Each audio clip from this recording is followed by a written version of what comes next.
Chapter 661. Time flowed like water, and another month passed quickly. In this month, the situation in the Westeros changed drastically, and the battle at Slaver's Bay gradually reached its climax. Let's talk about the Westeros first. Tommen's death did not affect Dany at all. Whether Arya came out of retirement, or Yuluin wanted the Iron Throne, what did it have to do with her? But the king's death had a great impact on the people and the political situation of the Seven Kingdoms. The king's landing fell into a new round of turmoil. Cersei wanted to be crowned as the true queen of the Seven Kingdoms, and the Great Sparrow did not allow it. To this day, the fact that Lannister had stolen the throne of House Baratheon was as clear as day, and everyone knew about it. Everyone knew that Emperor Joffrey and King Fu Tommen were lions wearing Theon's clothes, and they were the bastards of Cersei and Jaime. Because Tommen was young, his political presence was weaker. The people and nobles did not like Cersei, but they were used to her troublesome rule. Therefore, it was not impossible for Cersei to be crowned as queen in Game of Thrones. Anyway, she was the regent for the past few years, and Tommen was Lannister. Anyway, the royal family was so rotten, and Cersei being queen did not make the country worse.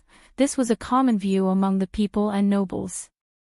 Therefore, when Cersei was crowned as queen, it did not cause too much of a stir in the King's Landing. But there was a custom in the Westeros.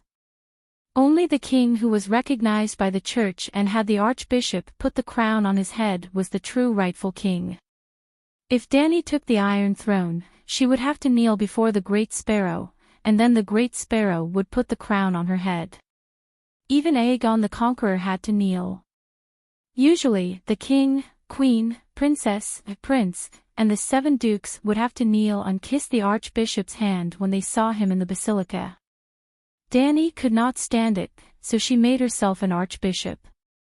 When faced with an unacceptable rule, one could either change it, abolish it, or change oneself to become the beneficiary of the rule. Obviously, it was easier to become the beneficiary. However, Cersei was a native of the world of ice and fire. She often knelt. She was used to kneeling since she was young. She was happy to kneel under the big sparrow and let him put the lion crown on her head with ear-length blonde hair. However, even if she wanted to kneel, the big sparrow would not allow her to kneel. Ordinary people were not qualified to kneel. Aegon also wanted to kneel. Back then, when Tommen's identity was in doubt, the Great Sparrow, who had just ascended to the throne, was unwilling to crown him. It was Cersei who personally found him and offered to restore the church's armed forces in exchange for the Great Sparrow to crown Tommen and waive the royal family's debt of 1,000,000 gold dragons. Don't think that the coronation is as simple as putting the crown on the king's head. Why would the king kneel to you? Why did the royal family kneel before the archbishop? Did he really think that they were lowly and liked to kneel? He was the king. There was only one reason: it was profitable. The archbishop represented the 7 gods, recognizing and protecting the legal system of the king. In other words, the monarchical power was bestowed by God, and the king was the destined person. Under normal circumstances, if someone wanted to rebel against Tommen, the Great Sparrow should stand up and call on the believers of the 7 gods to resist the rebels. Even if Aegon was suspected to have seen Dany's shadow behind him, the church had never opposed Tommen's rule. The fact that they did not openly oppose Tommen's rule was the greatest support. Because Yuluin had lost his mind and worshipped evil gods, Cersei had betrayed the teachings of the 7 gods and raised demons, Demon Mountain. They should all be wantonly attacked by the 7 gods. When the Chinese saw the Western king kneeling before the Pope, they mocked them for not being as dictatorial as the Celestial Emperor. Little did they know that the Western king was also laughing. In a social environment where nobles and generals were all equal, how could the king be sleeping soundly while courting death? Cersei had lost all her children. In her heart, Messai in Slaver's Bay was almost tortured to death by the Dragon Queen, and had nothing to fear anymore. She was already known as the Mad King III, and now she could surpass her predecessors, becoming crazier and more ruthless. The Great Sparrow had always been firm in his beliefs. Recently, he was favored by the Holy Mother and became the child of the 7 gods. He had even died once. To be honest, he missed that heaven where he could cleanse his heart of filth. Thus, he became purer and was not afraid of death. How could they allow a woman who killed her husband, king, committed adultery, blasphemed, raised demons, and engaged in blood sacrifices, Yuluan's sins were also on her, to become the king of the 7 kingdoms? The conflict between the church and the royal family was about to erupt. Back to Aegon's True Dragon Alliance. Due to Sansa's request, Aegon changed his strategy and decided to send a cavalry to take down River Delta City. When they were only 2 days away from River Delta City, news of Tommen's death came. Tyrion was grieving over his nephew's death and guessing who the murderer was. He immediately suggested that Aegon turn around and head south, ignoring Wade Freyr. With Tommen's death, King's Landing will be in chaos. Furthermore, Tommen is the last legitimate king of Baratheon's dynasty. If you attack King's Landing now, you will meet with the least resistance. Tyrion advised Aegon. Just as Aegon was hesitating, Sansa said, "River Delta City is just in front of us. It will only take a few days. Since we have dragons, we can fight on both sides. The winged dragons are not invincible. I have already said that the enemy might ambush us with dragon-slaying crossbows. They might also invite the winged dragon knights to capture us. We cannot leave the main force and have to reduce the time we fly alone." Furthermore, looking at the unhappy Sansa, Tyrion wanted to say something but stopped. Furthermore, taking down River Delta City is just the beginning. You will definitely ask for more. For example, the nearby Winterfell, or the Rapid Flow City. However, she was no longer the lonely and helpless little girl in King's Landing. Now, she was his queen, the protector of the valley, Robert Arryn's guardian. The tens of thousands of troops in the valley followed her lead. She had Brittany and her black fish, Blinden, by her side. Her wings were fully grown. The best uncle in the 7 kingdoms, Tully, was not as bad as he was described in Game of Thrones. He was not fooled by Jaime. Although he gave up Rapid Flow City, he also secretly released his uncle, Blackfish, Blinden Tully. Blinden escaped by jumping into the river. After Sansa regained her identity and married Aegon, he came over. Speaking of which, what kind of person was Blinden that he was worth introducing? He was Catelyn's uncle, the most qualified person to inherit the position of Duke of Rapid Flow City. He was Robb and Sansa's second grandfather, one of the top 5 generals in the 7 kingdoms. He also had the resume of the Knight of the Blood Gate, served as the young Wolf Master's military advisor, and was the Grand Marshal of the southern border. The Knight of the Blood Gate was the title of the valley. He was responsible for leading the troops to guard the entrance of the valley. He was usually the most trusted person of Duke Arryn. With his help, Sansa was barely able to command the nobles of the valley. He was also the one who persuaded the nobles of Hygin to pledge their allegiance to King Aegon. He was also the one who served as King Aegon's cavalry commander and military advisor. If he did not have supernatural powers, after Aegon married Sansa, he would have connections, generals, soldiers, and territory. The 3 kingdoms of the valley, Hygin, and the northern border had unlimited territories. His Iron Throne was basically secured. It did not matter if Dwayne and Dany's aunt were willing to help. In the king's study in the Moongate Castle, Aegon rejected Tyrion's suggestion to immediately head south to King's Landing. "We'll split into 2. One will head north to River Bond City, and the other will head south to King's Landing. Our attack on River Bond City will not affect the movement of the Southern Army," he said. This was the plan from before.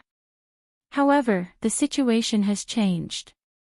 We should give up on the slow approach of the main army. We'll directly head north to King's Landing with 3 horses per person. 3,000 Valley Knights will head north to Blood Gate and 2,000 Gold Knights, Tyrion explained. There are 15,000 lions in King's Landing. 10,000 River Knights are stationed outside the city. How can we win with only 5,000 cavalry? Aegon asked. The Great Sparrow will help us. There are also thousands of church forces in King's Landing.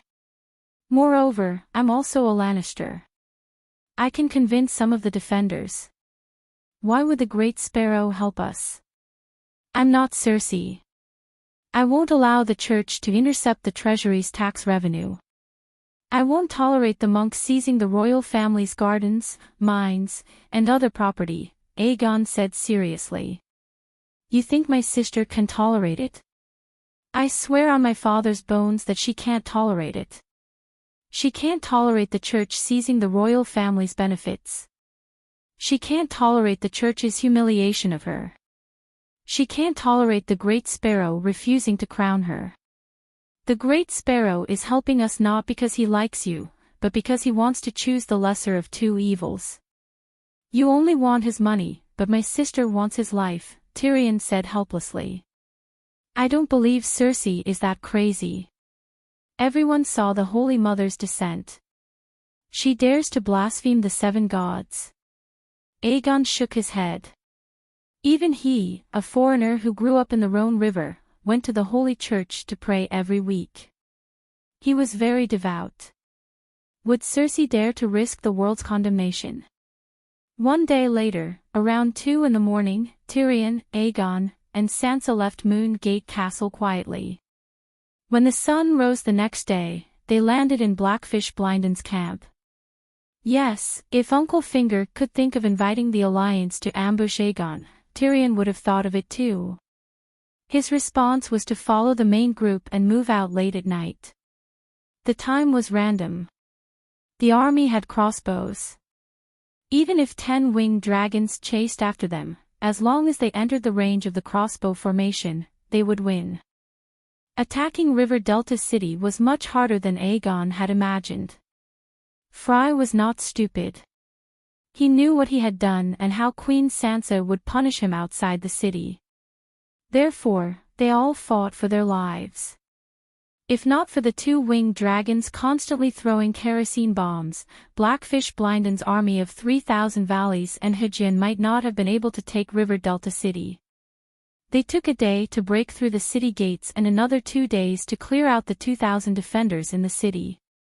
When 1,000 captives were brought to the drill ground outside the city, Sansa rode on Lady's back and coldly declared, "Their hands are stained with the blood of the northern soldiers. None of them are innocent." Yes, Lady was the name of her striped winged dragon. In the end, River Delta City was bathed in blood. Other than the elderly, children, and women, even the coachmen did not escape. About 5,000 people lost their heads. More than 20 Frey's direct family members and more than 250 Frey's collateral relatives, regardless of whether they were old or young, were spared. Only 2 newborn babies named Dany were hanged and then fed to the pterosaur. Sansa forgave the babies but did not spare the Frey children. Was it cruel? At least, it was more merciful than Robert and Tywin.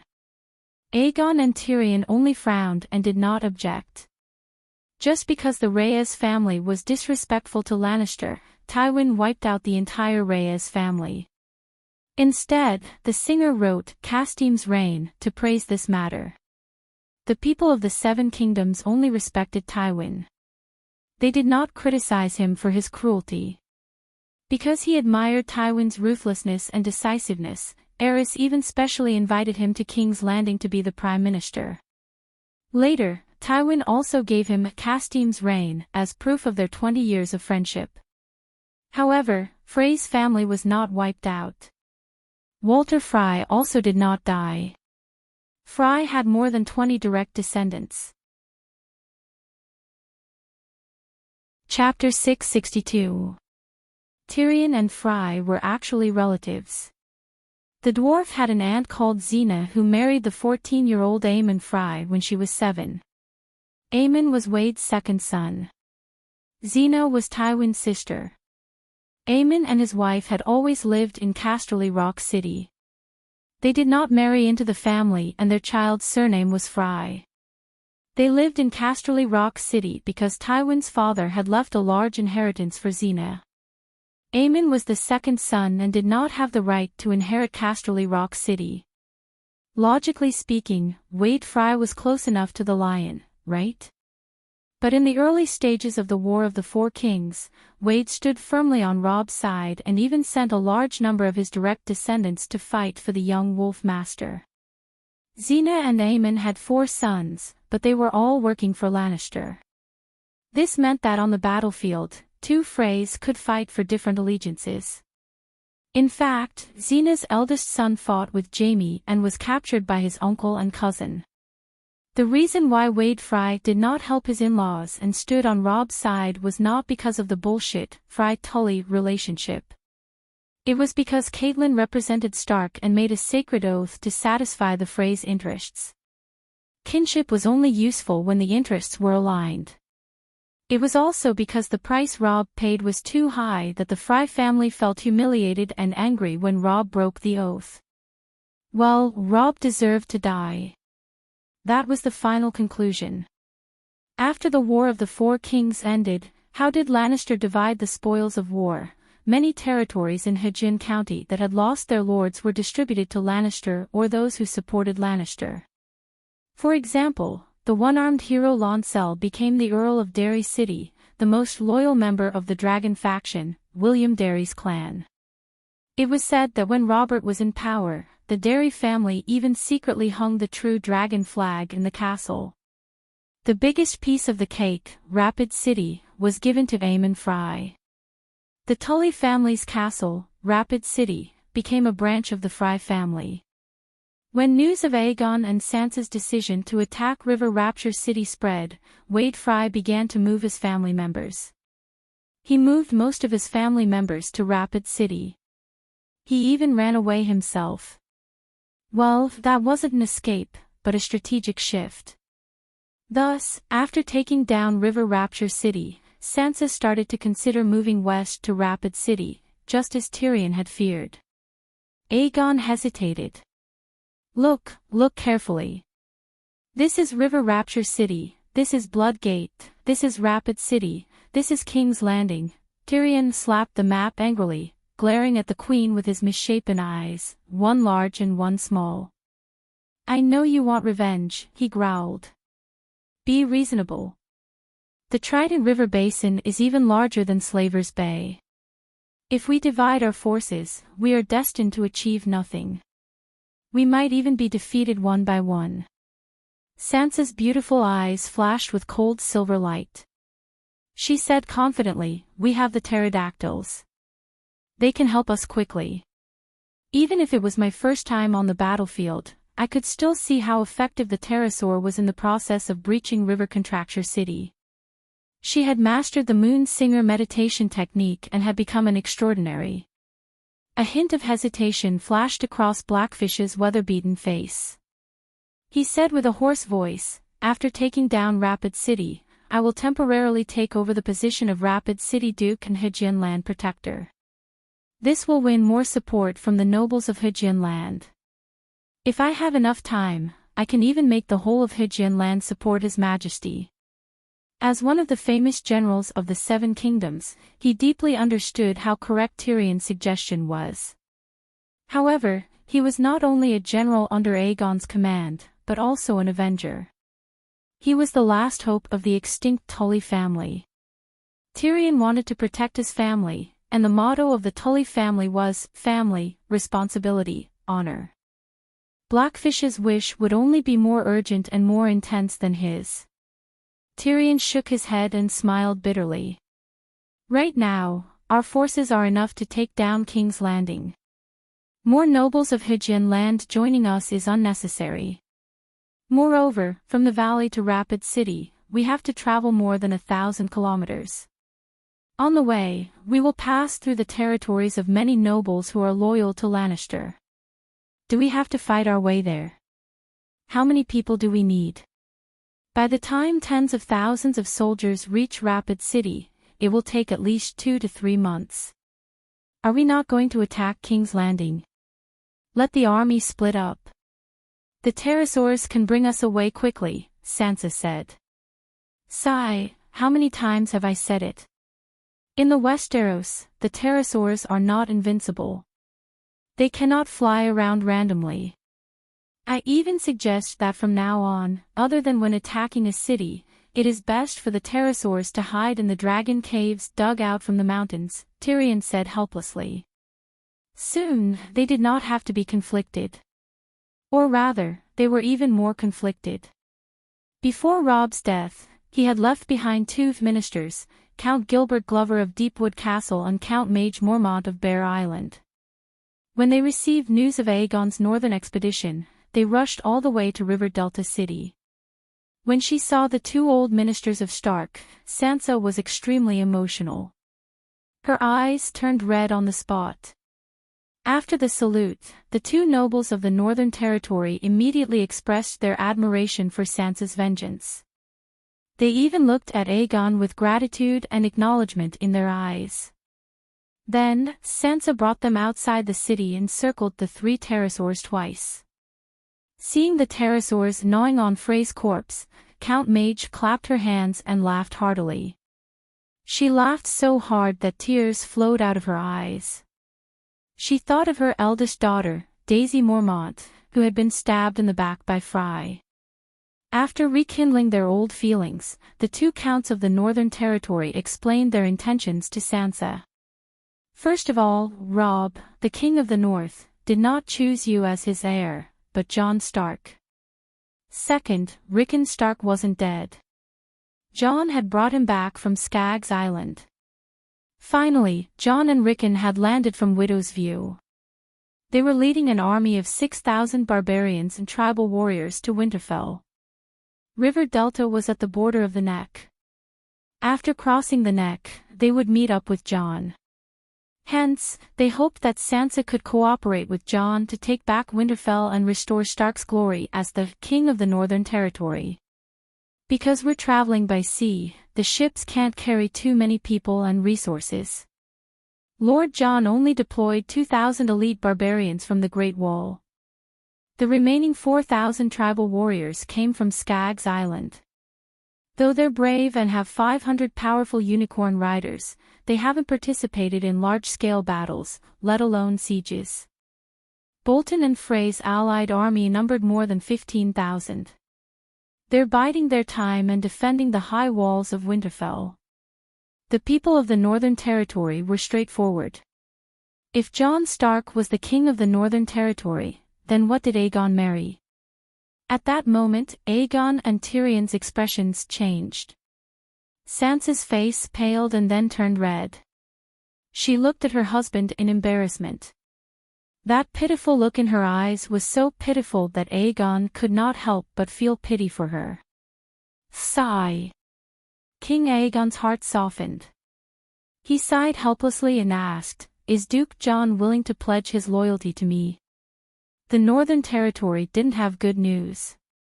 Even his queen was kept in the dark. He couldn't blame her. He thought so.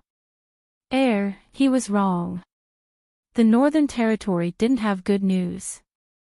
Many people south of the Neck didn't know the current situation in the Northern Territory. But Madame Stoneheart had been in contact with Lord Eel. How could she not know about Jon Stark? If Madame Stoneheart knew, Sansa knew too. The Bear matriarch didn't hide anything from Sansa. She said, "Lord Jon and Stannis have formed an alliance. Stannis even has the support of the Iron Treasury. He is currently recruiting mercenaries in Bravos. I heard that there are at least 20,000 of them." Melji was an earl after all. She wasn't a complete political idiot. She felt awkward when she said this. The atmosphere was awkward. Stannis, why is he still? Aegon felt as if he had been force-fed feces. He turned and asked the dwarf, why don't we go to the Northern Territory and get rid of Stannis before the mercenaries arrive? The dwarf also had a look of disgust. After the Battle of Blackwater River, he thought that Stannis would be unable to recover and become a thing of the past. He didn't expect to meet him again a few years later. It's a little strange. Kings have appeared one after another and died one after another. But Stannis, who lost his underwear at Blackwater River, is still alive. It seems like he still has a chance to turn the tables, Tyrion muttered. There were actually a total of 5 kings in the Battle of the Four Kings. Erlu, Renly, Joffrey, Robb and Balon. Lonley ate the peach, but died before he could achieve victory. Let's not talk about this. But among the remaining 4 kings, Erlu was the first to be eliminated. When Erlu lost at Blackwater River, Joffrey was still the emperor, Robb was still the god of war and King Balon was proudly roaming the Sunset Sea. All of them were like the sun in the sky. Oh, that's not right. Erlu wasn't lucky.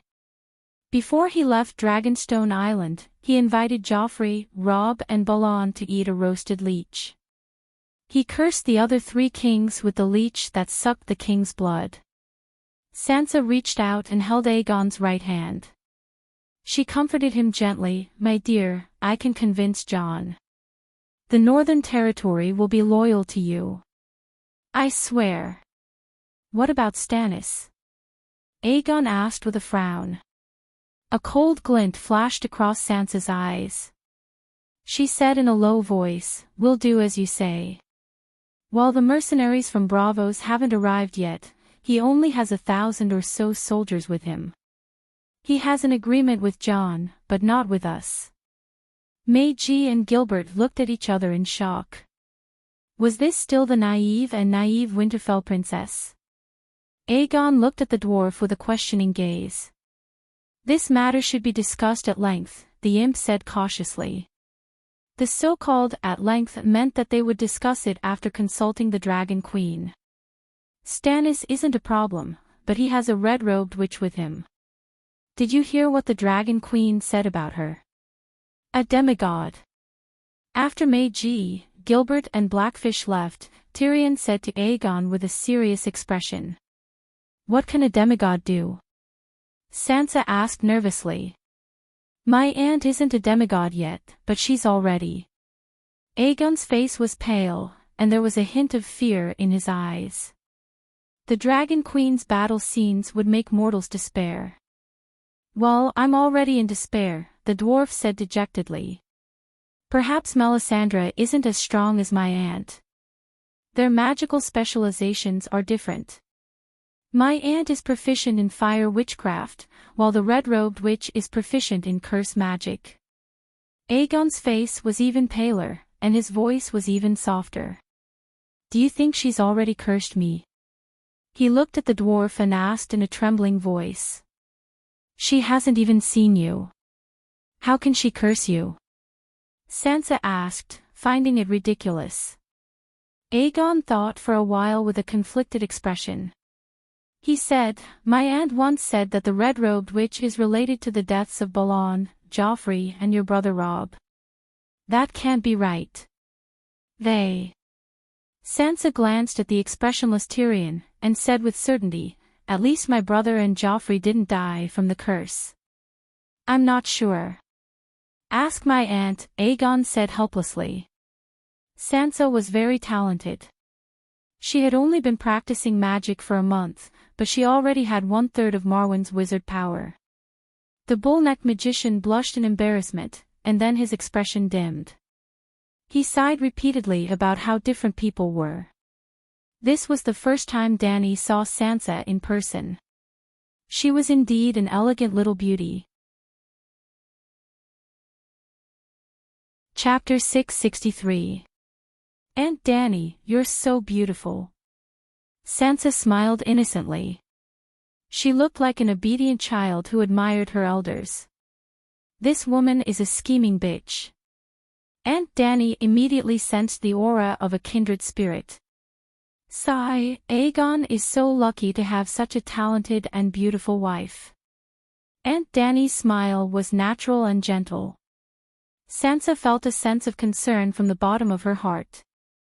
Let's get down to business, Sansa. The Queen's magic power is still weak. She won't be able to last long. Tyrion's mouth twitched. Sansa first asked about Robb's curse. I heard it from Scholar Pylus. The red-robed woman first used 3 leeches to absorb Edric Storm's blood. Then, she used the leeches as a medium to curse Robb, Balon, and Joffrey. Edric was the illegitimate child that Erlu gave birth to when Robert raped the bridesmaid on his wedding bed. Dany had seen this scene in Game of Thrones before. However, the one whose blood was drawn was not Edric, but John Dely. She only found out the truth after asking Pylus. Pylus had served Erlu before and taught the Onion Knight how to read and write.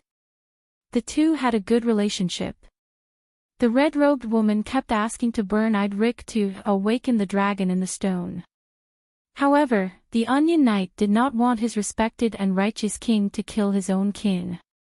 So, he worked with some righteous people on Dragonstone Island, Erlu's followers who believed in the 7 gods, to steal Edric and send him to Lys.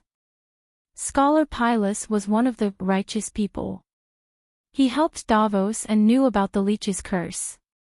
But my brother and Joffrey didn't die from the curse, Sansa muttered. Maybe, the curse weakened the king's luck. Dany said uncertainly. After all, the people who were cursed all died within a year. Could it be so coincidental? The king's blood in Edric's body was also real. The king's blood had power, and Aunt May had real skills. While Edric's king's blood wasn't thick. It was drained after 3 leeches, and the rest of the blood no longer had any magic power. Aunt May had originally planned to use the king's blood to hatch a dragon, but Erlu was a hypocrite and didn't want to kill his own kin. He successfully hypnotized himself, so the king's blood was wasted. If Erlu had agreed to Aunt May's plan back then, the mystic dragon would have been almost 2 years old by now, provided that Aunt May could really hatch a dragon. What is destiny? Aegon was puzzled. Just think of it as luck. When one's luck is gone, they will be unlucky. Even their spiritual senses will be blinded, and they will do stupid things that they would never do normally. Joffrey and Robb really are. Tyrion pondered.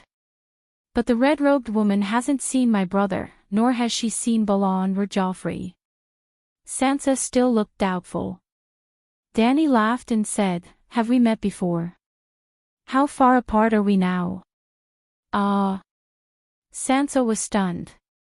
She had met the Dragon Queen for the first time, and they were thousands of miles apart. Aegon glanced at his wife, whose expression was uncertain. Then, he told her about his plan and concerns about Erlu.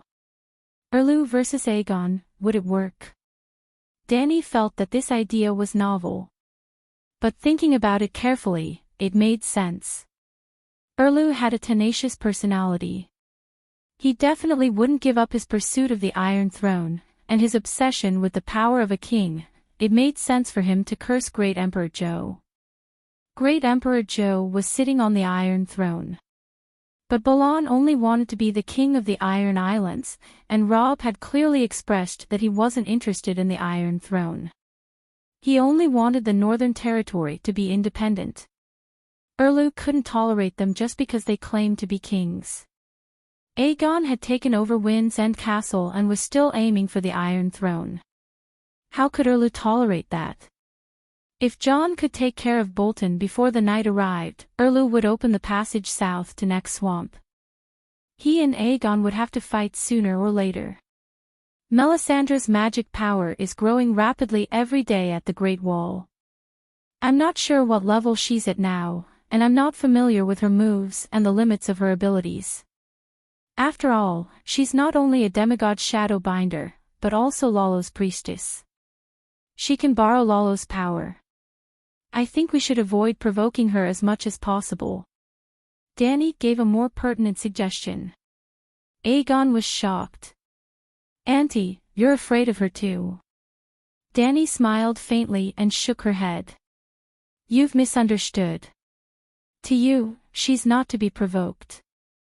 To her, I'm not to be provoked either. Ah. Aegon was stunned. He said carefully, then can you help? Impossible. Dany's face showed some displeasure, and her tone became impatient. Do you know what's going on at Slaver's Bay? The vanguard of the Alliance has already set up camp 50 kilometers away from Meereen. I have to stay in Meereen every minute and every second. Also, I swore a long time ago that the Eternal Night was coming. I wouldn't start a civil war between the 7 nations. Besides, Melisandre is an important force against the other ghosts. But, what if she curses me? Aegon asked worriedly. If you're afraid, come back to Slaver's Bay. No one can curse you. Or stay in Wind's End Castle and don't go out. You should know that from the beginning, I didn't agree with you going back to the Westeros to fight for the Iron Throne, Dany said calmly. If he doesn't fight for it, will you help him sit on the Iron Throne? Sansa suddenly asked. No. Dany looked at her deeply and said directly, I swore that the one who ends the Eternal Night will be king. Even if Stannis fulfills his oath, I will still support him to sit on the Iron Throne. So, Aegon will never be king of the 7 nations if he stays at Slaver's Bay. Sansa frowned. The time is not right. Winter is coming is the motto of your Stark. Don't you understand the meaning of the Eternal Night? And, you're the only one who's worried about the Eternal Night, Aegon said irritably. The Westeros now, the former commander-in-chief of the Night's Watch has given up his responsibilities and swore to avenge his family. Stannis is called the Savior. Why isn't he at the Wall? Why is he fighting for the Iron Throne? Uluin and Cersei at the King's Landing. Who cares about the Eternal Night? Even among the nobles of the 7 nations, how many of them are truly worried about the Eternal Night? Soon, you'll complain that I don't care enough about the Eternal Night. Dany laughed coldly and turned off the communication. Sansa put down the glass candle and looked at Tyrion, who was deep in thought. Then, she looked at Aegon, who was embarrassed. She suddenly said, It seems that she doesn't care about you as much as you said. Aegon's expression became more and more unnatural. He stuttered, She's a true knight who cherishes her honor and keeps her oath.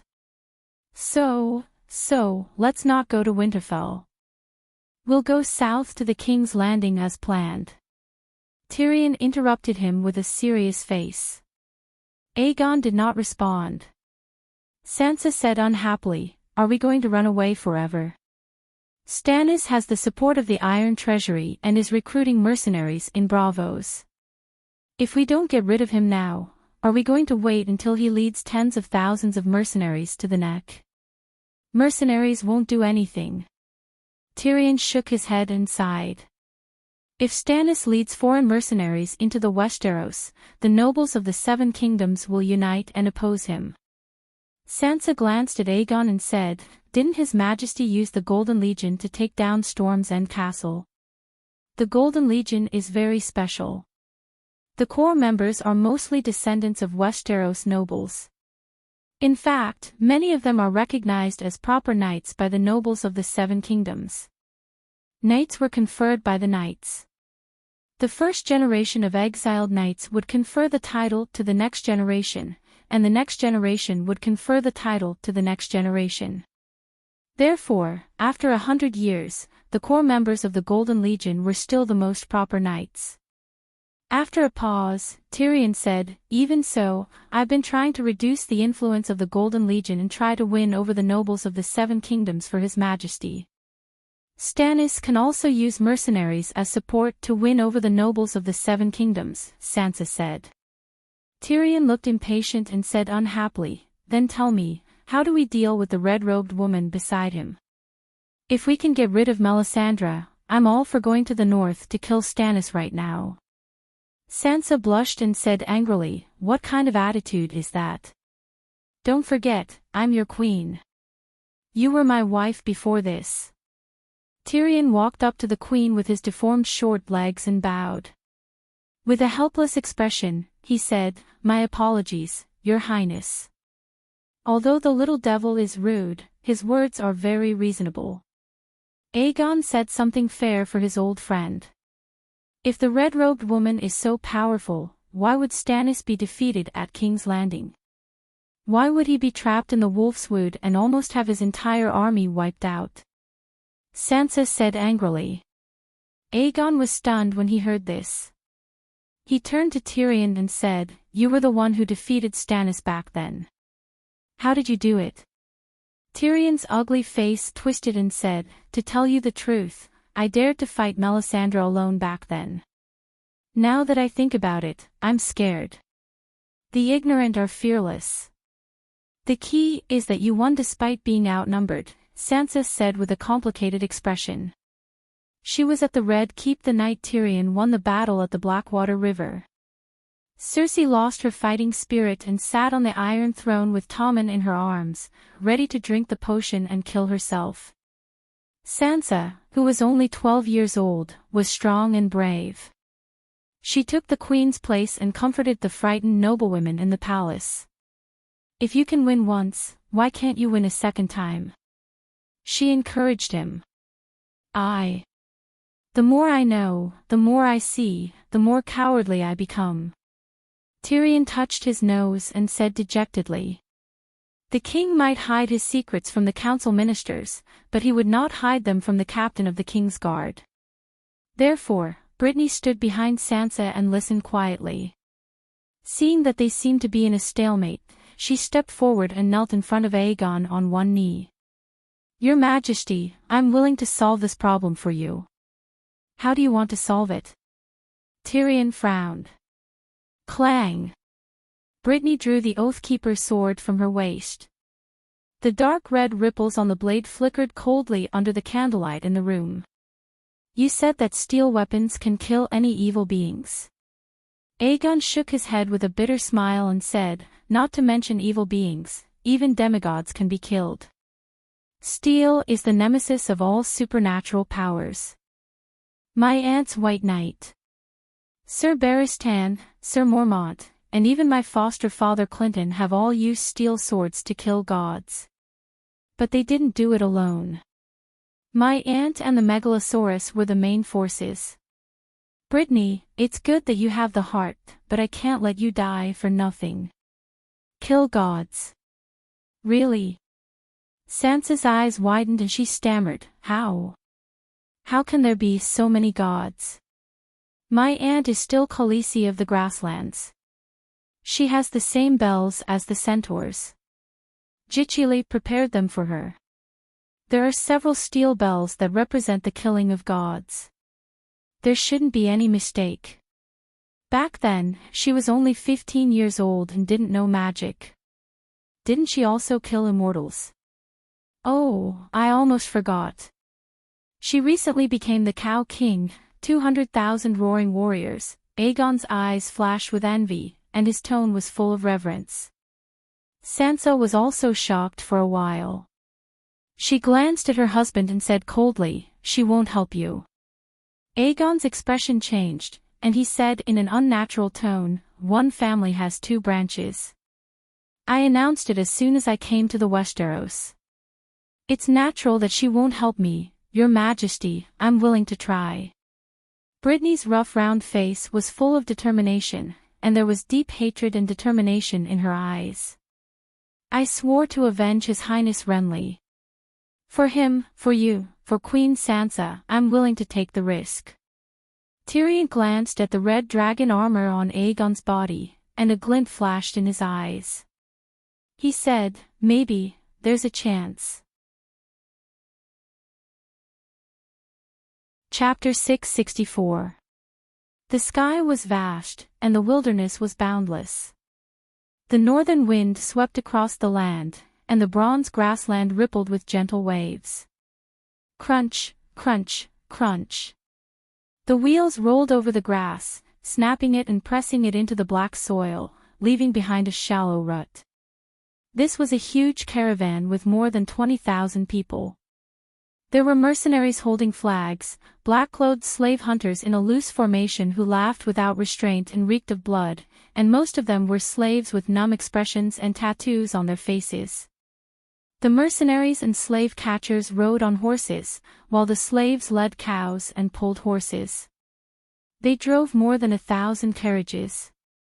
On the carriages were barley, turnips, cheese, butter, bacon, and other military provisions. There were also tents, dragon-slaying crossbows, swords, and other weapons. There were also carriages with gorgeous curtains, leaving behind the sweet fragrance of cosmetics and the laughter of women. The procession formed a long black line. Looking down from the sky, it looked like a snake wriggling over the bronze sea. Suddenly, the grass swaying in the wind trembled slightly, and there was a low rumble of thunder in the distance. Then, the scout disregarded everything and galloped away from the torrent. He even ignored the reprimands of his superior and charged through the slow-moving carriages amidst the cries and curses of the crowd. His face was contorted as he charged forward with his head covered. The mercenaries and slave hunters were puzzled at first, but soon, the earth began to tremble, and the rumbling of thunder came from afar. The black mass of cavalry rushed towards them like a flood. Maw! Centaur, the centaur is coming, quick, run! The mercenaries guarding the caravan threw down their flags and hurriedly fled. The formation of the slave hunters was even more disorderly. They trampled on their own slaves and attacked the carriages full of goods. It was a mess. Kill!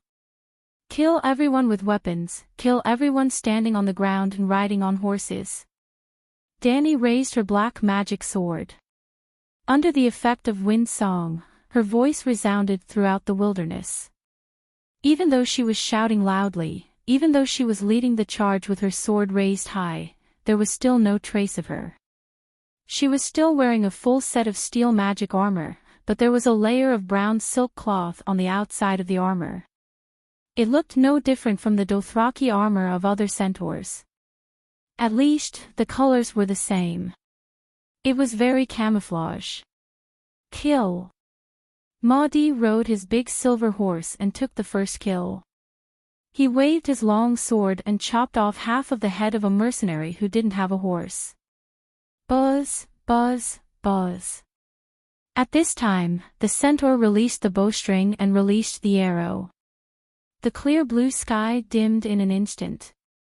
The rain of arrows was like a thin layer of silk that covered the sky and earth.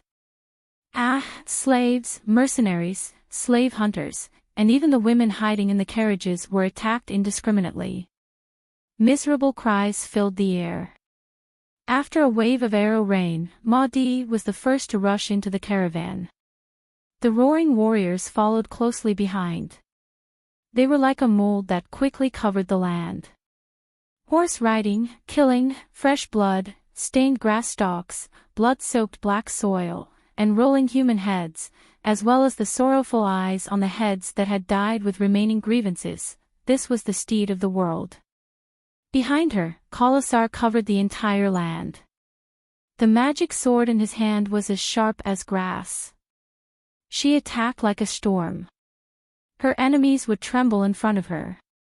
Her enemies' wives would weep blood and weep in grief.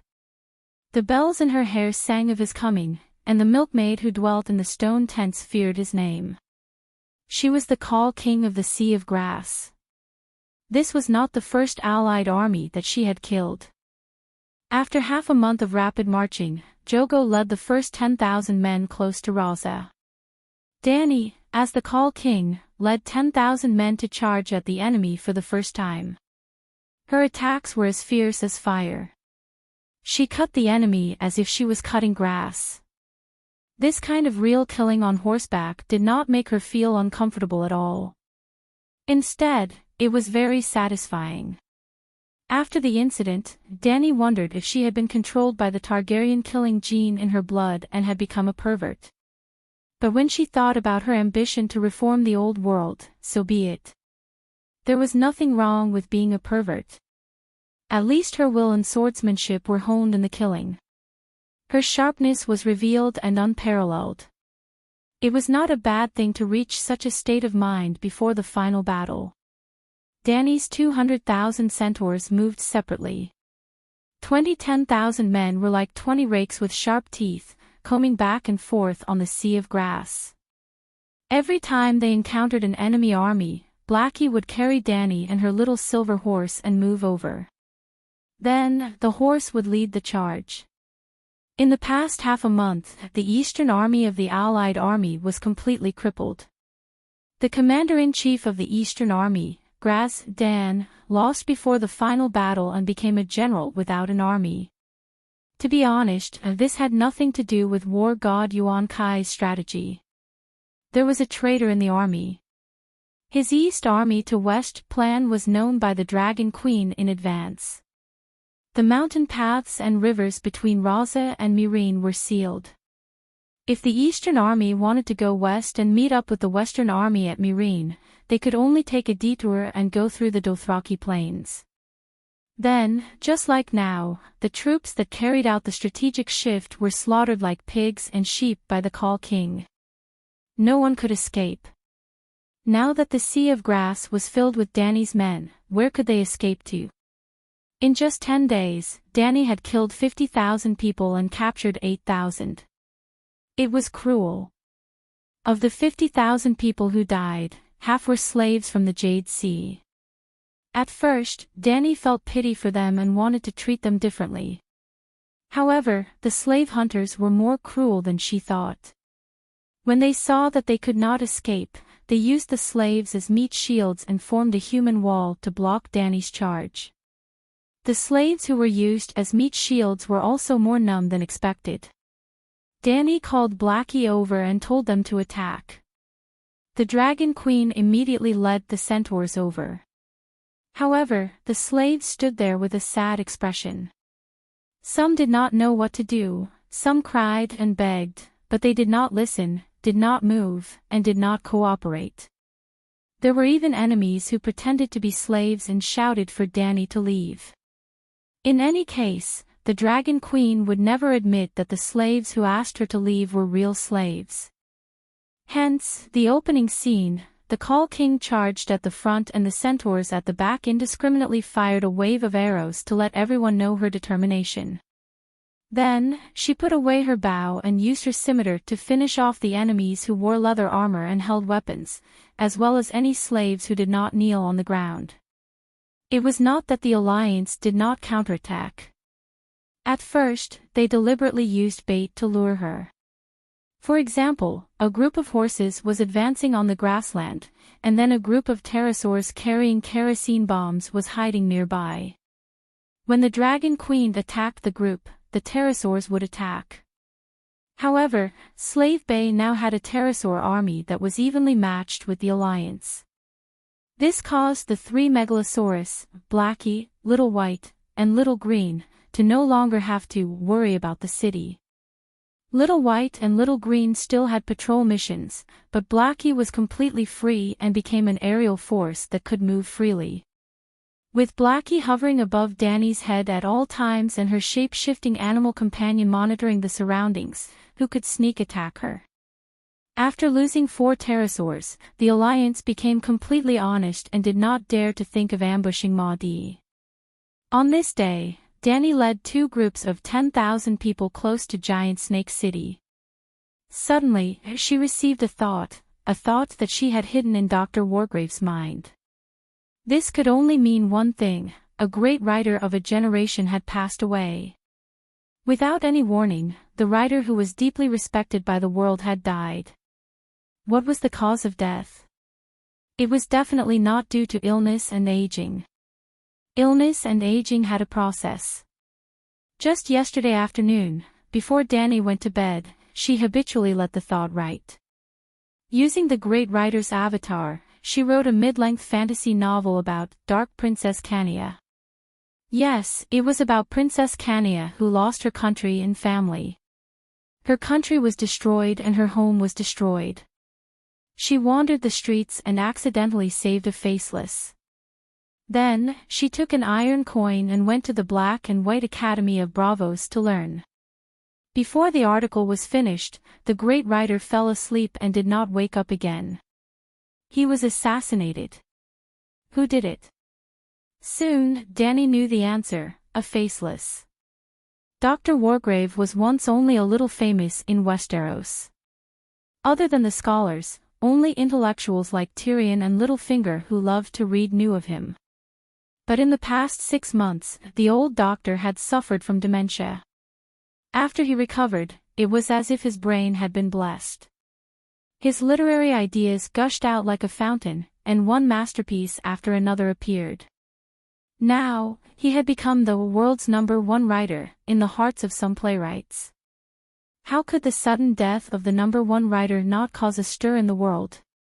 The next day, the City of Knowledge issued an official statement: due to the repeated use of literary works to expose the dark side of the faceless and criticize the ugliness of the people of Bravos, the faceless made a move against the respected Dr. Wargrave. They arranged for the faceless to assassinate him. The scholars and people of the 7 kingdoms immediately believed it. After Marvin passed the news to Danny, she immediately agreed with the City of Knowledge's statement. The drama lovers across the narrow sea did not have any doubts. Even the people of Bravos and the Black and White Academy themselves cursed the City of Knowledge for slandering them, but they were secretly happy that the assassination was successful. Only Arya had doubts. After the failure of the Templars' assassination, she stayed in the King's Landing for a while, waiting for her body to recover before heading south to the Old Town. Cersei had to be killed, but the assassination of her shapeshifter partner had failed, so she only had one last move left: face-changing. But her Reaper's Bible was not complete yet, and she was not 100% sure that she could avoid the hounds of the Red Keep. And the City of Knowledge was not as well guarded as the Red Keep, so she could easily retreat if she was discovered. So she thought, why not practice with the scholars first, increase her experience, and then come back to kill Cersei? But as soon as she stepped into the Old Town, she saw the people of the Old Town filled with righteous indignation, together with the singers and poets on the streets, cursing the faceless to go to the 7th level of hell. A great writer of a generation who had just risen was killed tragically. This was a long night in the history of human literature. Dr. Wargrave died at the hands of a faceless a few days ago. Arya was dumbfounded. The Black and White Academy would also send multiple faceless to attack the same target at the same time, but they would always give notice in advance. Otherwise, there was the possibility that a faceless intended to replace another faceless who had changed identities. Who killed Wargrave? The mission was completed inexplicably, but Arya did not immediately leave the Old Town. While she was gathering information in the tavern, she also heard many operas by the great writer Wargrave, one of which, Rosie's Dream, caused ripples in the heart of the ice-cold assassin. The villain in the story was her dear uncle Jia Kuan. She had to see what Rosie looked like. Chapter 665. Danny, like everyone else, cursed Faceless One for Wargrave's death, then went back to her work: take down Serpent City. Yasuo Yahai saved the world, but he wasn't crowned as the king of the world. He didn't even wear a crown in his life. But his descendants established an ancient kingdom in the Far East, the country of the descendants of Hail Cologne. A long time ago, this country was destroyed in the hands of the Zebra people, leaving behind only 3 strongholds. Among them, Escapades, known as the Serpent City, was located at the intersection of the Dothraki Sea, the southern foot of the Skeletal Mountain, and the Jade Sea. The Eastern Army of the Alliance used Serpent City as a bridgehead, passing through the Dothraki Plains and entering the Raza River Valley. In terms of strategic position, Serpent City was equivalent to the Zingis of the Eastern Army. When the Alliance gathered in Serpent City, Dragon Queen sent a messenger to warn the father of the city: you can join the United Nations, and it's okay to blockade Slave Bay, but if you act as the Eastern Army's landing point and logistics base, it's tantamount to declaring war on the Dragon Queen. Yes, the Eastern Army consisted of 50,000 Jade Sea mercenaries and slave hunters. They all came ashore from Serpent City, where they bought slaves, hired caravans, and transported military supplies. When the Dragon Queen's messenger said, "Don't say I didn't warn you," the father was enraged and cut off his tongue. Danny was angry and regretful.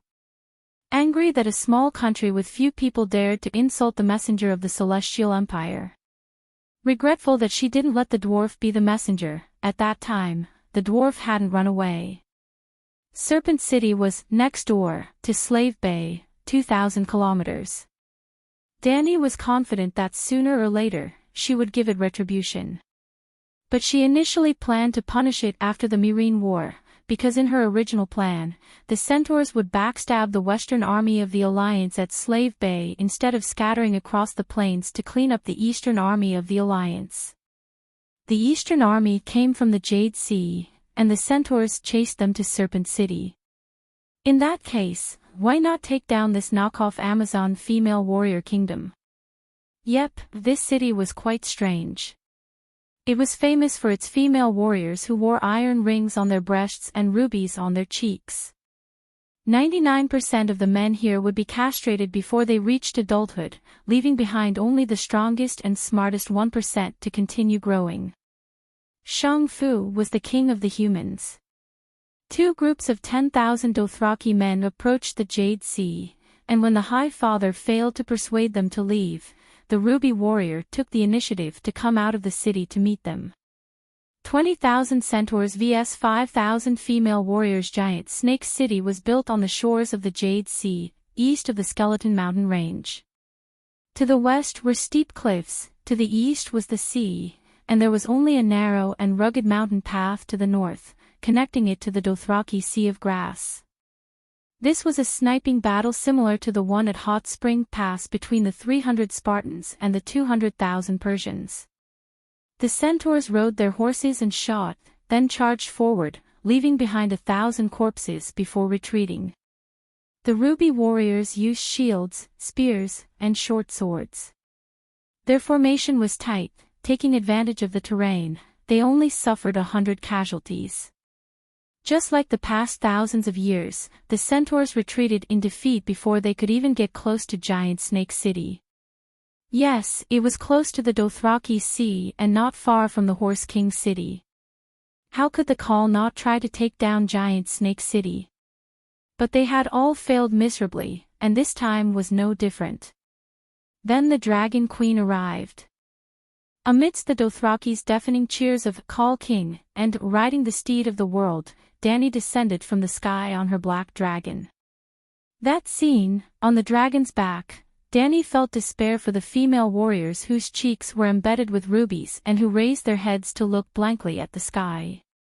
The Alliance had provided them with a few hundred scorpion crossbows, and they played a crisp melody on Big Black's belly armor like raindrops falling from the eaves. There were also a few crossbow bolts that pierced through Big Black's bull-like wings, leaving behind 7 or 8 transparent holes the size of wine glasses. Boiling dragon blood spilled out. That was all. The rugged mountain path turned into a fiery hell, and the tall and strong female warriors struggled and howled in pain under the fiery red dragon flames. Their skin and flesh melted like candles, and their bones were ignited like firewood. 70% of the 5,000 ruby-jeweled female warriors were burned to death, another 20% jumped into the sea below the cliff, and the rest retreated into the city. Crack the horses' hooves trampled over the charred, twisted, and shrunken corpses, emitting crisp crackling sounds. The centaurs endured the charred stench in their nostrils as they passed through the steaming hot stone path. When they arrived at Giant Snake City, they saw Shang Fu, surrounded by eunuchs, standing on the city wall and shouting at the megalosaurus soaring in the sky, "Mercy, mercy!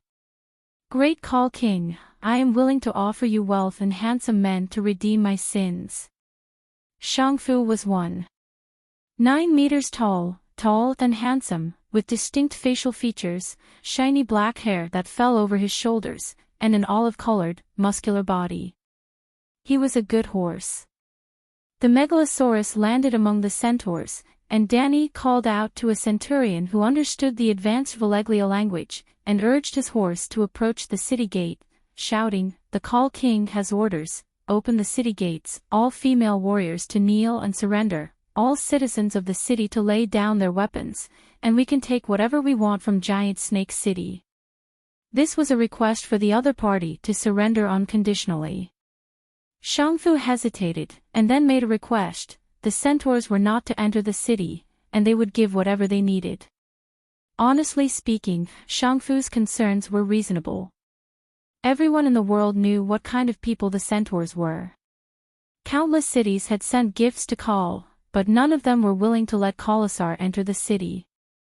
The centaurs were barbaric, cruel, and bloodthirsty, representing destruction, disorder, and destruction.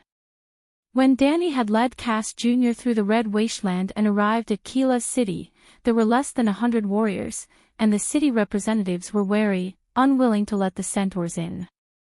Zero and the great wizard Haya were her guarantors, and the Kal horde was indeed too small, so Keelas opened the city gates. But it was different this time. Danny did not come to Giant Snake City as a guest, or to receive gifts. Attack! She sat on the back of the dragon, and with a wave of her hand, the centaurs charged towards the city walls. Oh, they did not have battering rams, nor did they have ladders. They were divided into groups of 100, and when they were 50 paces away from the city walls, they reined in their reins and shot arrows from their saddles.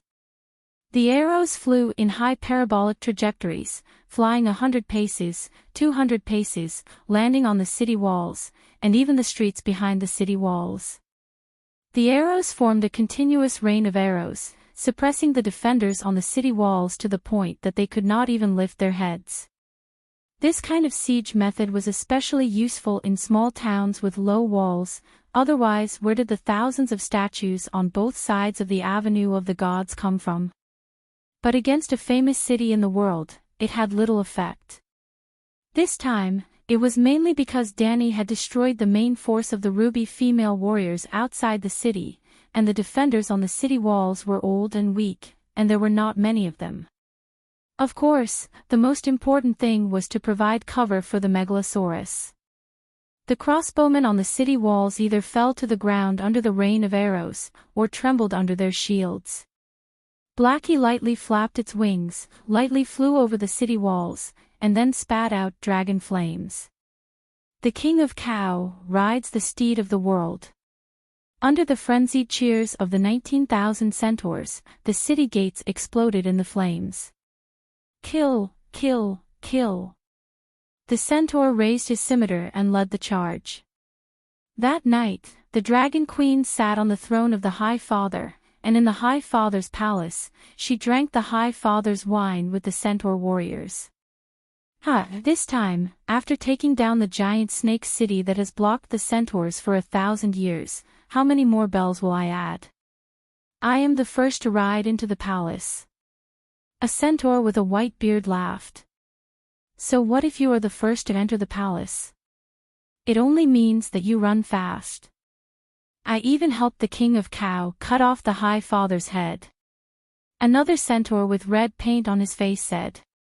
The centaurs discussed for a while, only to realize that the King of Cow was sitting on the High Father's wide throne with his hands supporting his forehead, drinking wine. There was no joy on his face. A centaur asked curiously, King of Cow, you should add another string of bells this time, right? Burning a few thousand female warriors to death and destroying this sturdy city, your achievements are enough to be passed down by the centaurs for 10,000 years. Danny glanced at him indifferently and said, just this battle alone, I can barely get one golden bell, how can I get a string of bells? The centaurs were terrified.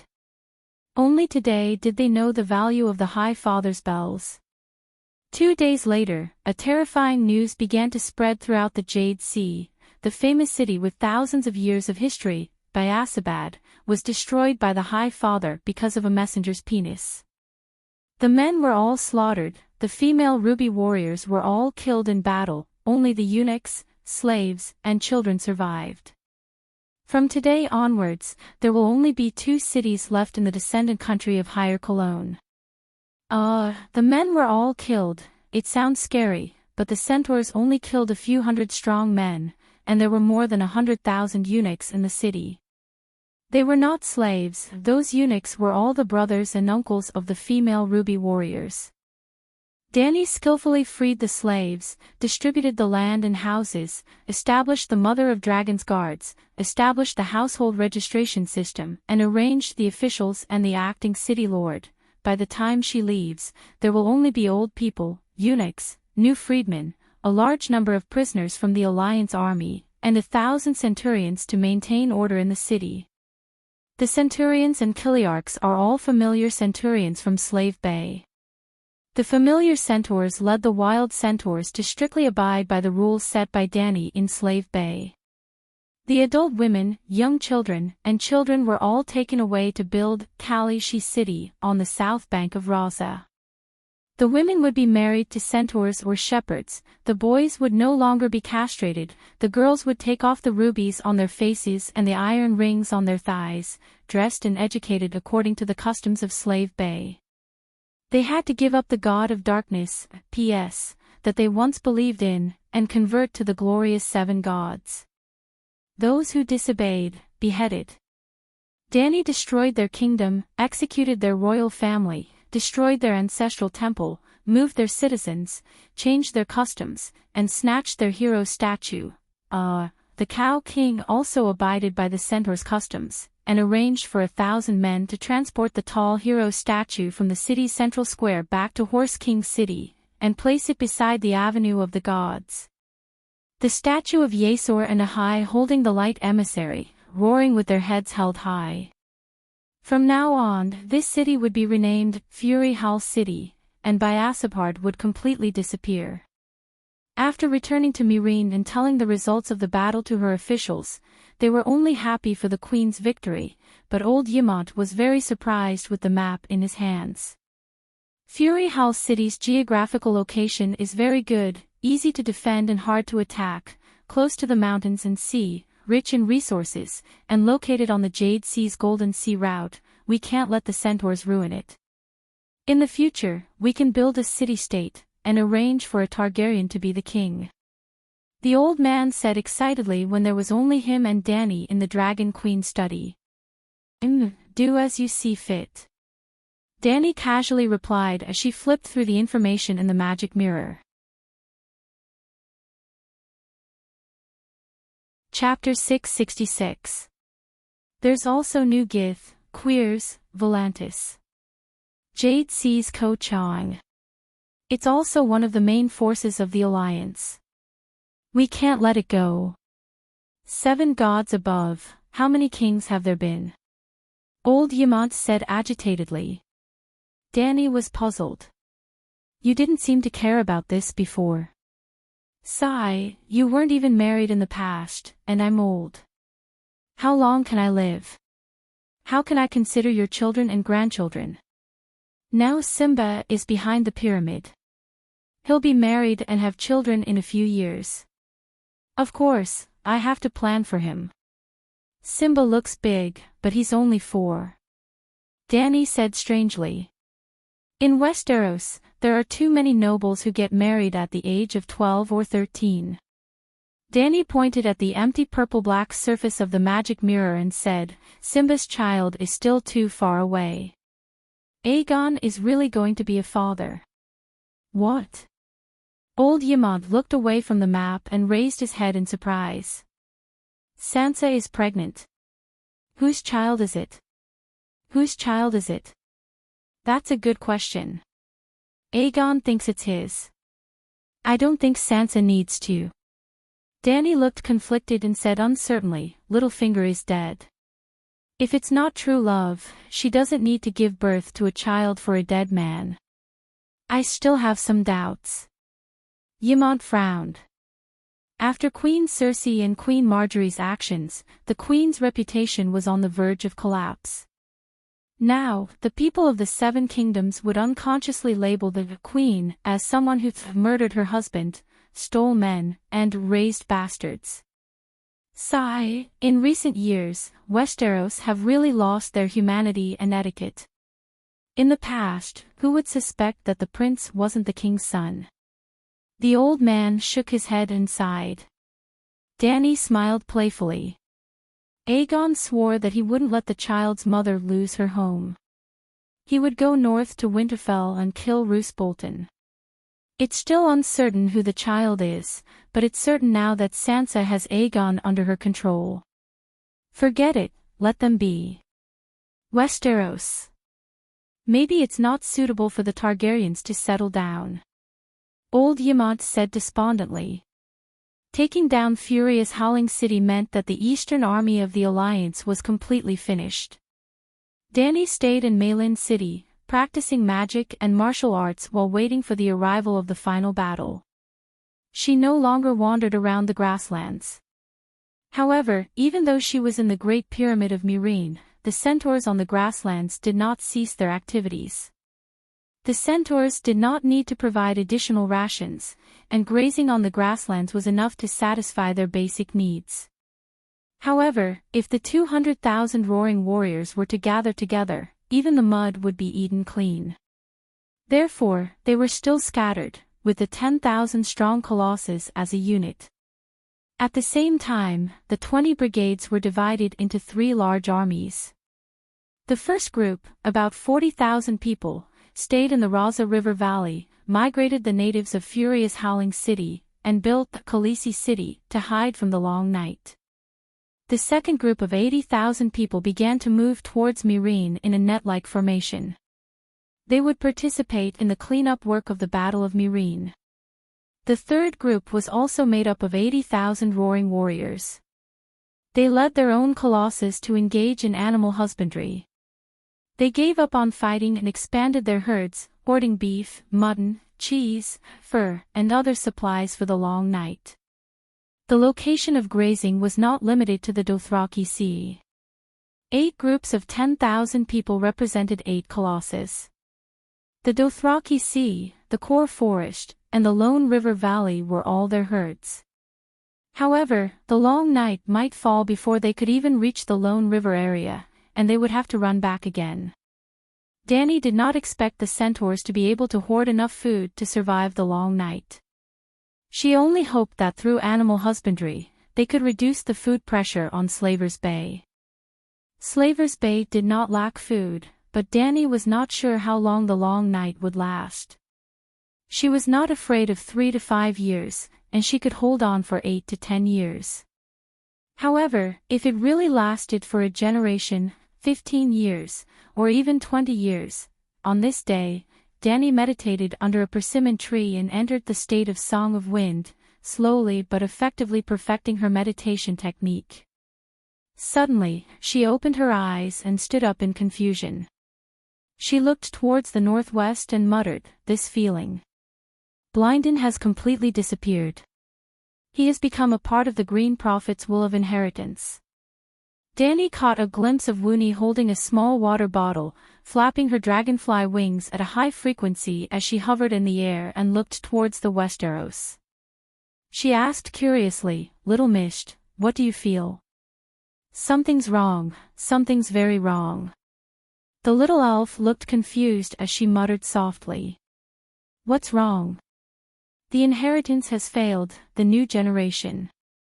Little Misht suddenly paused. She looked even more confused. She pointed at her chin and asked, "What am I saying?" "What inheritance?" The inheritance had failed. Dany's expression changed. Little Misht had lost her memories of her past life, but she still retained her keen senses as a child of the forest. Because of her elemental transformation, her senses had become even stronger. She was not speaking without thinking. Awkward. Ah Fu has lost 80% of her memories. She can't elemental transform, and... Dany still entered her mind and asked Ah Fu, who looked like an old man with dementia. "Have you noticed the change in the Green Prophet's inheritance?" "Green Prophet? Who's that?" Ah Fu asked blankly. Dany ended the telepathic communication in a daze. Then, she held off Fu and burned her soul. Yep, she would burn off Fu every day. Perhaps in another half a month, she would be burned into a piece of white paper and reincarnate. Westeros, the land of eternal winter beyond the Great Wall, the shelter of the ancient races. The roots of the weirwood hung down like the tail of a white snake from the top of the cave. They formed a natural curtain in front of a narrow cave. Inside the cave, a 2-1-meter-tall man hugged a skinny girl tightly as if he was hugging a child. The two of them were very close to each other. They were panting heavily, unable to control themselves. Their clothes were falling off. "Oh. Bran, be gentle." Adu. Adu exerted more force and was full of energy. "What are you doing?" Leaf opened the curtain of roots and stumbled into the cave. He shouted at the two people who were entangled together. "Ah!" Mara blushed. She buried her face in the man's chest and said in a muffled voice, "Leaf, why are you here?" "Adu." The man wanted to move but could not.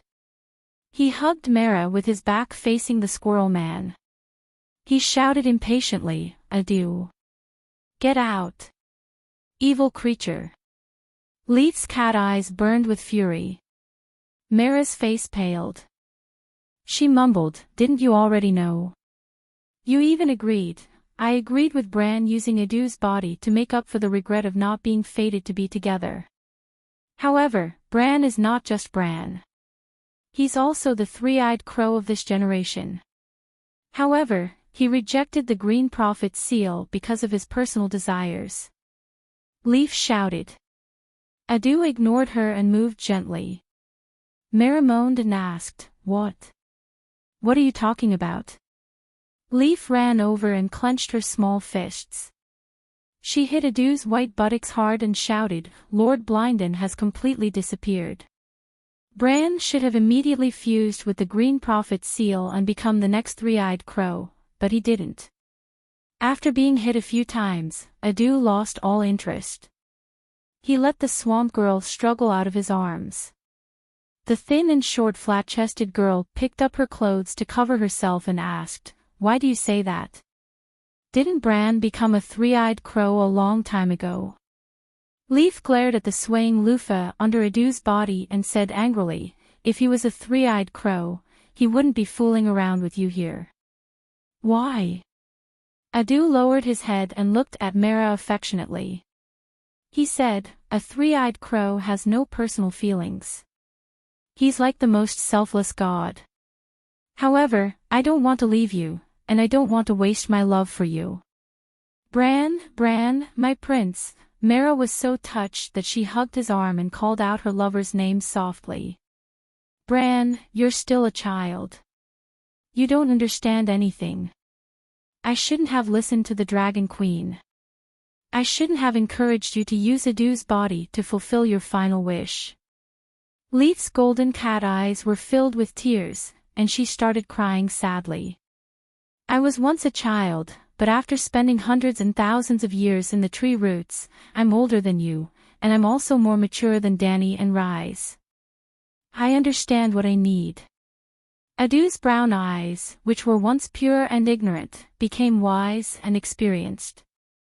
Leaf shook her head and sighed. "You don't understand. The Green Prophet's seal contains a great will, and it's difficult for an ordinary person to control it. In the past, Lord Blinden spent a long time to perfectly fuse with it. If you had inherited the seal the moment he completely fused with it, you would have been able to instantly fuse with the seal with the help of Blinden's final thought. However, you deceived Lord Blinden and let down everyone's expectations.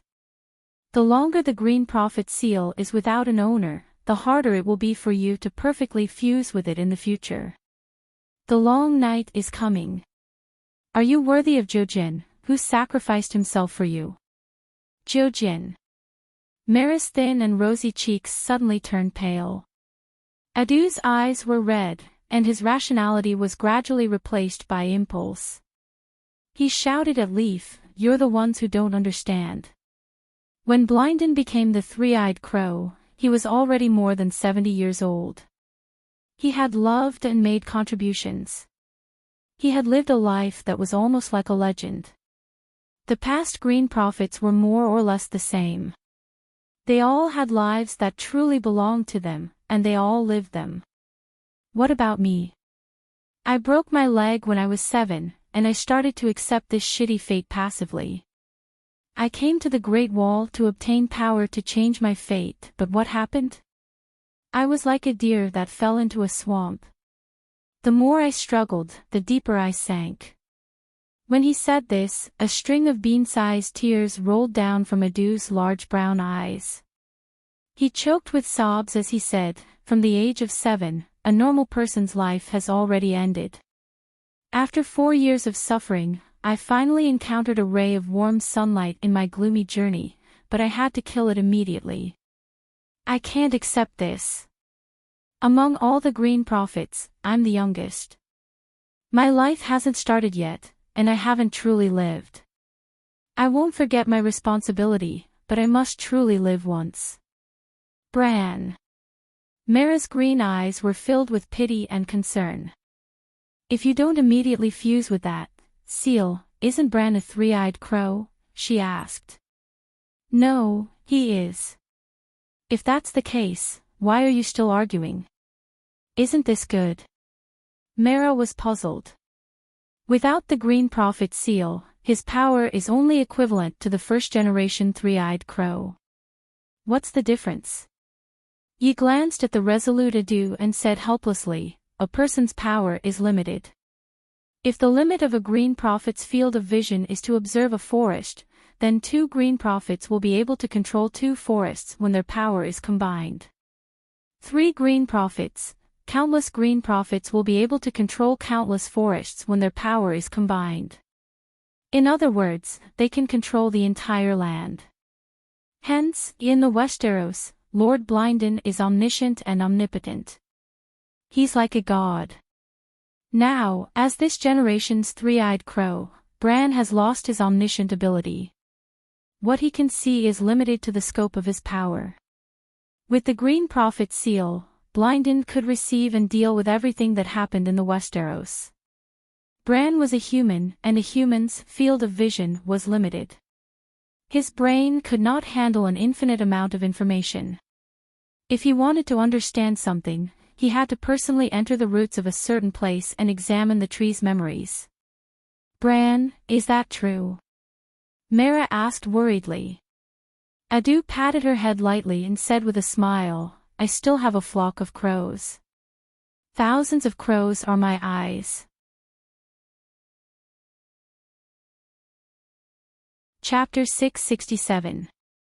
In the Westeros, the three-eyed crow was like an omnipotent god, and he could even decide a kingdom's fate. But, as long as he didn't transcend this world, he was still in a vast river of fate. The three-eyed crow didn't jump out of the world, but he was also in fate.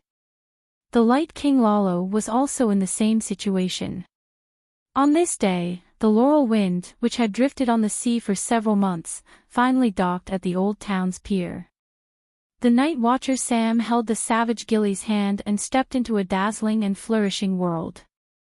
There were rows upon rows of ships at the pier, and the streets were filled with people. Tourists walked shoulder to shoulder, and the shops on the streets were all open. There were many strange goods from all over the world. The female savage couldn't see anything. "Wow! What a tall castle!" She covered her forehead with her hand and looked at the towering tower under the sun. She couldn't help but exclaim in surprise. "I didn't expect that the Southerners' king lived in such a tall stone house. It's even taller than the Dragon Queen's castle." A gray-robed scholar walked down from the carriage and passed through the crowd of dock workers. He arrived in front of Sam and sized up Sam with a pair of mean, small triangular eyes. He then turned his head and stared at the female savage. His gaze turned critical and disdainful. "You went to Dragonstone Island and met Danny Rise?" he asked coldly. "Who are you?" the female savage asked warily. With just one sentence and one look, she could feel a thick and barely concealed malice from the other party. The scholar didn't reply, and he turned to the fat man. He twitched the corners of his mouth and said, "Samuel. I'm Samuel Tarley. Are you the scholar who came to pick me up?" After confirming his identity, Triangular Eyes asked, "Where's your thing?" "What thing?" Sam was confused. "I brought it from Dragonstone Island. It's the oak box that contained the Ice Clan's barbarians." "Ice Clan?" Sam was taken aback. "Are you talking about the deviant ghosts?" "There aren't any deviant ghosts." Triangular Eyes roared and looked around.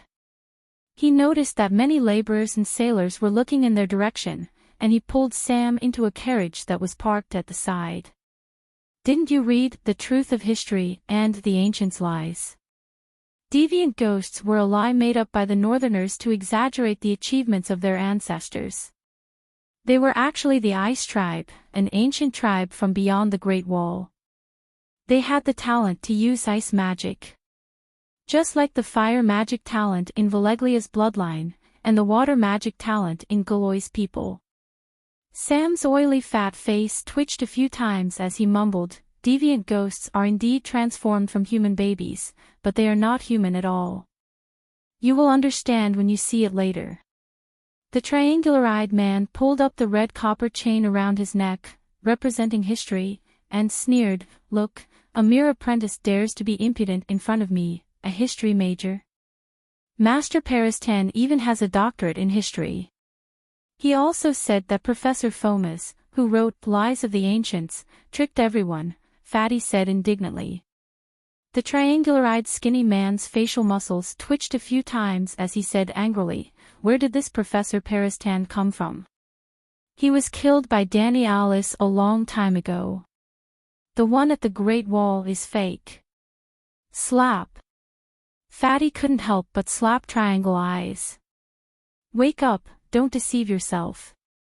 I didn't bring deviant ghosts from thousands of miles away to the City of Knowledge to argue with you. The eternal night concerns the safety of millions of people in the Seven Kingdoms. If the City of Knowledge can't fulfill its duty to warn the people, then there is no need for it to exist," he roared angrily. "You hit me, and you still dare to say such things." The scholar was furious, and his triangular-eyed eyes almost turned into circles. Fatty Sam shrunk his neck, but he immediately remembered Professor Parestan's teachings. Scholars are sinister. You must remind them at all times of who your father is to prevent them from harming your life. "My father is Randall Tully. What do you want?" The triangular-eyed man was helpless and sullen. Suddenly, he saw Jilly, who was looking out of the carriage window. He sneered and pointed at the female barbarian, "You have a lover, but you will never get the scholar's necklace." Fatty Sam's small eyes were filled with surprise as he asked, "Are there still people coming to the City of Knowledge to be scholars?"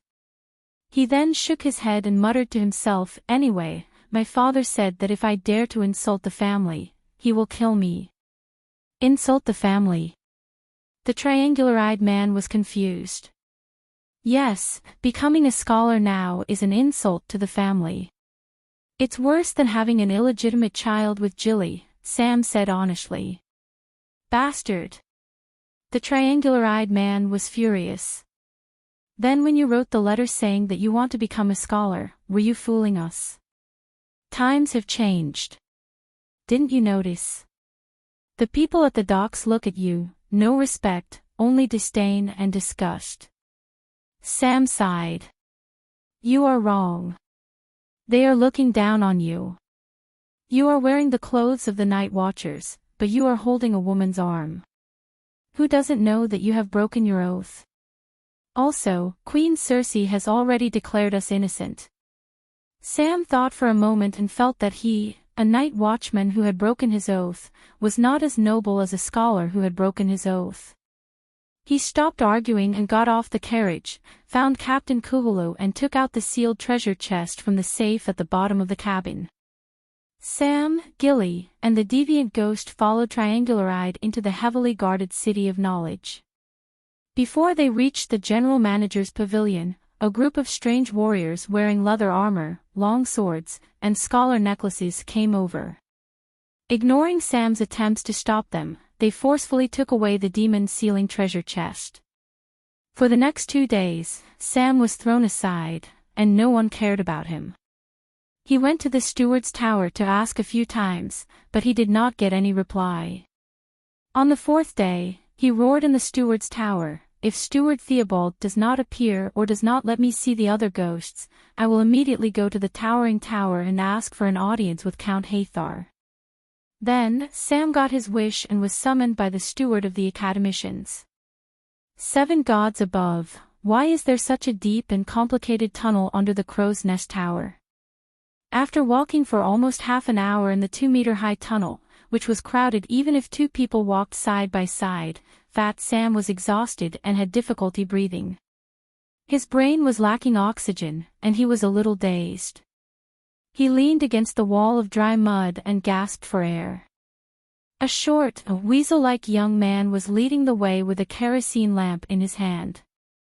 Seeing that Sam was having a hard time, he did not urge him. He stopped and waited. "This is a newly built shelter. Do you know the list of great guardians?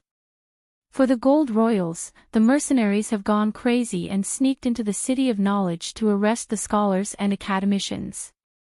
The consequences of the academicians being arrested were even more terrifying.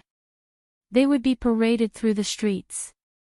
How could the academicians tolerate this? So they hired a group of townspeople and dug a fortress under the city of knowledge.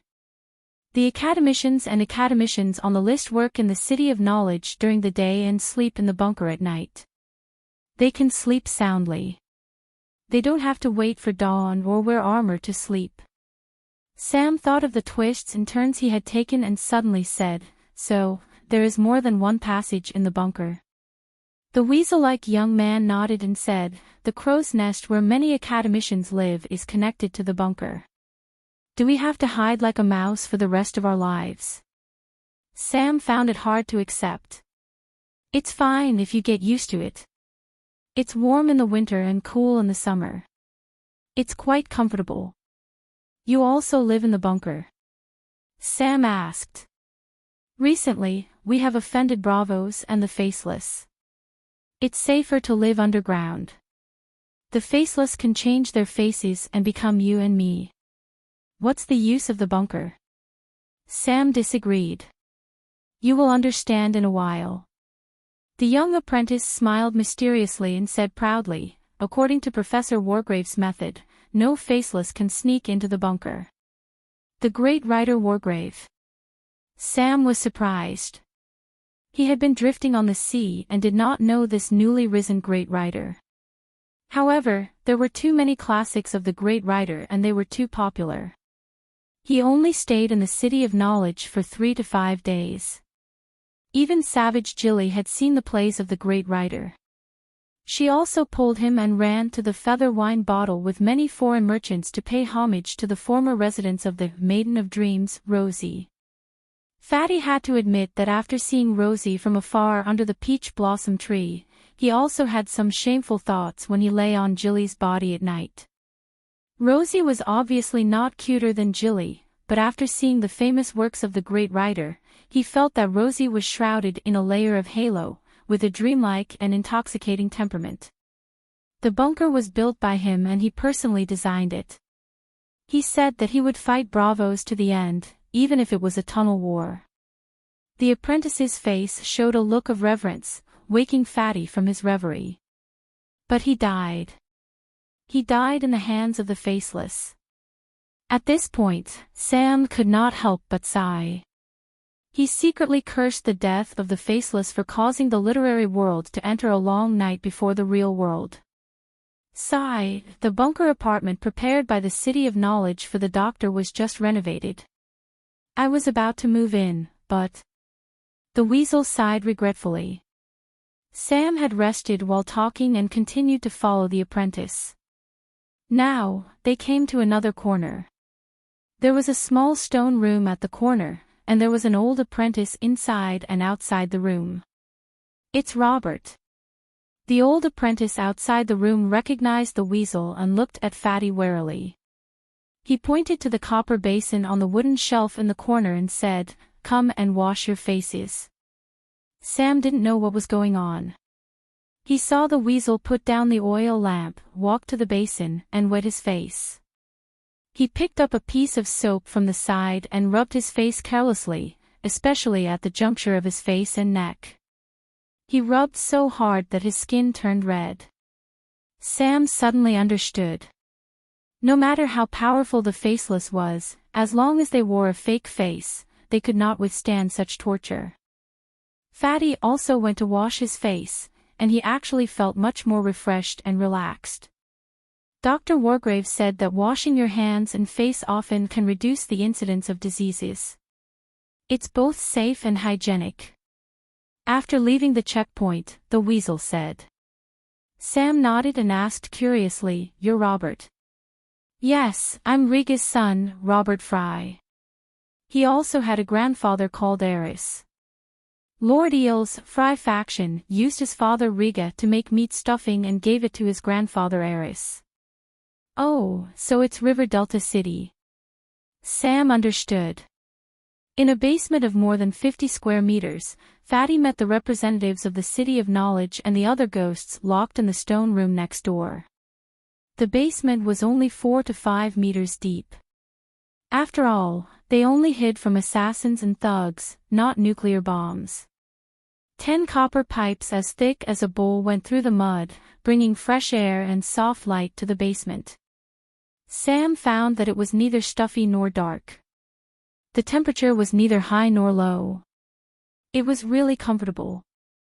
Samuel, an old scholar with a square face, stood up from behind the oval conference table. "I'm the head of the doctors, Siebold." Without waiting for Sam to salute, he pointed to the stone room next door and said, "You want to see Sir Ace?" "He's there." "Sir Ace?" Sam was baffled. He turned around and saw a masked gentleman in a brocade robe sitting on a rattan chair in a small stone room separated from the conference room by an iron fence.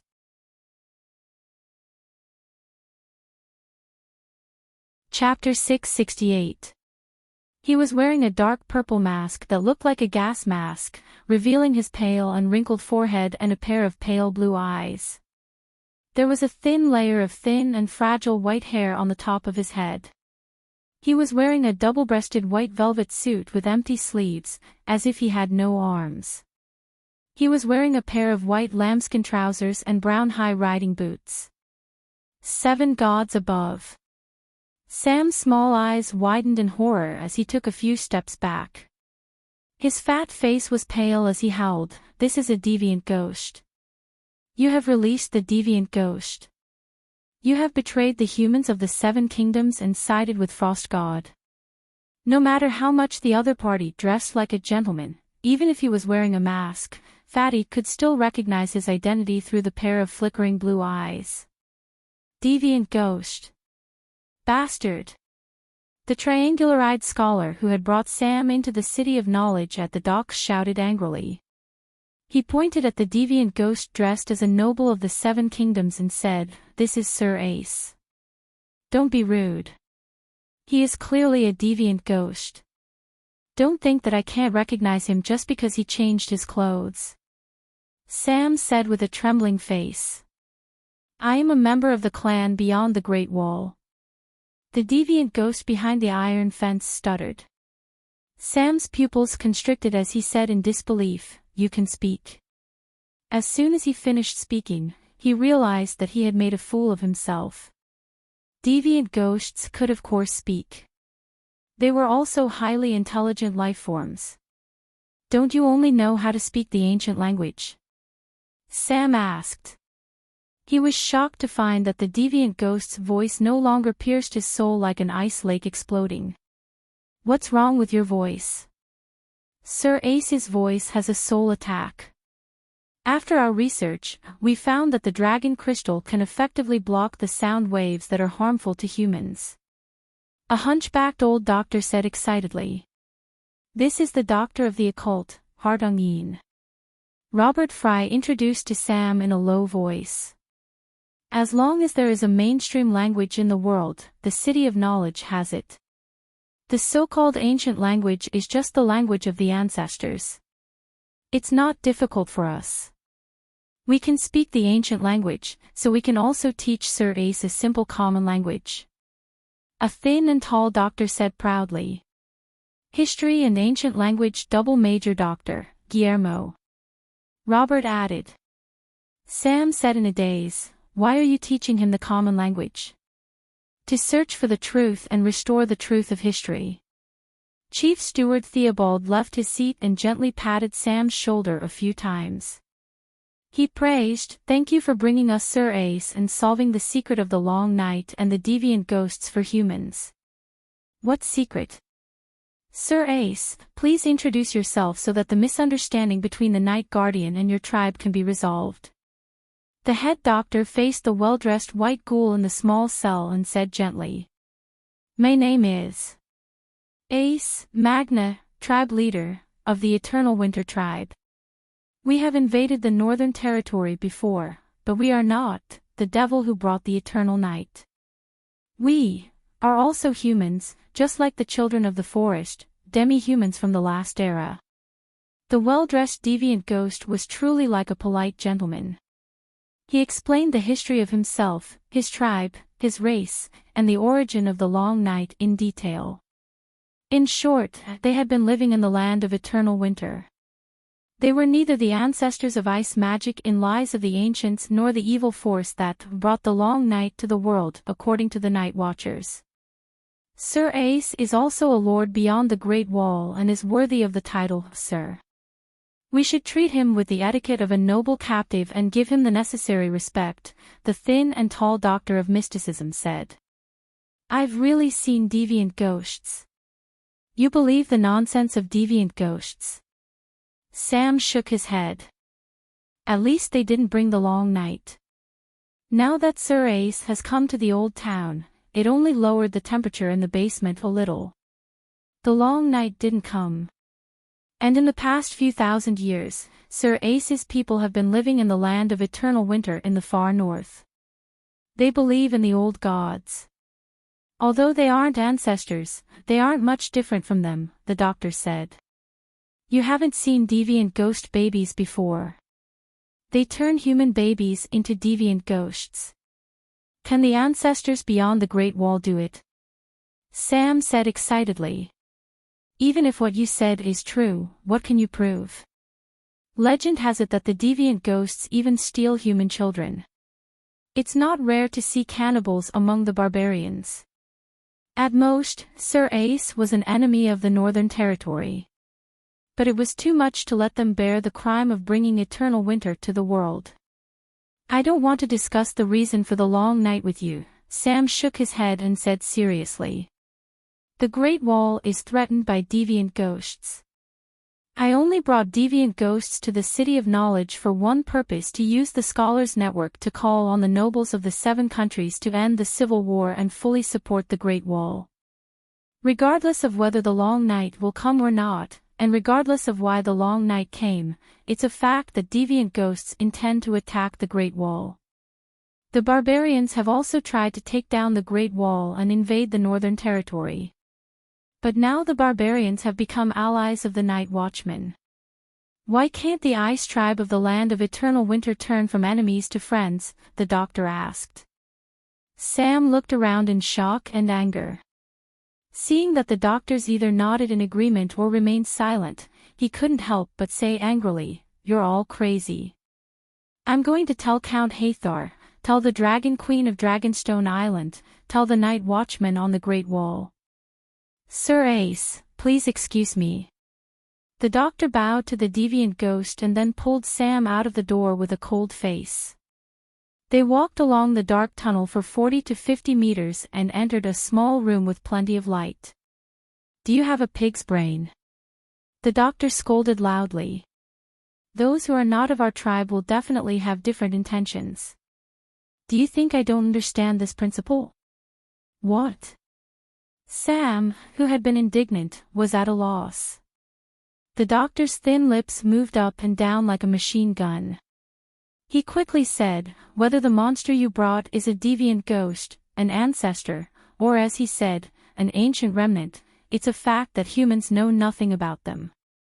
Now that he's willing to speak, whether it's the truth or not, we can extract some useful information. We can understand the social structure of the monsters, their population size, and the reason for going south.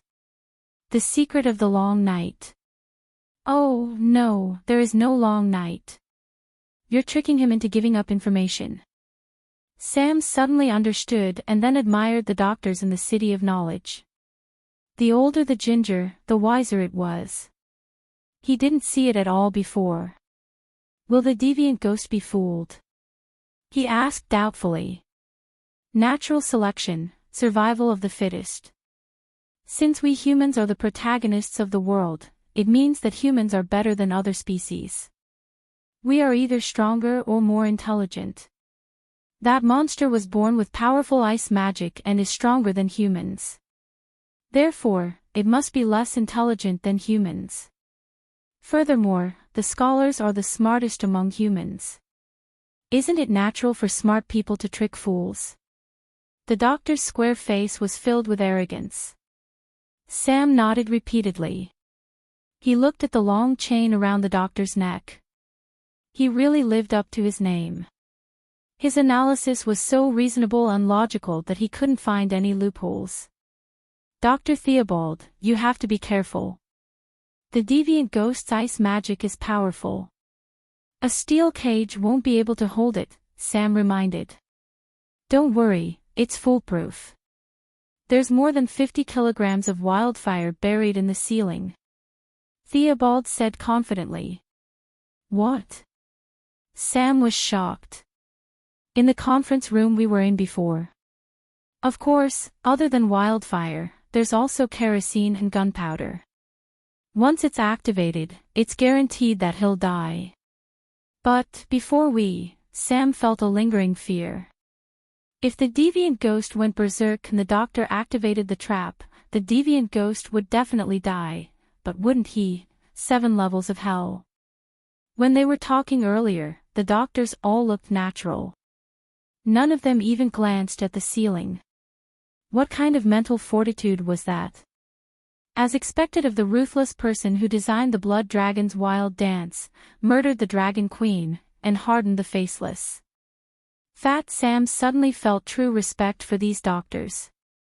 Ignoring their character, who could compare to their fearless spirit of seeking death? "Doctor, did you get any useful information?" Sam asked. "Of course, Ace is only a minor feudal lord.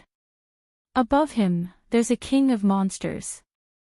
All feudal lords listen to the king of monsters." Dr. Theobald's expression became unprecedentedly solemn. He slowly told them the information he had obtained. It wasn't necessarily accurate, but it was very organized. It was obvious that the doctor had targeted the problem and was very purposeful in obtaining information. To be honest, the doctor had indeed wanted to destroy the corpses and evidence to prevent the deviant ghost from reaching the old town. Admitting the deviant ghost was equivalent to admitting that the real world that the city of knowledge had insisted on for thousands of years was a joke. If the threat of deviant ghosts always existed and only supernatural powers could resist them, then the act of destroying human magic power was akin to castrating oneself. If the real world was a joke, then the Blood Dragon's wild dance led by the scholars would be a complete sin. This sin was enough to shut down the city of knowledge. But when the deviant ghost personally appeared before them, some of the scholars remembered their responsibility. When the scholars received the chains, they swore a sacred oath to serve the people, the nobles. Moreover, as scholars, they had the spirit of seeking the truth. Was this contradictory? It wasn't. The scholars of the City of Knowledge were a unified title, but they were also divided into 2 generations, past and present. The experiences of the 2 generations were different, and so were their perceptions. In the past, deviant ghosts did not appear, and the long night was illusory.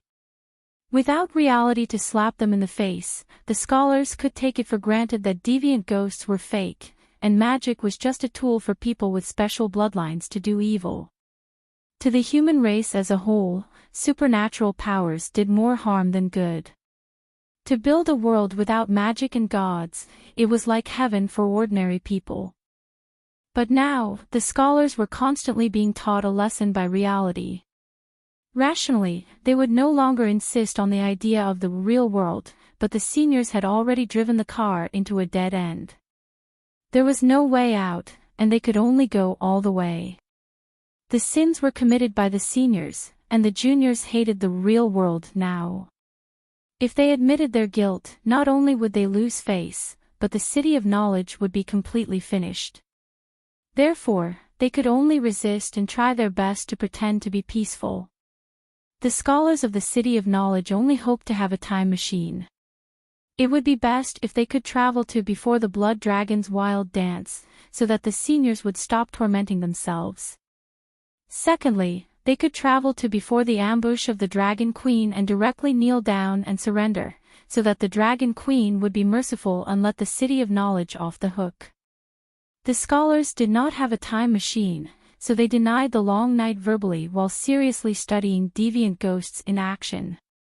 They were tormented by the contradiction. The head scholar said, "I didn't want you to participate, but you kept making a fuss. Since that's the case, you will cooperate with us. The scholars will play the good cop, and you will play the bad cop. Figure out the details of the monsters." Sam thought about it. The Dragon Queen had also hoped to figure out the secret of the deviant ghosts, but she did not succeed. If the smartest in the world scholar could do it, it would be a good thing, so he nodded and agreed. But he also put forward his own request. "I came to the City of Knowledge for two purposes. One of them has already been achieved. The rest is to persuade the City of Knowledge to send out messenger crows to warn all the nobles about the deviant ghosts." "That won't do. We haven't asked clearly. It might be a false alarm. The deviant ghosts can't cross the Great Wall at all." Sigmund shook his head.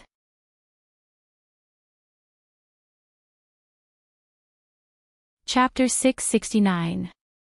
"Doctor, I understand your concerns, but the City of Knowledge's reputation has already hit rock bottom.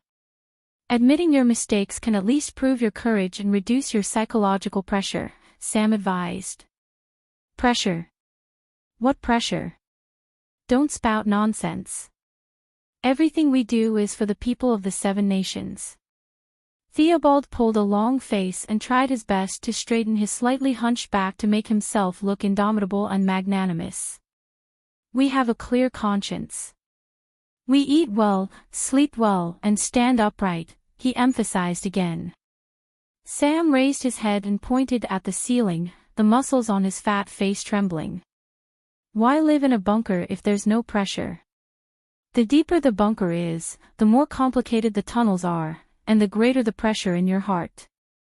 The fatty's words were like a jack that had been supporting the doctor's back. The doctor's body collapsed, and his back became even hunchier than before. Then, he flew into a rage out of humiliation. His square face was distorted, and smoke seemed to come out of his nostrils. He scolded, "Bastard, you're just a little apprentice. How can you talk to the doctor's manager like this?" Sam was scared. He shrunk his neck and said in a panic, "My father is Randall Tarley.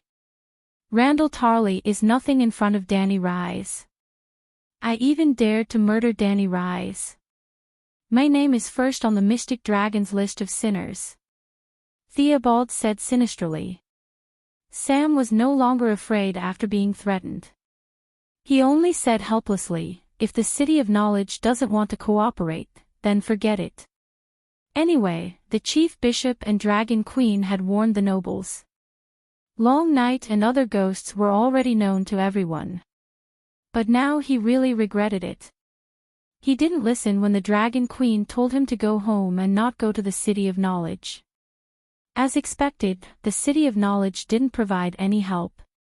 In the next few days, Sam tried his best to cooperate with the doctors, hoping to get more useful information from the other ghosts so that his trip wouldn't be in vain. They studied the ethnic composition of the other ghosts, the relationship between the ghouls and other ghosts, their eating habits, magic techniques. The other ghosts weren't very cooperative, but it wasn't like they didn't say anything. In just a few days, the doctor had recorded a pile of information about the land of eternal winter and beyond the world. According to the deviant ghosts, the land of eternal winter was just the front yard of the world gate. They could walk a few thousand miles further north. If the deviant ghosts weren't lying, then the land north of the Great Wall was no smaller than the land south of the Great Wall. Why is the world so big?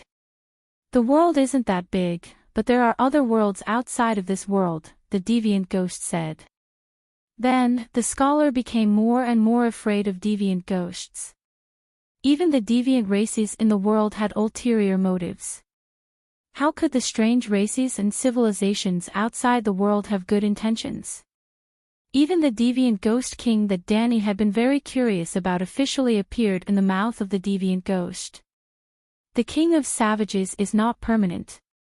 When the ancestors beyond the Great Wall are unable to survive the winter, the various tribes will gather together and elect a king of savages. The king of savages will lead all the savages south. It was the same for the eternal winter tribe. When there is enough food, we live in small tribes. When the king of ice and snow is born, we will submit to him and go south to find prey. In the past thousands of years, the king of ice and snow did not appear. 5 years ago, he came, he's here. Professor Gaile, who looked like a bamboo pole, chewed carefully. Suddenly, his expression changed. He said in shock, "Your king came from another place. He was originally human." Sam didn't hide the information he knew about deviant ghosts from the scholar. He told the City of Knowledge that deviant ghosts might not have the ability to reproduce and could only be transformed from the male infants of the ancestors who worshipped the old gods. Therefore, Gaile, who had been communicating with the deviant ghost in the ancient language, could understand the subtext of the deviant ghost's words. After a long silence, the deviant ghost's muffled voice came from behind the dragon crystal mask. "Only a noble heart that is entangled by the most heinous sins is worthy of our absolute loyalty." A noble heart that is entangled by the most heinous sins. After Gaile translated the deviant ghost's words, Sam and the other scholars looked at each other in shock. At least, the deviant ghost admitted one thing. The deviant ghost king came from the human world. He had a noble soul, but he was burdened by the most heinous sins. In endless suffering, he was chosen as the deviant ghost king. Moreover, it happened 5 years ago. Who is he? Sam asked anxiously. Sir Ace glanced at Fatty with his emotionless blue eyes and said, "His human identity is meaningless to us." Sam asked a few more times, but Sir Ace only said that he didn't know. Dr. Theobald stopped Fatty and said slowly, "Actually, knowing who he is not of much use to us. Let's ask something else. For example, the ability of the King of Ice and Snow. The King of Ice and Snow can't bring about the long night. We just lack food." The deviant ghost said. "Food? What do you eat?" "We've been here for a few days, but Sir Ace doesn't seem to have eaten anything." Dr. Gaile was puzzled. "Warm blood, fresh blood from living creatures." The deviant ghost stared at Fatty and said, "Human blood is the best." The scholars who were pretending to be red faces couldn't hold it in anymore. Their expressions changed as they exclaimed, "Don't even think about eating me." Fatty's face turned pale. He took a few steps back and shouted, "He really is a demon." The head scholar glanced at Fatty and asked the deviant ghost with a forced smile, "Is animal blood okay?" "Human blood." After eating it once, you won't need to eat for many years. Animal blood is much worse. The deviant ghost said. Prepare a bowl of pig blood for Sir Ace. Thinking that the deviant ghost could turn the corpse into a corpse ghost, the head scholar immediately changed his words. The noble Sir Ace can't drink pig blood. He needs a bowl of phoenix blood. Where did the phoenix come from? Robert Fry hurriedly asked. Idiot, chicken blood. The head scholar scolded in a low voice. Use a small bowl. He emphasized again. Robert Fry obeyed the order and left. At this time, a history professor suddenly said, I understand. The eternal winter tribe lives on the blood of savages. In the past few thousand years, they didn't approach the Great Wall because the number of savages was enough for them to survive. In winter, the savages went south, so they followed. The long winter lasted for several years. The savages had no food reserves and died out. The eternal winter tribe could only invade the north. That makes sense. This is the truth about the long night and deviant ghosts. The head scholar immediately nodded in agreement. After waiting for about half an hour, Robert walked in with a large bowl full of warm blood. However, before he could enter the door, a trace of anger flashed across the head scholar's face. He hurriedly rushed out of the door and pulled Robert to the corner of the corridor. He scolded, What did I say just now? You used such a big bowl. Are you afraid that the monster won't be full and won't have the strength to riot? This is the smallest bowl, Robert said, aggrieved. The head scholar was stunned. He said, Find a goblet and pour a quarter of a cup. Just enough to moisten his throat. Robert's wretched weasel-like face trembled a few times. He hurriedly turned around to find a goblet. Wait. The head scholar stopped him. Have you dealt with the rooster's body? It's not the rooster. The bunker doesn't have a kitchen. I found lazy man Leo and killed a few pigeons. Robert muttered. Pigeons are fine. Have you dealt with the body? How? Throw it into the fireplace and burn it. No body is allowed in the bunker, not even a pigeon. Theobald's square face was stern as he said sternly. Oh, after almost an hour, Robert finally found Leo again. He found him sitting by the fireplace, the fire reflecting red light from his oily mouth. A mouthful of red wine and a mouthful of roasted pigeon with honey. Leo was using his own method to deal with the pigeon's body. It smells so good. Give me one. Robert swallowed. He suddenly felt hungry. Leo Tyrell pointed at the fireplace and said casually, You can get it yourself. Ha! Why are there only 5 skewers?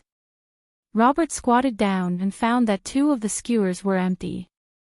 There were 3 pigeons skewered on the skewers, giving off the smell of pepper, honey, and fennel. I remember that we killed 6 pigeons in total. Robert turned around and said nervously. 6. Leo tilted his head and looked at the furnace. He said lazily, You remembered wrong. There are only 5. Are you sure? Robert was the first to become uncertain. There are deviants in the cellar. The doctor told us to be wary of corpses turning into zombies. Hey, it's just a pigeon. Even if it really turns into an undying monster, I can still squeeze it out of its shit. Leo waved his hand and said nonchalantly. Maybe the zombies know magic. Hee, I asked that damn fatty. The zombies are just resurrected from the dead.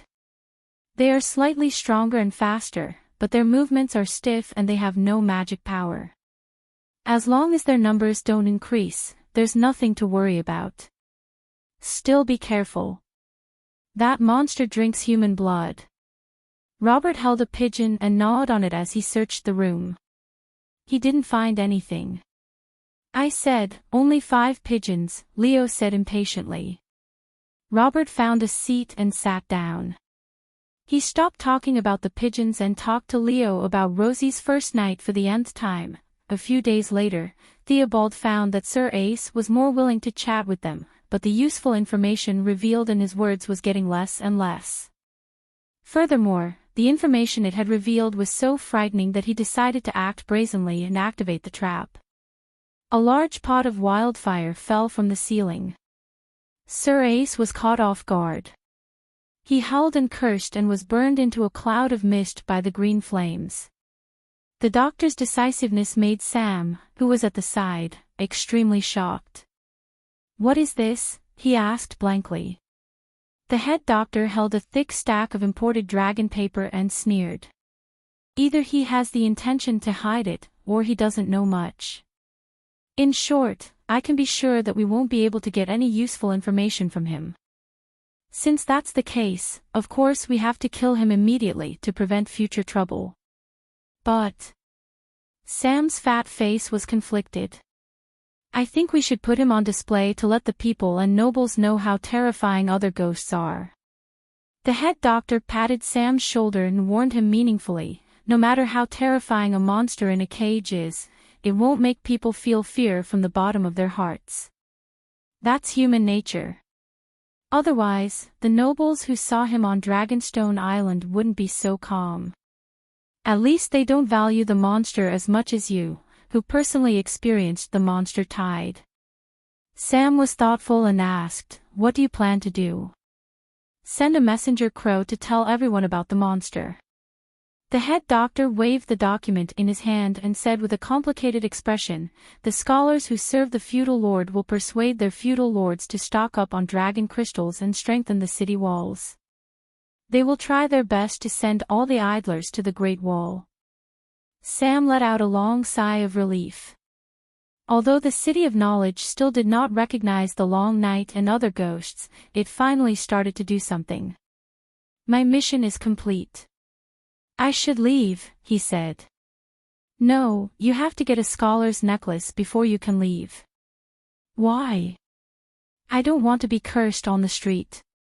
I don't want to humiliate the family," Sam said with a bitter face. Yes, everyone no longer sees the scholar's necklace as an honor. Dr. Theobald's expression was gloomy, as if he had suddenly aged 10 years. "You are a good seedling. You have a good family background and a quick mind. You even killed other ice monsters. You are destined to have a bright future. The City of Knowledge depends on people like you to support it." The head doctor was sincere, but Sam planned to run away in the night. When he returned to his residence, he immediately asked Jilly to prepare a bow. "We have to leave as soon as possible. We can't let the doctor put the necklace on me." Where's my horn?" "What horn?" "The horn that John gave me was inlaid with copper. You tried it, but it didn't sound." "I don't know." Jilly shook her head.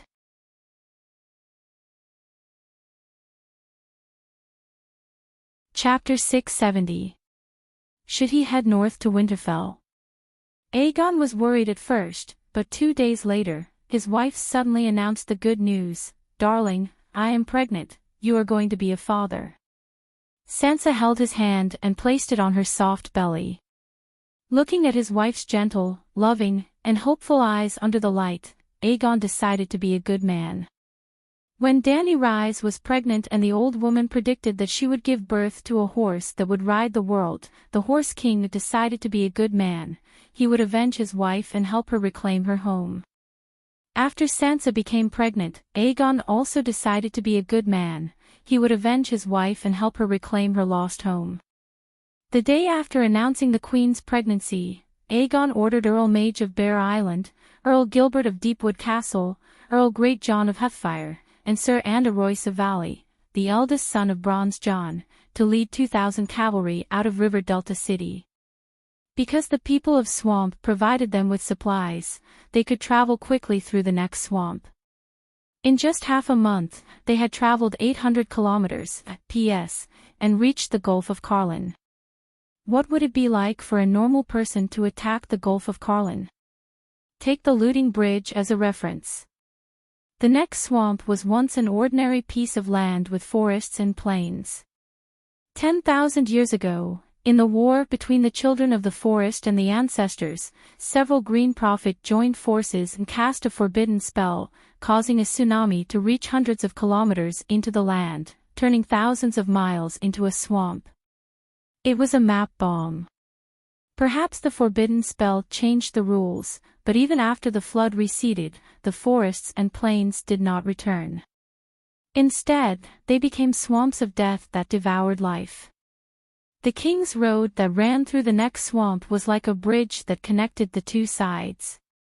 If a person or horse left the bridge and fell into the swamp, if they were unlucky, they would sink into the mud. If there were no companions to save them, they would leave behind a trail of dirty bubbles and disappear from the world. Therefore, crossing the Gulf of Carlin was equivalent to crossing the 400-kilometer-long looting bridge. It was hard to say whether the Gulf of Carlin or the looting bridge was more dangerous.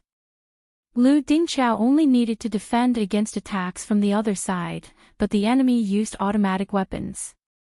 The output of machine guns and mortars would definitely be stronger than crossbows and swords. However, there were several towers built in the swamp at Carlin Bay. Apart from the one man holding the pass, at the front, there would be a rain of arrows and ballista fire from the left, right, and even behind them. Bolton had arranged for 200 men to guard Carlin Bay. In theory, they should be able to defend against the combined attacks of all the vassals south of the next swamp. However, in the face of aerial bombardment in a three-dimensional war, the natural barriers in a two-dimensional war were nothing. This was a true dimensional reduction attack. They did not even need the help of the swamp people. With just Tyrion riding on Tessa's back and throwing kerosene bombs, it only took them 5 minutes to clear the third perilous pass of the Seven Kingdoms, which had once stopped the Undulls for decades and Lothbolton for 2 years. Continuing north, Aegon's cavalry and Jon's barbarians met up at the barren grave of the ancestors. It seemed that the heavens were also on Stark's side. Today, winter had arrived, but there had been several months of sunny days. At the foot of Winterfell, the Dragon Wolf Alliance met Erlu, who was leading a group of defeated soldiers. Erlu had a tenacious heart, a steel-like will, and a brain like iron. Even when he was attacked by Dany, the matter of the child of the prophecy, he did not give up on his goal. However, after enduring for more than a month, he finally crossed the sea of snow that reached his thighs. However, before he could reach the base of Winterfell's city wall, he was attacked by the Little Skin Flayer. That's right, the Little Skin Flayer took the initiative to attack. He did not wait for Erlu to set up a siege formation. The Skin Flayer's army was even larger, and he was still waiting for an exhausted enemy. If he still hid behind the city wall despite having the advantage, he would be looked down upon by the northern nobles who sided with the Bolton family. As expected, Erlu, who did not cheat, was defeated again. Yes, looking at Erlu's battle records over the past few years, with Aunt May by his side, he would definitely win. If he was alone, he would definitely lose. After going through countless hardships and losing a quarter of the Southern Knights, they finally walked out of the Wolfswood. Then, they were chased away like ducks. How tragic! Erlu fled back to the Wolf Forest with the remaining soldiers. After counting the number of people, he sadly found that there were only 500 Red Heart Knights of Blazing Flame left from the south to the north, and only half of the 3,000 clansmen from the north were left. During the chaotic battle, Jon entered Witty's body and attacked the Little Skin Flayer. He bit off his calf and dispersed the cavalry that was chasing after Erlu. If not for that, Erlu would have been killed just like in Traveling Power. To be honest, when Tyrion saw Erlu at the foot of Winterfell, he had the urge to kill him immediately. Erlu was in a worse state than when he had just been defeated. He only had 1,000 emaciated and defeated soldiers with him. Erlu defeated Winterfell and the Dragon-Wolf Alliance approached Winterfell for more than a month. They lacked food and clothing, lost the battle, and couldn't see any hope. Half of them froze to death and starved to death. Only 300 of the southern knights were left. They had lost their warhorses and were so hungry that they were all skin and bones. Their eyes were green, and they couldn't even lift their swords. What a pity, what a pity. After landing at the foot of Winterfell, Tyrion looked at the red-robed priestess standing beside Jon at the front of the army. Then, he looked at the 3,000 mercenaries on the left of the army who were holding the stag flag. He regretted it. Before Aegon got married, he should have ridden the dragon to the northern territory and secretly killed Erlu with kerosene bombs. But now, who would have thought that such a weak person would have a chance to turn the tables? Jon didn't come alone. He brought along Erlu's wife, daughter, Aunt May, and the king's hand. Erlu's wife and Aunt May only had 100 southern knights with them. They weren't a threat. Onion Knight Davos brought 3,000 Braavos mercenaries to save Erlu's life. They were all cavalrymen. Jon set off from East Sea View and took a ship to Widow's Point, which was about 1,800 kilometers away. Braavos was only 900 kilometers away from Widow's Point. Erlu had planned to recruit at least 20,000 mercenaries, but time was tight. Jon's 6,000 troops couldn't afford to waste time in Widow's Point. Erlu's target was the Iron Throne. The tens of thousands of mercenaries weren't prepared for Winterfell. I didn't expect to meet you again under such circumstances. The gnome sighed. Jon and Erlu gave Tyrion different responses to the same sentence. Jon gave the gnome a big hug and said sincerely, "I'm so happy to meet you here." When he saw the huge pterosaur soaring in the sky, he exclaimed, "Congratulations, you've finally realized your dream of becoming a dragon knight. I didn't expect you to remember." The gnome hugged his younger brother, who had become more weathered than him. He was very touched. Crack, crack. Erlu puffed up his cheeks, which were so thin that only a thin layer of skin was left. He ground his teeth and swore to himself, "Sooner or later, I'll punish and burn this gnome who committed the crime of kinslaying and treason to death. I know the king you're loyal to Aegon Targaryen, Aegon the Sixth." He stared at the gnome, his masseter muscles bulging. Like Joffrey and Tommen, he's a bastard that Varys found to confuse the Targaryen bloodline. I don't know why the shrewd Dany Rise was deceived, but I won't admit that he's the son of Rhaegar and Ilya. "No one cares about your attitude," Tyrion said in annoyance. A sharp glint flashed in Erlu's sunken eyes. He said coldly, "There are few people with purple eyes and silver hair in Westeros, but there are many of them on the other side of the narrow sea. Crown Prince Aegon might not even be a Westeros. If his identity is unclear, how can he become the king of the Seven Kingdoms? Now that even your nephew Tommen is dead, I'm the only successor left in the Baratheon dynasty. According to the laws of the Seven Kingdoms, all the nobles and citizens of the Seven Kingdoms, including you, should submit to the true king. Actually, I have a question for you." Tyrion tilted his head and looked at Erlu strangely. "Don't you have any self-awareness? Don't you know that you're hated by everyone?" Erlu pursed his thin lips and said, "The law is the law. It has nothing to do with personal likes and dislikes. It's also because the law is impartial that the country can operate in an orderly manner under the rules of the law. The current chaos in the Seven Kingdoms is due to the trampling of the law. If the Seven Kingdoms want peace to be restored and the people to live and work in peace, we should uphold the law and rebuild the dignity and sanctity of the law. You're not wrong. If the king and the nobles followed the law, the Seven Kingdoms would definitely be at peace now." The dwarf nodded with a complicated expression, then shook his head and sighed. "Unfortunately, we've always lacked a powerful, law enforcement organization that can judge the king's actions without affecting the king's authority. For example, you. I believe that you can strictly abide by the law and give absolute justice to anyone. Only to yourself. Do you dare to swear in front of the 7 gods that you've never done anything against the law? I have a clear conscience, Erlu said, lifting his chin. The dwarf shook his head. You can't. There are many kings in this world who can be impartial and treat others strictly, but there's only one who is strict to benefit oneself.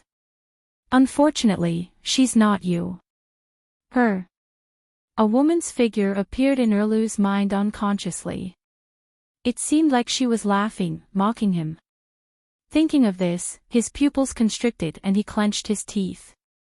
Since ancient times, in the 10,000 years of human history, the number of kings is as many as the sand in the Ganges River.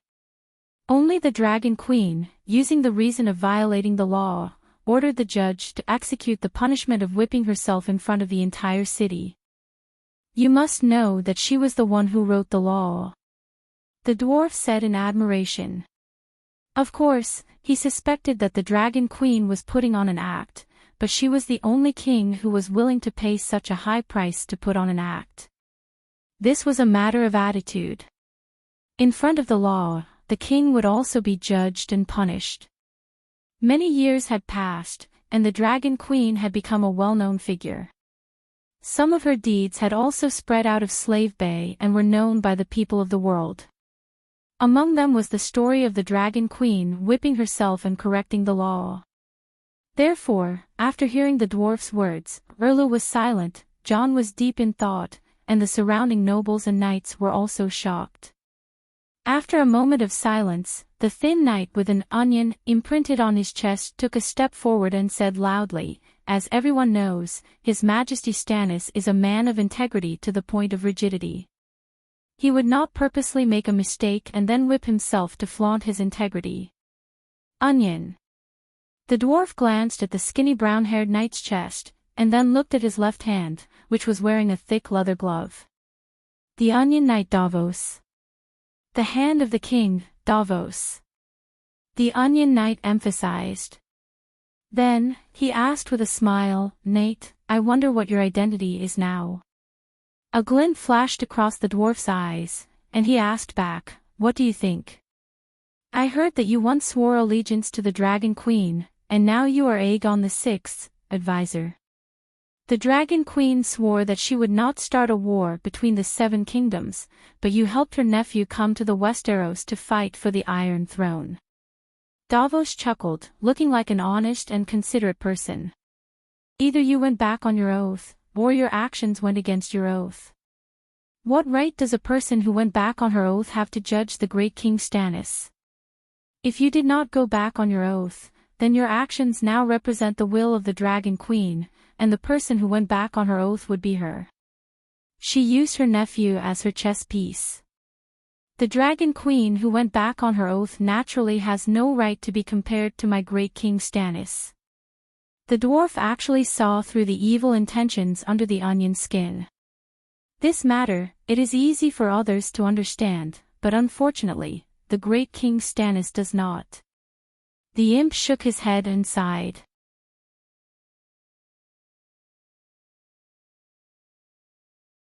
Chapter 671. Erlu guessed that the dwarf did not have anything nice to say, but he asked coldly, what do I not understand? The dwarf looked at the clouds at a 45-degree angle and said softly, logging is tiring. Logging is tiring. Erlu's expression changed. Tyrion let out a long sigh and continued, when the Dragon Queen made her vow, King Aegon was still living in seclusion. The Dragon Queen had built a great foundation at Slave Bay, and King Aegon was the eldest son of the previous king, so he had the priority to inherit the Iron Throne. They were aunt and nephew, but they were also kings. The 2 kings did not meet, and were destined to belong to different branches. The path of a king was to have an independent will. Of course, King Aegon did not have to abide by his aunt's vow, but he cared about their relationship and chose to leave Slave Bay quietly without saying goodbye. He also gave up the Targaryen ancestral emblem and declared that there were 2 branches. From then on, his actions only represented himself, and had nothing to do with the queen. The Dragon Queen kept her vow, but she was not a cold-blooded blockhead. She cared about her blood relationship with her nephew and silently gave up her most trusted minister without breaking her vow. He used his thumb to poke his chest. "Sigh, your majesties, how could a cold-blooded person who could kill her own brother for the sake of the Iron Throne understand the love between aunt and nephew?" "What do you mean?" Erlu gritted his teeth and glared. "Everyone in the world knows how Renly died. Times have changed. In the past, no one knew magic, and only thought that Renly's death was baffling. Now, everyone sees the person beside you." Tyrion glanced at the red-robed woman who was emitting waves of heat. He felt a little guilty, and his voice softened subconsciously. This woman was truly extraordinary. Although the weather was clear today, Winterfell was covered in white snow. The ice and snow did not melt, and the north wind lifted his robes. The cold air was like nails that penetrated his bones. He had wrapped himself into a ball with his fur, but he still felt cold. However, that woman was dressed in a light and elegant red robe. More than half of her fair, swaying chest was exposed. Not only was she not cold, but even the people around her could feel the heat around her. It seemed that even the Dragon Queen could not do it. As expected of a demigod. Erlu was a fool. He didn't bring her along for the Battle of the Blackwater River and the expedition to the south to attack Winterfell. "You are a scoundrel who killed your father, uncle, and nephew. How dare you accuse me of killing my own family?" The sound of Erlu grinding teeth brought the dwarf back to his senses. Seeing the terrifying look on his face, as if he was about to devour someone, the dwarf stole a glance at the red-robed woman. "Don't be so agitated. I'll kill my father too. We're all the same. I'm not looking down on you." Hearing this, Erlu became even more agitated. His body trembled as he growled, "Little devil, are you trying to start a war? If it's a one-on-one, sure." Tyrion raised his eyebrows. "With just you?" Erlu grasped the hero's red sword at his waist. Jon looked at the half-exposed red sword in astonishment. The red light and heat on the blade had disappeared. Erlu hadn't replenished his mana for a long time. "It's a duel between knights. You ride a horse, and I ride a dragon." The dwarf laughed. Erlu's skinny face that was stuck to his skull suddenly turned purplish red. "Your Majesty, since this knight dares to challenge the child of the prophecy, why don't you fulfill his wish?" The red-robed woman's voice was soft and gentle, like a lover's whisper.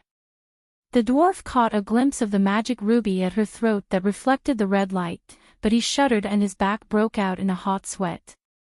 Ha, don't be so serious. I'm just joking. How can a small dwarf be qualified to challenge the king? It's freezing here. Why don't we help the Duke of the Northern Territory take down Winterfell, and then we can sit by the warm fireplace and enjoy good wine while we reminisce about old times. Jon didn't want to see the two allies fight, so he immediately invited the commanders into his tent to discuss the battle plan. Tyrion looked at the map provided by the dwarf. Not only were the names of the sentry towers and buildings in Winterfell marked in detail, even the Bolton army's defense, the location of the ballistae, the Little Skinner's dormitory, and the command center were all accurate. Obviously, this was another battle with asymmetric information. He sighed and said, "Tonight, we can enter the city to soak in the hot springs. Count Medji is familiar with the surrounding terrain and is guarding outside with 1,000 cavalrymen. I'll open the city gates, and the rest of the people will swarm in and kill all the Skinner in the city. If anyone escapes, Count Medji will be in charge of pursuing them. What do you all think?" Jon nodded. If the dwarf could quickly blast open the city gates, the rest of the people could fight however they wanted. "Your Majesty Stannis, what do you think?" He looked at the gloomy Erlu. What about Roose Bolton? Erlu asked. There was no sign of the old Skinner on the map. Lord Eel stroked his fat and oily chin and muttered, that bastard Ramus married Miss Arya, so Winterfell belongs to him. After the bastard defeated you, Lord Leech left Winterfell. He said that he was homesick after leaving the Terror Castle for many years. That's not my sister. The Iron Throne used Jenny Poole to disguise herself as Arya, John hurriedly said. Erlu's bony fingers tapped twice on the map and said, I don't care about the rest, but I want Theon Greyjoy and Ramus Bolton. They have committed countless crimes and have to be judged by the king. Tyrion sneered and said, burn them and offer them to the Red God. Which country's laws apply to such a trial? His Majesty Aegon didn't come. King Stannis has the highest rank here, Davos reminded. Theon. Jon looked conflicted. Theon didn't kill Rickon and Bran, so he doesn't deserve to die. And now, he has received the punishment he deserves. Maybe we can let him go. Erlu turned his head and said, he betrayed us and attacked Winterfell. He was the trigger for the series of events and indirectly destroyed your family. How can we forgive him so easily? Jon frowned and didn't say anything. If Theon didn't betray Robb, Winterfell wouldn't have fallen. Little Skinner wouldn't have been able to survive. Little Skinner was arrested and locked up in Winterfell's death row prison. The best outcome would have been to put on a black cloak and Theon would have released him. Carlin Bay wouldn't have fallen into Tyrine's hands. Robb wouldn't have been in a hurry to return to the north. The outcome would have been different. This plot was different from the corresponding plot of Game of Thrones. Although Uncle Finger was willing to send cannons, he didn't care about the military strength of Ramus and the Skinners. Between the northern region, which had been crippled and was still divided, and the fertile and well-preserved valley, which would you choose? Anyone with a normal brain would choose the valley and take back Winterfell with the army of the valley. Thus, Sansa's marriage with the heir Harry was more valuable to stabilize Uncle Finger's rule over the valley. Of course, Aegon, who controlled the Black Death, was more valuable than Harry. No matter what, Little Skinner couldn't marry Sansa. However, ruling the North required Stark's righteousness. Thus, Tywin used Sansa's maid, Janipal, to replace the missing person Arya's household register. Old Skinner naturally allowed his illegitimate son to marry the fake princess. Before becoming Arya, Janipal went to Uncle Finger's missing women's chain supermarket to further her studies. Little Skinner not only married a maid, but that maid also became a prostitute for half a year. How unlucky. Jon's Raven returned to Winterfell a few times. Knowing the true identity of Arya, he didn't send Mans Red to save his sister. Theon stayed in Winterfell. Tyrion frowned. You can try Ramus and Theon, but you can't set up a private court. According to tradition, at least the nobles and commoners should be invited as witnesses. Of course, he didn't care about Ramus and Theon's lives. However, Erlu specifically asked for them, which meant that their blood was powerful. Theon was the son of King Balon, and Ramus was the king of the north. That's reasonable. It's reasonable. Even the bitch Queen Dowager will invite witnesses. Lord Eel squinted his small eyes and agreed. Then, the Northern and River Valley Knights followed suit.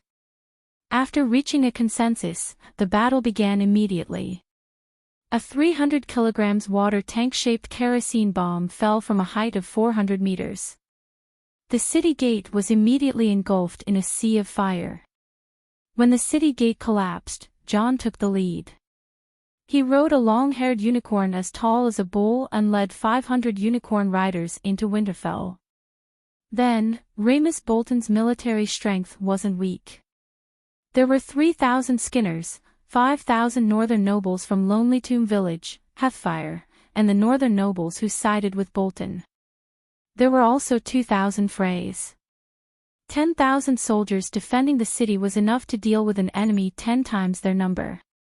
In addition, the weather in the northern region was cold, so the defending army had an advantage.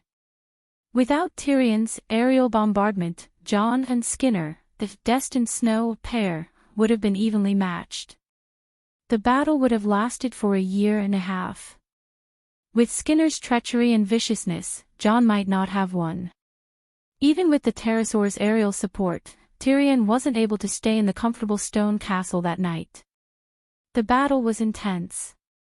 Skinner's right leg was bitten off by Jon, so he didn't charge.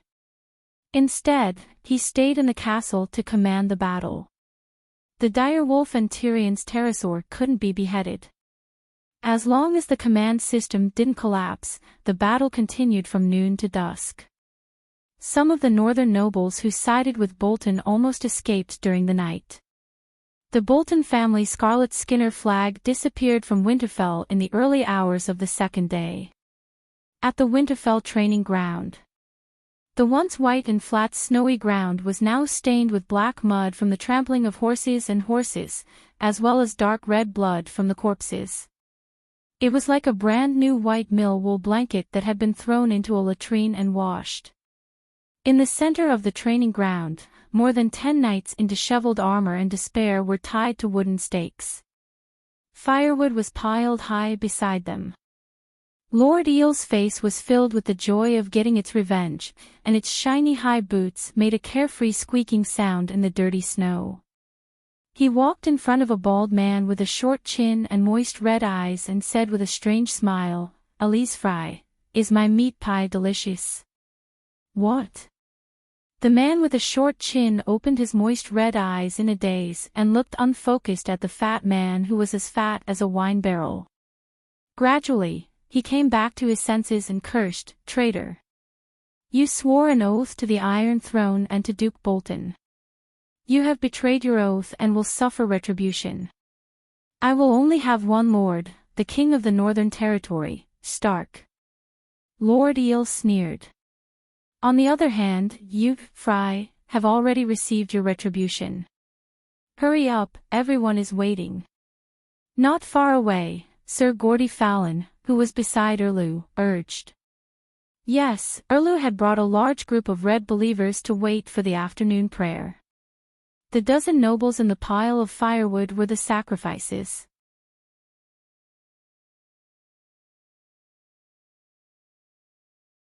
Chapter 672. Have you forgotten? When that little bastard Ramus got married, I gave him 3 meat pies. You ate them too, and you cheered loudly. Lord Eel enjoyed this moment very much. He waved his hand at Erlu and turned back, his face full of satisfaction after getting his revenge. I even let a singer sing Rat Chef. Hee, your son Riga, your brothers Simon and Jerry, aren't they all missing? Eris' weasel-like wet red eyes suddenly widened. His pale face turned slightly green, and the bald hair on his short chin trembled a few times, but he could only make hee sounds. Lord Eel laughed and asked cruelly, "How does it feel to eat your son's meat pies while listening to Rat Chef?" Ugh! Eris and the other Freys heard this and felt their stomach acid rise. Snot and tears flowed out of their stomachs together with the filth in their stomachs. You will die a horrible death. Stranger will take you to the 7 hells. Eris cursed with a ferocious face. I am practicing the teachings of the gods. The Holy Father will give me a fair trial. Lord Eel glanced at the impatient Red God believers behind him and said in a low voice, "You can't even go to the 7 hells. The foreign evil gods will torture you in the world of death for 1,000 years, 10,000 years. 4 Freys were burned to death.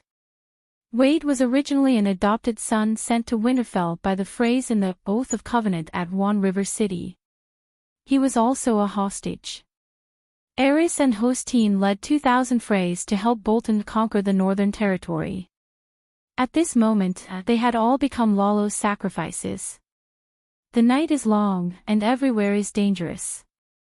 We mortals live and die alone, at a loss, hesitating in the valley. Fortunately, we have compatriots, gathered together. Fortunately, there is a true lord, who overflows me." Melisandre and Erlu stood side by side. Erlu's wife and daughter, and the Red Heart Knights, who were 70% fewer in number than they were at the Great Wall, knelt behind them and recited the Red God prayer together. Dozens of meters away, on a tall tower, the dwarf and John stood by the window, watching Fry struggle and wail in the thick red flames. "You're Stark. You actually let a group of Red God believers sacrifice Yes God in your own home. Why don't you burn down the forest of divine trees and change your faith to the Red Deity?" Tyrion said with a displeased expression. "He is my king." John sighed. "Was your brain eaten by deviant ghosts?" Tyrion widened his two deformed eyes, one big and one small, in disbelief. "Even if you pledge allegiance to the Dragon Queen, it's still 100 times better than pledging allegiance to Stannis. What are you thinking? Do you think I don't want to pledge my loyalty to Her Majesty Dany Alice?" John smiled bitterly and shook his head. "But she doesn't want to get involved in the mess in the northern region." At that time, Aegon had yet to appear. Other than King Stannis, I had no other choice. Furthermore, he sincerely wanted to uphold justice for my father. I had no reason to refuse. Tyrion looked at his younger brother, whose temperament had changed greatly, and asked, "Your sister married Aegon, which also means that Stark and Targaryen have formed an alliance." His Majesty Aegon also followed the agreement and helped Stark take revenge and take down Winterfell for Stark. Furthermore, your sister is pregnant with Aegon's heir. What do you plan to do? Aegon and Stannis will have a fight to the death. Whose side are you on? Jon's bearded face was almost twisted into a furry black dog's butt. I don't know, how can you not know? Tyrion's eyes flashed, and he said in a low voice, Jon, you are no longer the silly boy who just arrived at the Great Wall.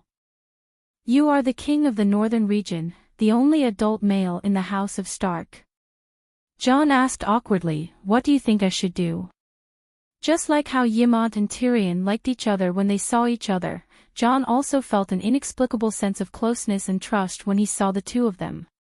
Yes, the reason why Jon was able to blend into the Night Watchmen and stand out among them was because of Tyrion's priceless advice. Do you know why I left Slaves Bay? Tyrion sighed and recounted his experience. The Dragon Queen is a good queen, but she is not a benevolent saint. In fact, she has always been cold to her true enemies. Perhaps she did not see Stark as an enemy, and could even forgive Stannis for not participating in the War of the Usurpers. However, she did not hide her malice towards Lannister. It's no wonder. You all have a reason to rebel, but my father betrayed you and tricked the King's Landing into opening and slaughtered her entire family, not even sparing the baby. Although my brother has a good reason, he is a White Knight.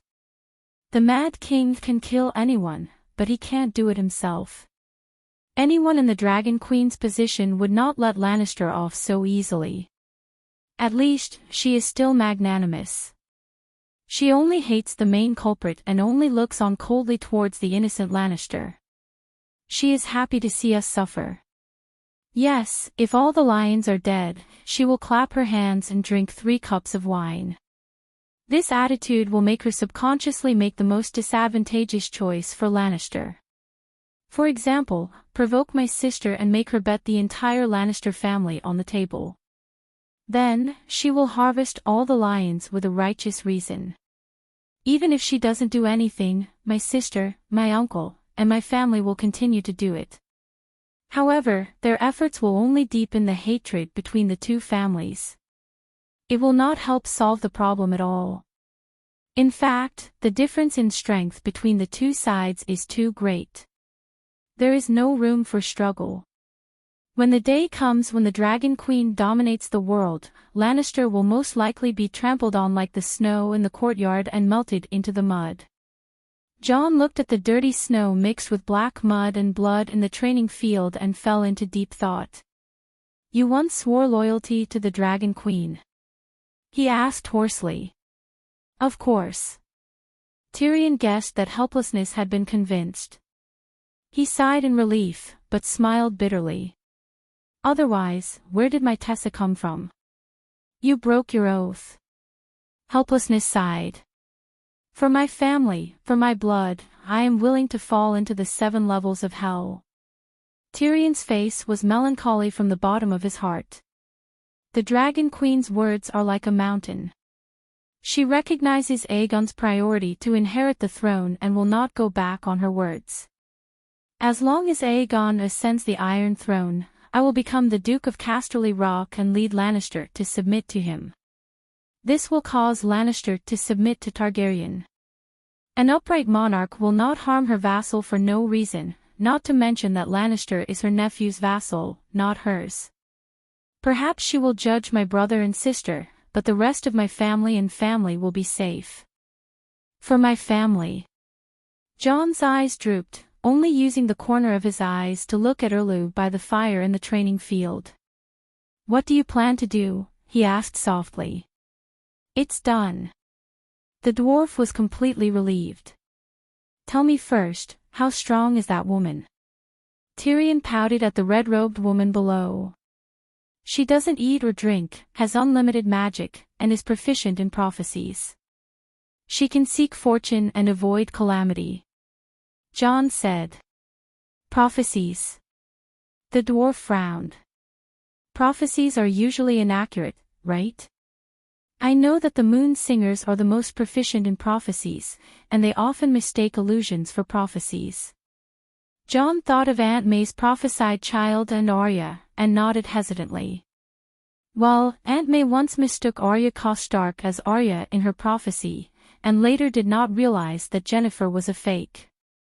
Perhaps it was because of their different professions, but Aunt May's prophecies had a very high misconception rate, and her accuracy was even worse than the Forest Witch's prophecy for Cersei, and even worse than Noble Heart's Soul. Noble Heart's Soul could barely be considered a monkey version of the Green Dreamer. Her talent was not as good as Jojen's, but she had successfully prophesied the time and place of the Savior's birth decades ago. After that, countless prophecies came out of her mouth, and they were always accurate. So much so that the Brotherhood without banners relied on her prophecies to gather information from the outside world. Well, when others received messenger crows, what they saw was what happened in the past, but the Brotherhood without banners listened to the broadcast of the Forest Witch's sign, and knew about the future in advance. I heard that you are the savior in the Red God's prophecy. Tyrion looked at Jon, and then looked at Erlu below, and said strangely, 2 saviors, one must be fake. No matter how I look at it, Stannis looks like the real king's pawn. Does the Red Priestess not intend to correct her mistake? You. What do you mean? You want me to instigate Melisandre to assassinate King Stannis? Jon's gray eyes narrowed, and he looked at the dwarf warily. That woman makes me afraid, Tyrion said honestly. But our target is not her, and her target is not Aegon. She wants to complete the Red God's prophecy, and we only want the Iron Throne, and we are willing to acknowledge your identity as the prophesied child. Both sides have a basis for cooperation. Actually, you shouldn't have saved him last time, and let him die in the hands of Skinner. It would be good for everyone. You would become the official savior, the Red Priestess would assist the real savior, and Aegon would become the real king. If you can mediate between us, we can save a lot of effort. Jon's expression changed when he saw the eagerness in the imp's eyes. In the end, he gritted his teeth and whispered into his ear, during my resurrection, Her Majesty Daenerys tampered with it. It seems like the prophecy was broken. Anyway, I am still a believer of the old gods. In the beginning, she did treat me as the prophesied child, and taught me many profound magic secrets, but after praying one day, she seemed to have received some kind of revelation from Lalo, and her attitude towards me suddenly became cold, and even her magic teaching stopped. What do you mean? Aren't you the savior who resurrected the Light King? How did the Dragon Queen interfere? The dwarf was shocked. The specific process is very complicated, and I don't really understand it, but I am sure that Melisandre will not give up on Stannis. Isn't this the perfect time to use a spare tire? How could she give it up? A dim light flashed in Tyrion's eyes, and he approached the dwarf and asked softly, "Then, what is the limit of her power?" "The Shadowbinder's method is to attack from the back, but when facing the enemy head-on." Jon stretched out his right hand and opened his 5 fingers. "Any mage will die under the siege of 5 nights." "Are you kidding?" The dwarf widened his strange eyes and shouted, "I suspect that 50 knights can't even hurt a hair on the Dragon Queen, and the red-robed priest is at a higher level than her, so he should be stronger. The Dragon Queen's strength lies in the Megalosaurus. Without a dragon, 5 knights are more than enough," Jon said with certainty. The dwarf shook his head and sighed. "You definitely haven't seen her fighting style with your own eyes. With a swing of her sword, a 50-meter-long fire blade, with a roar, the surrounding soldiers will collapse like dominoes. The elemental fire blade is just for show. Her true dragon roar is also a dragon's soul entering the body, actually. I can do it too." "What can you do?" the dwarf asked in surprise. "Whatever she can do, I can do." Jon smiled reservedly and opened his right hand, and a 3-foot-long flaming sword appeared like a 3D projection.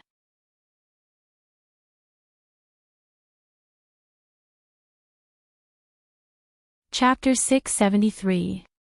The fire sword in Jon's hand was lifelike, as if it was made out of red and yellow crystal. If it was a few years ago, the dwarves would have shouted "miracle" or "7 gods above" when they saw it. How could those who had crossed the sea be amazed by the vastness of the lake? It's far from the Dragon Queen's. Her heat waves are rolling. Even if her sword doesn't cause any damage, it can still roast a person. Tyrion extended his hand and slowly approached the fire sword floating in Jon's hand. When he was 10 centimeters away from the sword, he could barely feel the faint pain of being roasted. "My size and temperature are inferior to hers." Jon waved his hand and retracted his magic. He said calmly, "I'm a shadow-binding knight, but she's a Valeglia fire wizard. We have different professions." Tyrion should be amazed. Not only did Jon remove his mask, he was no longer afraid of light. He could also control the power of flames. He had already surpassed 99% of the shadow-binding knights. The leader of Dany's Royal Wizard Corps, Tam, was not as good as him. Asha's Kishi was also far behind him. Kishi was also afraid of light. Kishi was also very talented. However, Jon had the bloodline of a true dragon. His affinity for fire wizard spells was too strong. Dany's chief son, Simba, was only suspected to have the talent to master the perfect great wizard's inheritance. Jon, on the other hand, could definitely form a 9-colored vortex like Dany. He was Lejazi. He was also a holy spirit who had been replenished. Without such talent, how could he be qualified to be coveted by a true god? Of course, this did not mean that Jon regretted learning Tam's inheritance. If he did not master the shadow-binding knight's skills, he would have been forcefully revived by Melisandre. No matter how strong his holy spirit talent was, it would have nothing to do with him. Fire wizard spells can be blocked by shields and armor.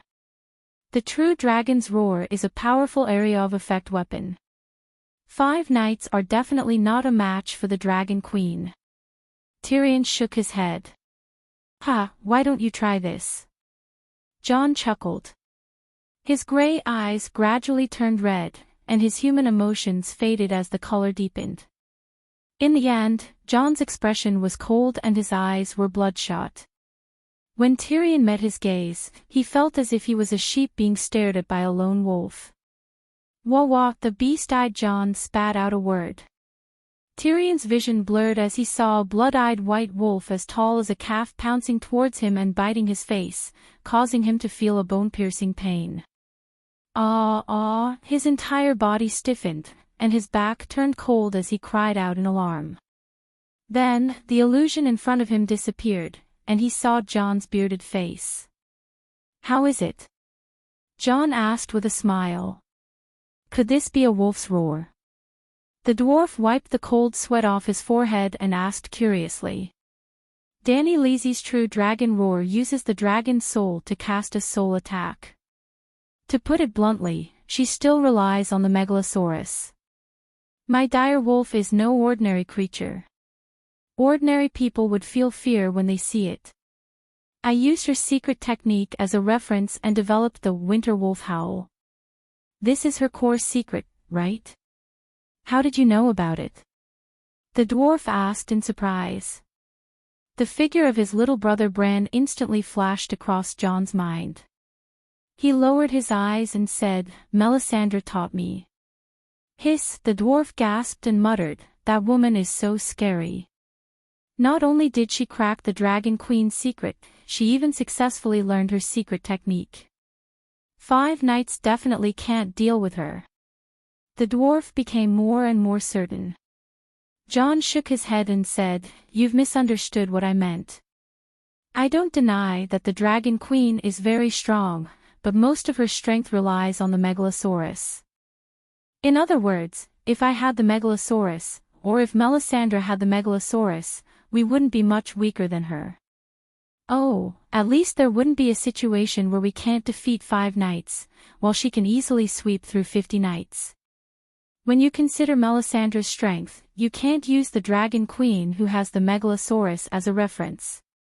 Even without the help of the megalosaurus, 5 grand knights can still threaten her life. If I arrange for 5 knights, can they really get rid of the red-robed woman?" the dwarf said in disbelief. "More or less." John hesitated for a moment and nodded lightly. "Maybe, there's no need to deal with her." "I don't believe it. I don't believe that 5 knights can deal with her." The dwarf shook his head. "Extraordinary people aren't as strong as you think. At least, they're not as effective as a metal sword in a head-on battle. For example, if I didn't have the dire wolf now, 3 fully armed swordsmen would definitely be able to kill me." "You?" The dwarf sized up his little brother suspiciously and shook his head. "You won't do. You're a shapeshifter. Without the wolf, what's the difference between you and a normal knight?" John was very good now. He had already surpassed Kuei Shi and became the true number 1 of the younger generation. Moreover, his evaluation of the limits of an extraordinary person's strength was also very accurate. If it was the Danny who had just arrived at the Great Wall, without the megalosaurus and the true dragon's roar, 5 qualified knights would definitely be able to kill her. If 5 armored knights rushed over together, if a wizard could not kill them instantly, he would be crippled even if he did not die. Aunt May could not eat or drink, but if she swallowed poison when she was unprepared, she would still die. If she was stabbed with a sword, she would still bleed and die. Danny's life would also be threatened on the battlefield. Otherwise, why would she make her armor so sturdy? The demigods of this world were very similar to the demons in Western movies. They sounded and looked very powerful, but in the end, they would be beaten to death or stabbed to death with a knife. "You kept asking me about the red-robed woman's strength. I told you, but you didn't believe me. Yuluin, do you know? The chameleon, Theon's uncle. How many years has it been since he became a wizard? He can already summon sea monsters. Melisandre is a demigod. Without sea monsters, the 3 knights can still kill Yuluin," John said with certainty.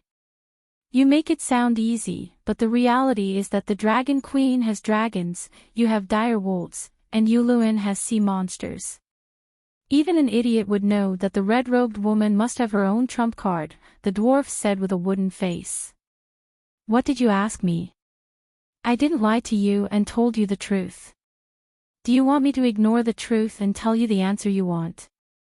Fine, Melisandre can fight 500 or 5,000 people. She alone is equivalent to an army. She can destroy cities and countries on her own. There is no need for Stannis to exist. She is a god who came to the Westeros to play in the mortal world. When night falls, she waves her hand and dispels the cold and summons the sun. When she stomps her feet, the sky falls and the earth sinks. All the deviant ghosts are shattered into ice crystals. When the night ends, the whole world will sing her praises, Jon said in annoyance. The dwarf's ugly face contorted. On the fourth day after conquering Winterfell, Stark regained control of Winterfell. 4 days was enough for the ravens to fly back and forth between the Northern Territory and Winterfell. Winterfell regained control of the Northern Territory. The neutral nobles immediately pledged their loyalty to Jon and promised to set off immediately. They would personally offer their swords and knees to Jon Stark at Winterfell. After the nobles who sided with Bolton were forgiven by Jon, they immediately regained their loyalty to Stark. Almost all the nobles who sided with Bolton disliked him and did not hate Stark. It was because Stark's family was exterminated and there was no one to pledge their loyalty to. To protect the family, they had to give up their hatred for Bolton. At the Red Wedding, the nobles of the Northern Territory were in mourning. Everyone hated Bolton and Fry. For example, the Amber family of Hethfire. Who was the #1 hero of the Northern Territory? Big Jon. Look at Big Jon's famous scene. Luo just ascended the throne and held a banquet for the vassals. Big Jon bullied him for being young, not even 14 years old, and mocked him in public for being a coward. He even drew his sword and threatened him.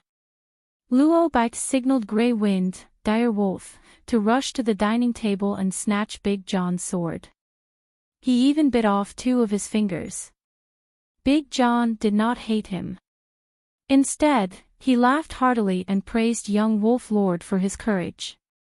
He dared to fight back against a fierce person like Luo Bai. Since then, Big Jon became Luo Bai's most loyal subordinate. The second famous scene, the Red Wedding. The Freys were afraid of Big Jon's courage and took turns toasting him, hoping to get him drunk. Big Jon did not refuse any of them and got drunk. Then, the most awesome battle in Ice and Fire happened. Frey's 8 armored knights versus the drunk and weaponless Big Jon. Big Jon was besieged by the knights and ambushed by the archers on the 2nd floor. In the end, he was heavily injured and captured. 1 Fry died on the spot, 2 were heavily injured, and 1 had his ear bitten off. This battle record was exaggerated by Beathor Dane. Back to the main topic. Big Jon was held hostage in River Delta City. Of his 2 uncles, one sided with Stannis and was determined to avenge Stark, while the other led his family to side with Bolton. It was obvious that Amber's family was betting on both sides. They sided with Bolton to protect their family. There was no loyalty at all. The nobles on Bolton's side were in the same situation as Amber. How could they resist the return of the King Jon? After Winterfell was stabilized, Queen Sansa sent an invitation to her elder brother. Jon gladly agreed.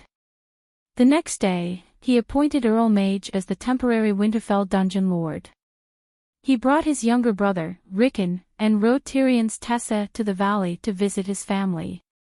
The next morning, the weather was clear. The sun was like a miser, casting a thin warm light on the black mud of the training field. Under the leadership of Erlu's blazing knights, thousands of mercenaries wearing blazing red heart cloaks swung their swords and slashed, shouting and yelling. Brittany Tass pursed her lips, her left hand, which was wearing a lobster glove, gripped the hilt of her sword tightly. The faint warm sun seemed to be unable to drive away the haze in her heart. Her rough round face revealed an obvious heaviness. Her iron boots moved, bringing up bits of black mud on the ground, dirtying the snow-white cloak behind her. Under the curious and probing gazes of the blazing red heart knights, she crossed the training ground and entered the shadow of a tall building. Looking up, it was a 4-story tall, gray stone building that was as wide as a great hall. Winterfell's guest room, Erlu's residence. Brittany Tass. Gordy Farland sized up the female knight with a critical gaze. Her familiar ugly face made his lips curl into a mocking smile, and the smoky black armor on her body made his mocking smile even more. When his gaze shifted to the white cloak fluttering in the wind behind the female knight, his sneer turned into an inexplicable jealousy and hatred. But Brittany wasn't baffled. She had seen him a few times before and knew that he was arrogant and conceited. He was greedy for glory and looked down on women, especially famous women who had more glory than him.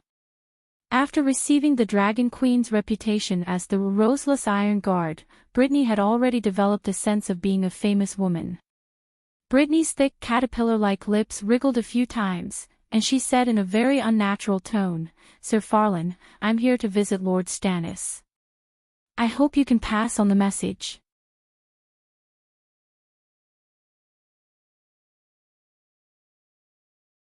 Chapter 674. Brittany's actions, expression, and tone were unnatural. However, Gordy Farland had a preconceived prejudice against her and did not notice anything unusual. "Why do you want to see His Majesty?" "In what capacity do you want to see His Majesty, Brittany of Tarth? Dany Rice's Roseless Iron Guard? Or the White Knight of the false King Aegon?" Gordy Farland's smile gradually became vicious. "You are the heir of Tarth Island. Your father swore loyalty to Theon Byra, but you have changed your master 3 times. TSK, a shameless person like you is just right to be the false king who tarnishes the bloodline." Clang! Brittany drew her sword angrily and pointed the black-red rippling long sword at the tip of Gordy's nose. "If you dare to insult my lord again, I swear, no one can stop this sword from cutting off your tongue." Gordy Farland heard this and was furious. He wanted to teach this ugly woman that his reputation as the giant killer was not to be trifled with. "Stop!" A thin knight with a pockmarked face shouted and walked over to stop Gordy.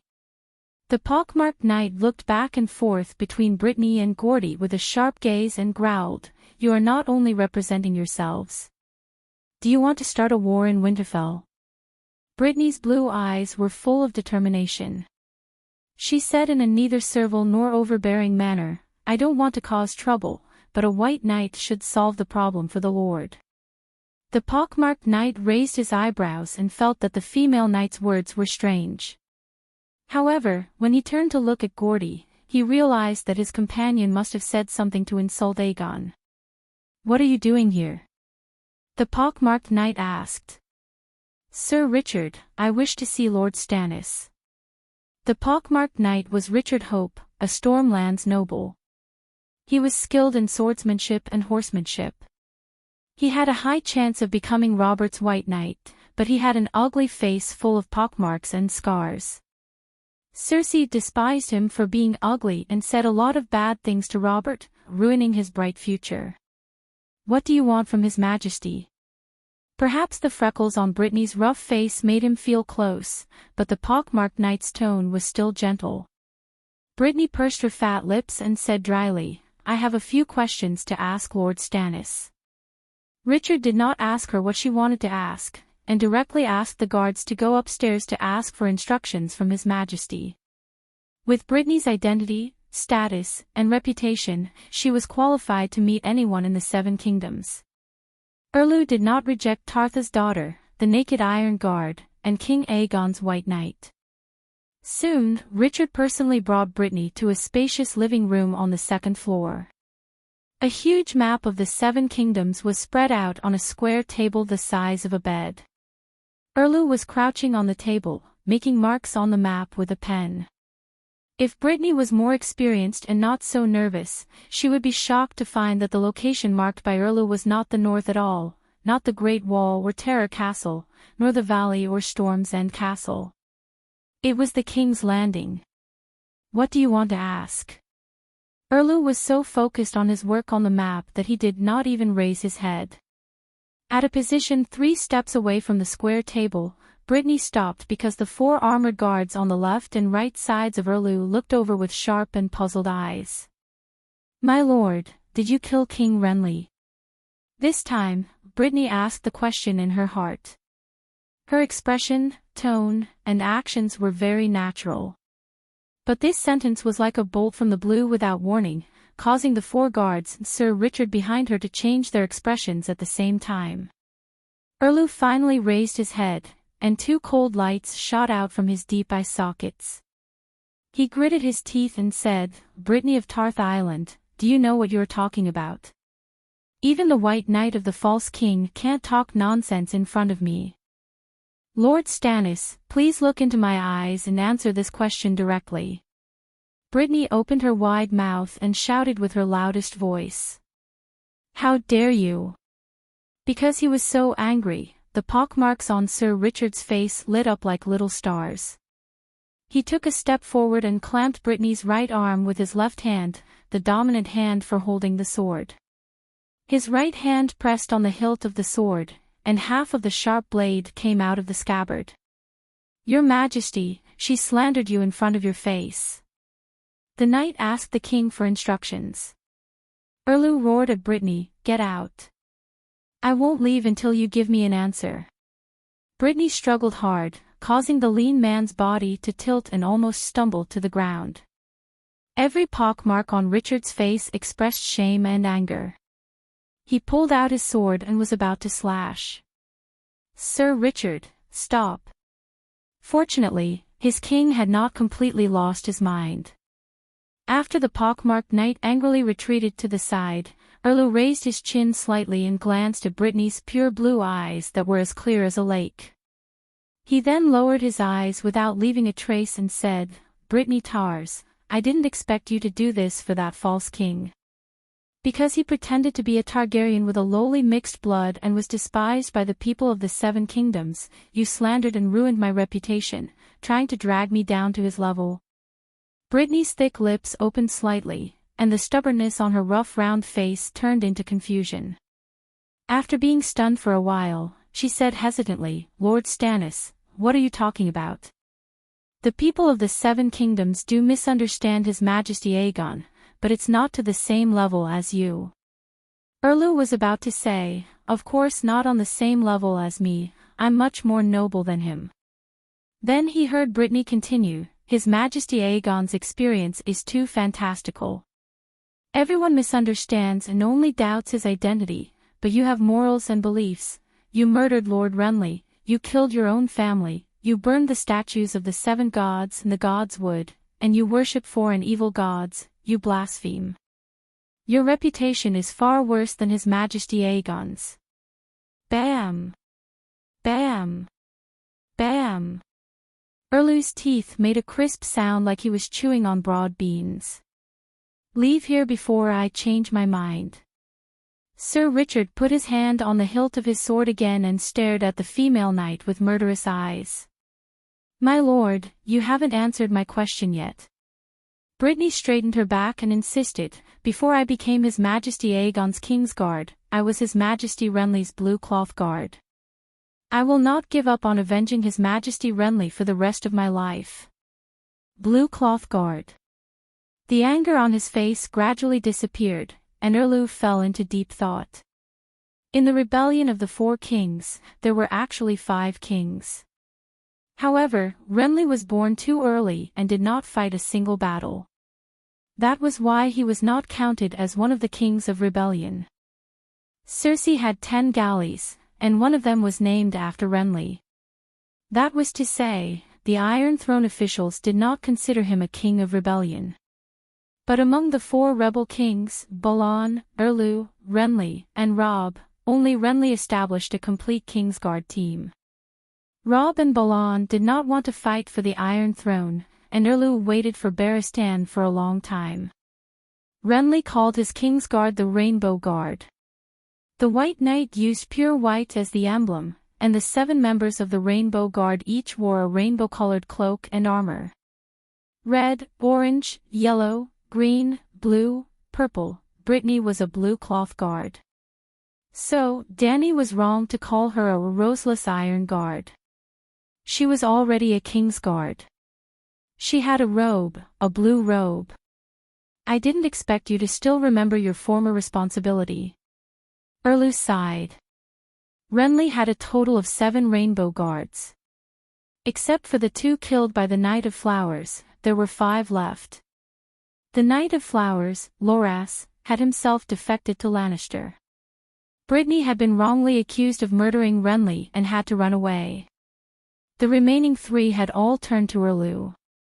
Even though Erlu was angry at the female knight's slander of him, he appreciated her persistence and loyalty. The king's face showed some obvious sadness and lamented, "Renly was my brother. I did not love him very much. That is the truth. I am as sad about his death as I am. But I did not murder him. I am the king, the lord of the army. On the night of Renly's death, countless upright knights in my barracks saw their king. This kind of thing cannot be faked. Thousands of people can testify for me." Don't think that Erlu was lying to Brittany. He had also said this to his trusted minister, Davos. Or rather, this was his true inner thought. True thoughts did not equal truth. Otherwise, who knew how many gods would appear in the mental hospital? Brittany was indeed intimidated by Erlu's sincere feelings, but in the next moment, she found a flaw in his words. "You used blood magic to kill His Majesty Renly. I saw it with my own eyes. It was not a living person, but a shadow. Lady Caitlin saw it more clearly than I did.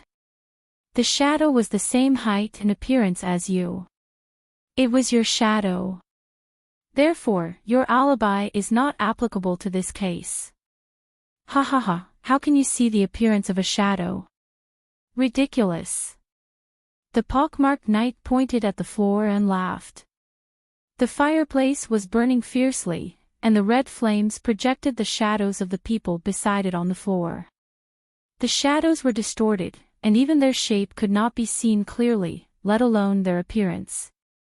The blood magic of a shadow-binding knight is different from ordinary shadows. It is like a real body, and its appearance is clear. Brittany said. "Where did you hear this nonsense?" Erlu gritted his teeth. "Her Majesty Dany rise. She has already studied the blood magic you used to kill His Majesty Renly. So it was her. She has been slandering me behind my back." A swollen vein bulged on Erlu's forehead, and he gritted his teeth. "Her Majesty Dany Rise did not slander you. She only formed a mage group and focused on the blood magic you used to kill His Majesty Renly. Tyrion manages the mage group, the fire mage group, and the Queen's research results. He knows all about it, so you can't hide it anymore." Brittany stared coldly at Erlu and said in a condemning tone. Erlu's face became more and more twisted. "I explained to you because I admired your upright and noble character, but now I realize that I was wrong. You have been brainwashed by those traitorous ministers. You are hopeless. Go. Don't let me hear another word from your tongue. Otherwise, Sir Richard will cut it off for me." He waved his hand and turned his head, as if he did not want to look at her. "Your Majesty, you are too kind. Even if she is the false king's white knight, her head should be cut off as punishment for saying such disgraceful words." The pockmarked knight stared at Brittany with malice, hoping that she would be stubborn again. "I swore that I would avenge His Majesty Renly. Lord Stannis, it is fine if you don't admit it. I will ask the red-robed woman. If I am sure that you killed His Majesty Renly, I will kill you. I swear. If I am proven to have misunderstood you, I will put down my sword and kneel in front of you, at your disposal." After saying this, Brittany turned and left. "Your Majesty." The pockmarked knight unsheathed his sword and looked at his king. Erlu's eyes flashed with a dark light. He said indifferently, "Don't mind her."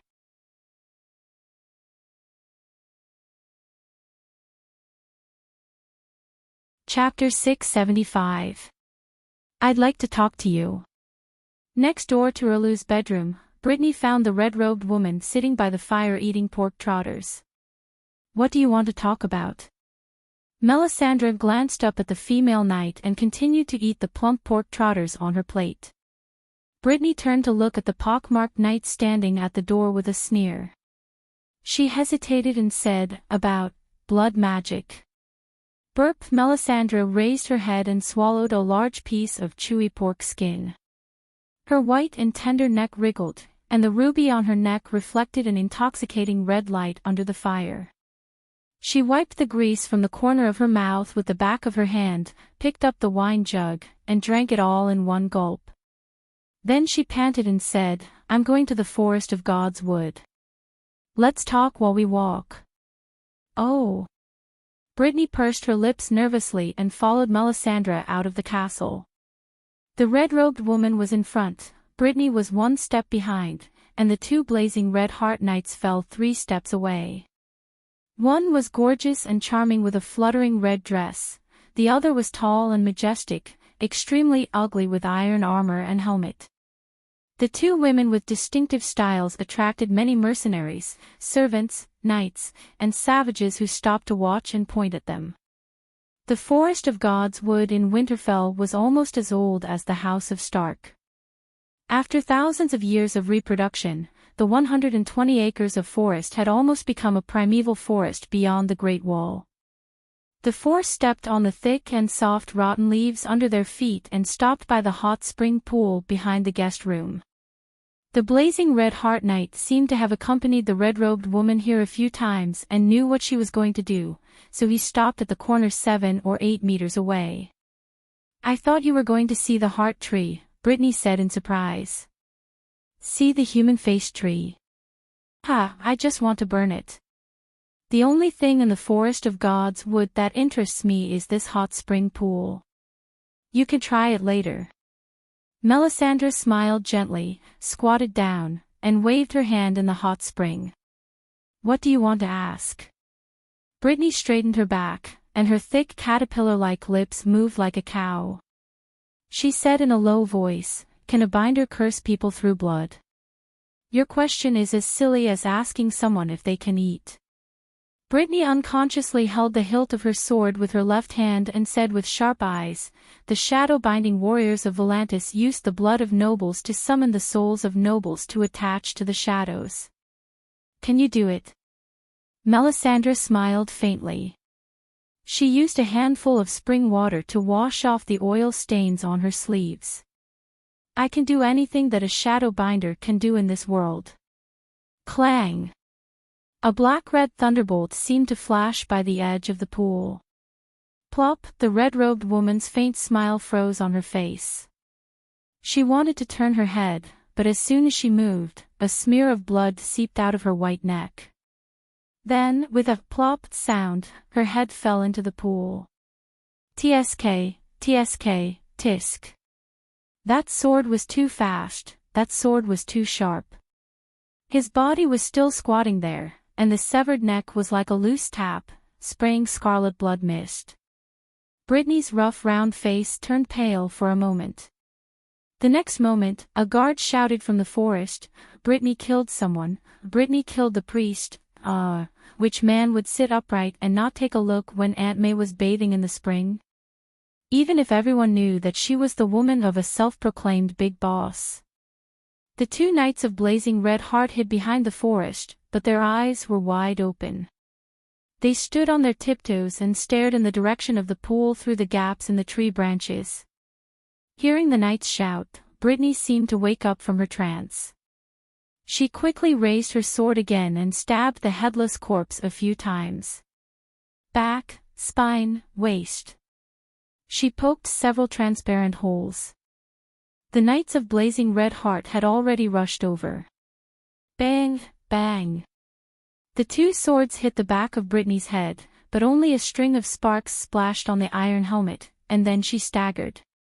Brittany ignored it. After the corpse fell into the pool, she swung her sword and slashed the back of Aunt May's head, who was half floating on the water. How sharp was the steel sword? How strong was Brittany? After a few slashes, Aunt May's severed head was split into two, a blur of red and white. "Brittany, how dare you!" The knight of blazing red heart was shocked and angry. He slashed the other party more than a dozen times, but there was not even a dent on the armor. "Hold her down," another knight said. Brittany's bull strength flared up, like a scorer holding a football. Regardless of anything, she used her thick oak stump-like shoulders to push left and right, knocking the two knights to the ground, and then ran away. When they rushed out of the Forest of God, they ran in the direction of the main castle. The Forest of God was behind the guest room, which was connected to the main castle, but separated by an arch bridge. Erlu lived in the guest room, and the Valley Knights led by Melji were stationed in the main castle. Brenny murdered Priest Dren, stop her. High Priest Melisandre was assassinated by Brittany. The knights who were training on the training field looked at each other blankly. When they heard that the howling sound came from Aunt May's guards, and then saw Brittany running away, they were furious, and then they shouted and pounced on the female knight. Ping ping bang bang bang. The daggers that were thrown and the swords that were slashed were all useless. Some people even shot with crossbows, but Brittany was like a paladin who used invincibility to attack the enemy's defense tower. She was unstoppable until, bang! A burly warrior of blazing red heart smashed over with a spiked hammer the size of a rice cooker, hitting Brittany's face. In just a moment, the female knight who was running was knocked over backwards. Ouch! Even though she was wearing a faceplate, the female knight still let out a pig-like howl, and blood flowed down her chin. The next moment, a group of soldiers swarmed over, slashing with swords and axes. Brittany was like a tortoise that turned over, unable to get up, and was beaten until she cried out. Fortunately, the training field of the main castle and the training field of the guest room were only separated by an arch bridge, a distance of dozens of meters. Soon, Meiji, Big John, and the other heroes of the northern region led the savages and the Valley Knights to mediate the fight. Valley, Moongate Castle, King Aegon's study. The little devil ran in with his deformed short legs, holding a parchment in his hand, and said excitedly, "It's done. It's done." Aegon got up from the soft couch by the fireplace, hurried over, took the letter, and read it quickly. "Isn't it too simple?" Aegon frowned. "It's too simple." Tyrion nodded with a frown. But her head was cut off, and she was split in half. Her flesh was mangled, and her heart was pierced. Aegon held the letter with a conflicted expression. Her head was cut off, her heart was pierced, and she even used a steel sword. Tyrion nodded again. "She's dead." Aegon's eyes flickered, expectant and hesitant. "She can't be more dead."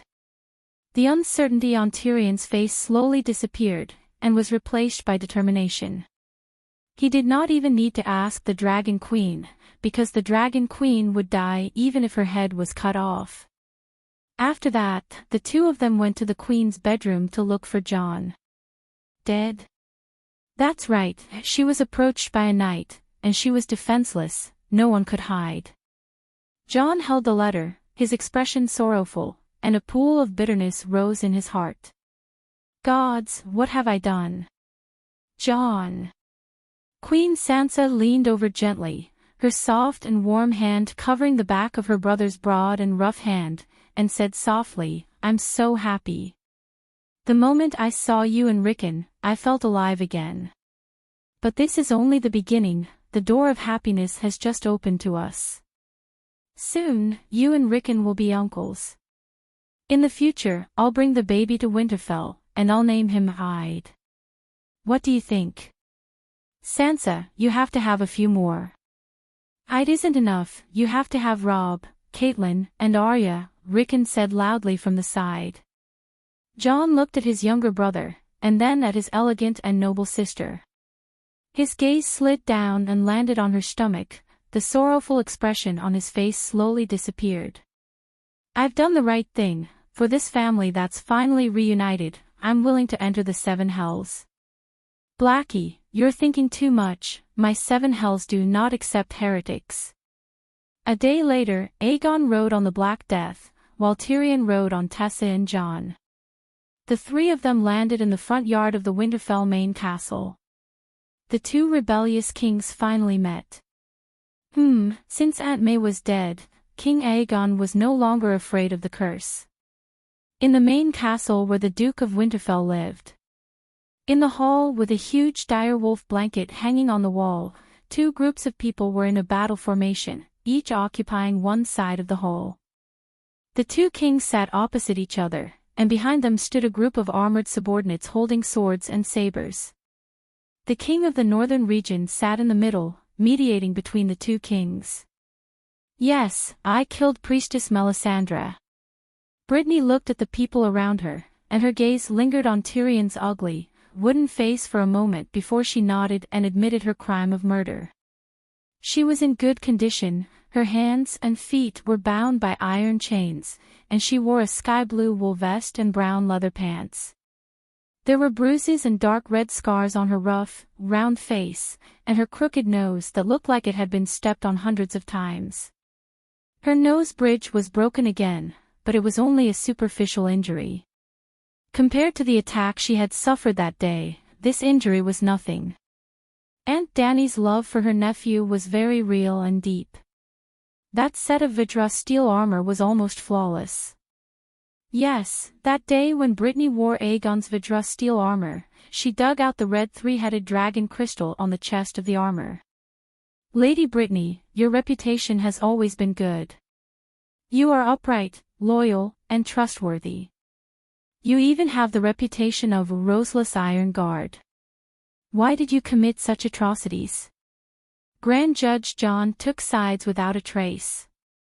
Erlu narrowed his eyes and stared at him with a deep gaze.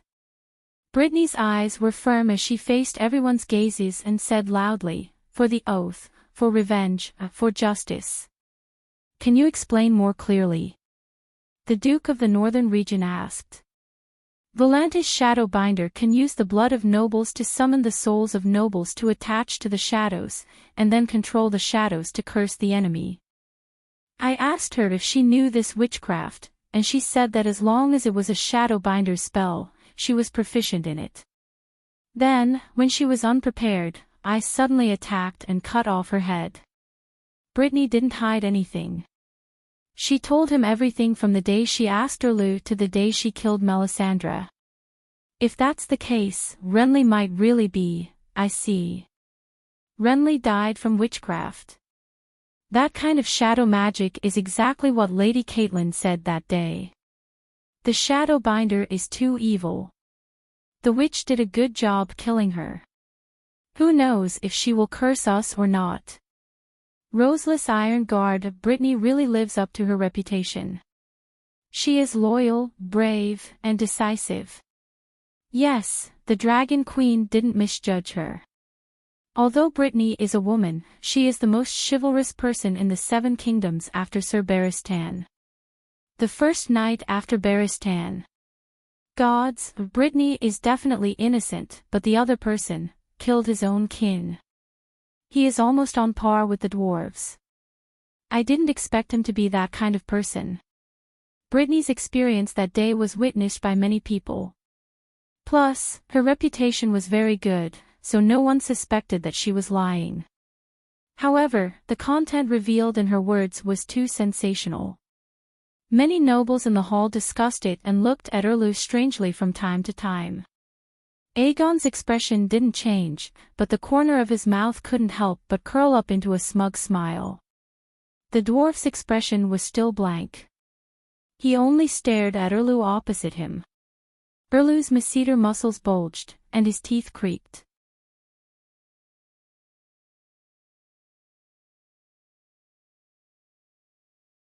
Chapter 676. Nonsense. In the midst of the clamor, the pockmarked knight Richard suddenly shouted. Everyone looked over in shock, and the hall was silent for a moment. Then, the Knight of Red Heart pointed at Brain and scolded, "You have killed him, and there is no evidence." You are so unscrupulous that you begin to slander King Stannis. I swear to the 7 gods that I did not say a single lie. Brain did not back down and greeted him with her most determined eyes. This is an extremely simple question. The pockmarked knight looked around at everyone and said loudly, everyone, if you did something bad, would you admit it so foolishly without any thought of hiding it? This. The nobles were stunned, and it seemed to make sense. But at that time, there were only the Red Priest and Brain was almost certain that Erlu killed Renly. It did not seem to matter whether the red-robed woman admitted it or not. She probably did not think that the female knight would dare to kill. Everyone thought in their hearts, but they did not say it out loud. They only looked at Brain to see how she would answer. Brain glanced at her camp, looked at Tyrion, and finally stared at Erlu, who was livid, and said, "Why do you dare to do it but not dare to admit it? His Majesty Renly is dead, this is a fact, and there was only one person with the ability and motive at that time. There is even a witness. Lady Catelyn saw the Shadow's appearance.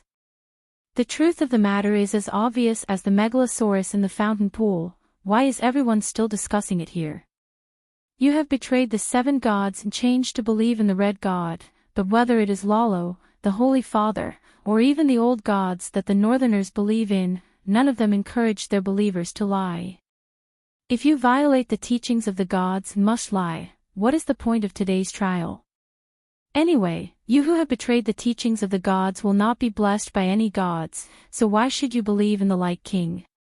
Brain's rough round face was full of calmness, and her clear blue eyes were pure and clear, like a mirror. As long as she saw someone, she would immediately project that person's heart.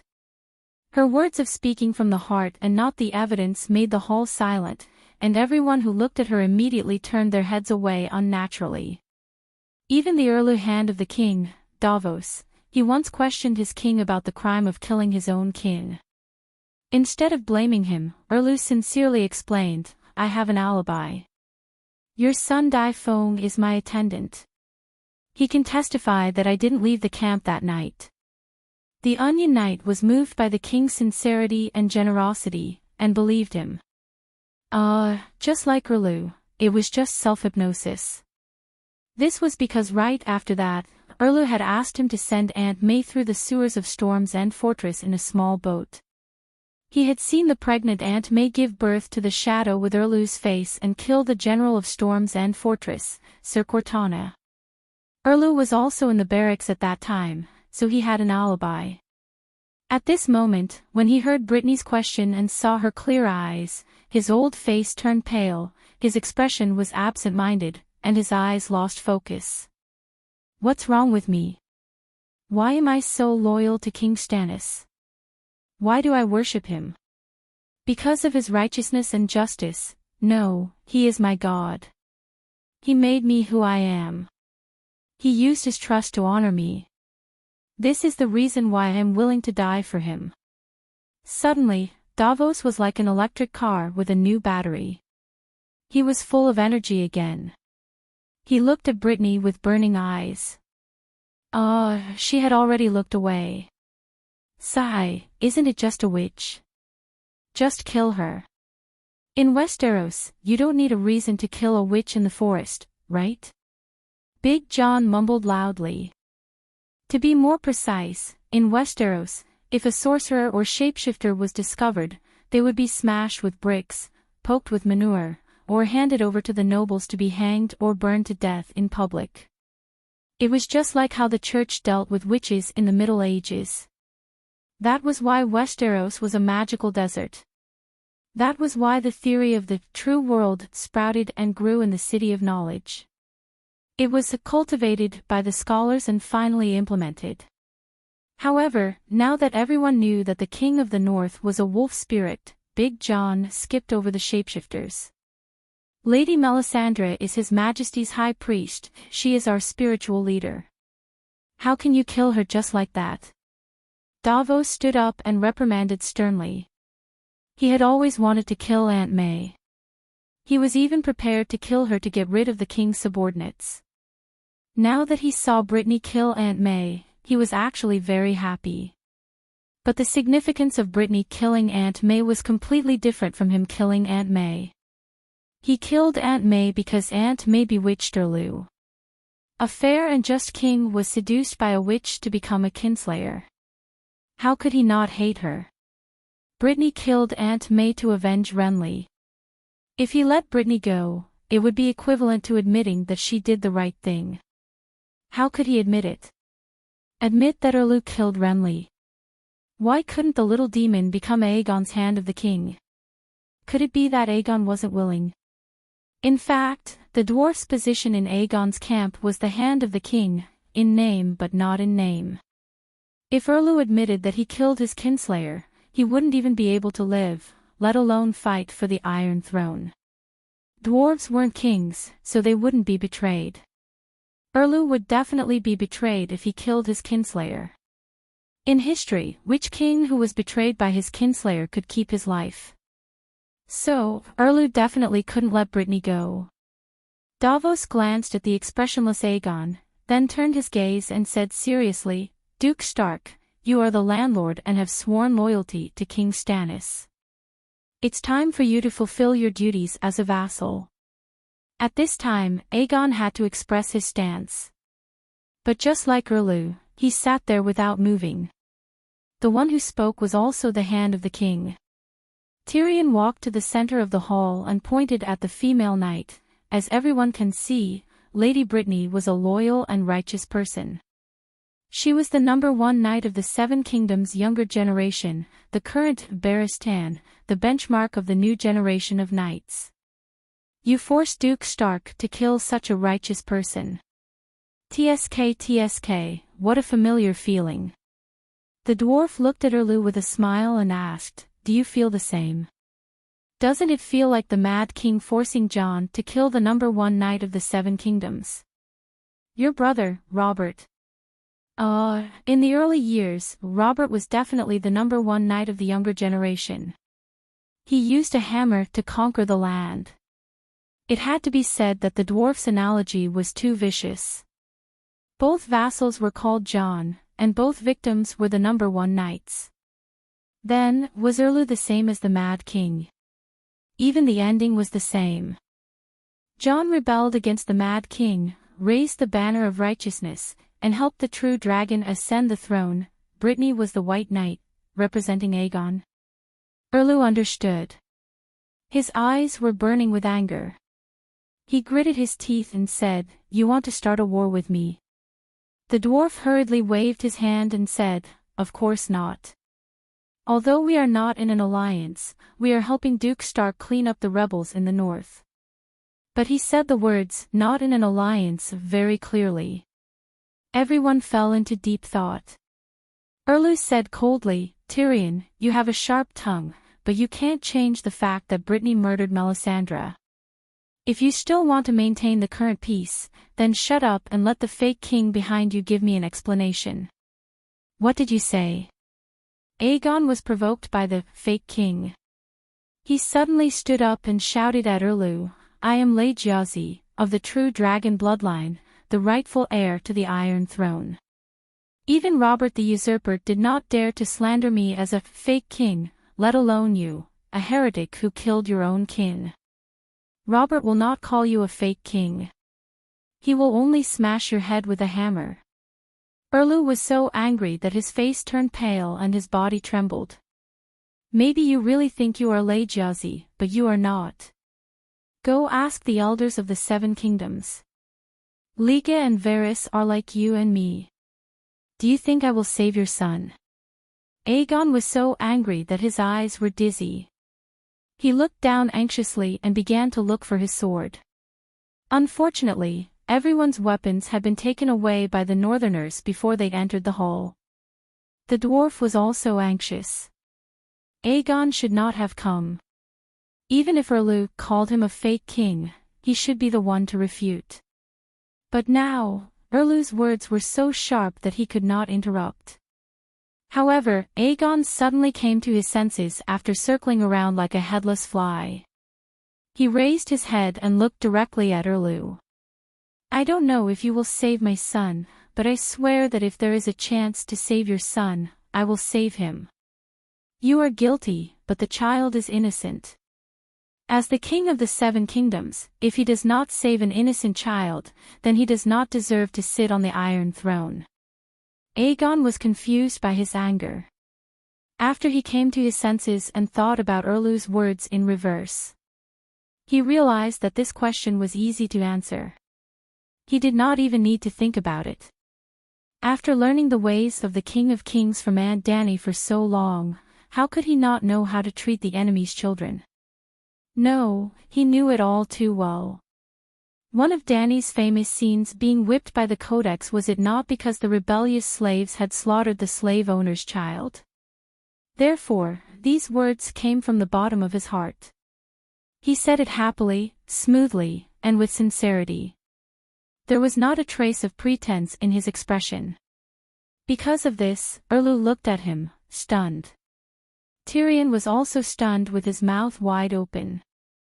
Jon, Davos, and the people in the hall were all shocked. It was as if they were seeing Aegon VI for the first time. Perhaps, he really was a qualified king. At this moment, many people thought so. Ahem, your majesties, my lords. Davos noticed that the atmosphere in the hall was not right. Everyone seemed to be intimidated by King Aegon's king's aura, so he quickly spoke up to break the situation. The purpose of today's trial is to seek justice for Lady Melisandre, not to discuss the relationship between Varys and Rhaegar. Everyone, please return to the topic at hand. I also ask King Aegon to answer my question directly. What kind of explanation do you intend to give to King Stannis for killing our Archbishop-ranked priest? Cersei murdered the Archbishop-ranked priest, she was paraded through the streets, and Kate Black was dressed in black. If Brittany was a man, Davos would logically let her wear black. Neither side would lose face, and a large-scale military conflict could be avoided. Unfortunately, however, he did not know that Aegon and Erlu both wanted to take the opportunity to flip out. Aegon, kill her with your own hands, and this matter will be over. Erlu pointed at Brittany and said coldly. Erlu began to stir up trouble. Why don't we have a trial by martial arts and let the gods decide whether what Brittany did was the most wrong or the most wrong? Tyrion squinted and laughed. Hundreds of slashes failed to kill Brittany. Who didn't know that she was wearing Tyle's steel armor? Dueling with a knight wearing Varys' steel armor. Even without Varys' steel armor, Brittany was still a top-notch general of the 7 kingdoms. Erlu's knight, however, had endured half a year in the deep mountains and forests. Even a noble knight like Gundifalin had lost his shape in hunger and cold. How could they fight? Erlu pointed at Aegon and said, "Let's fight. The winner is king, and the loser is out."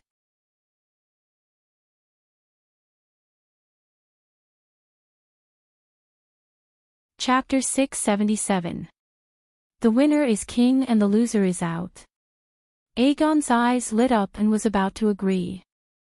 Whoa! Tyrion snapped his fingers and nudged Aegon and the rest with his shoulder, interrupting him.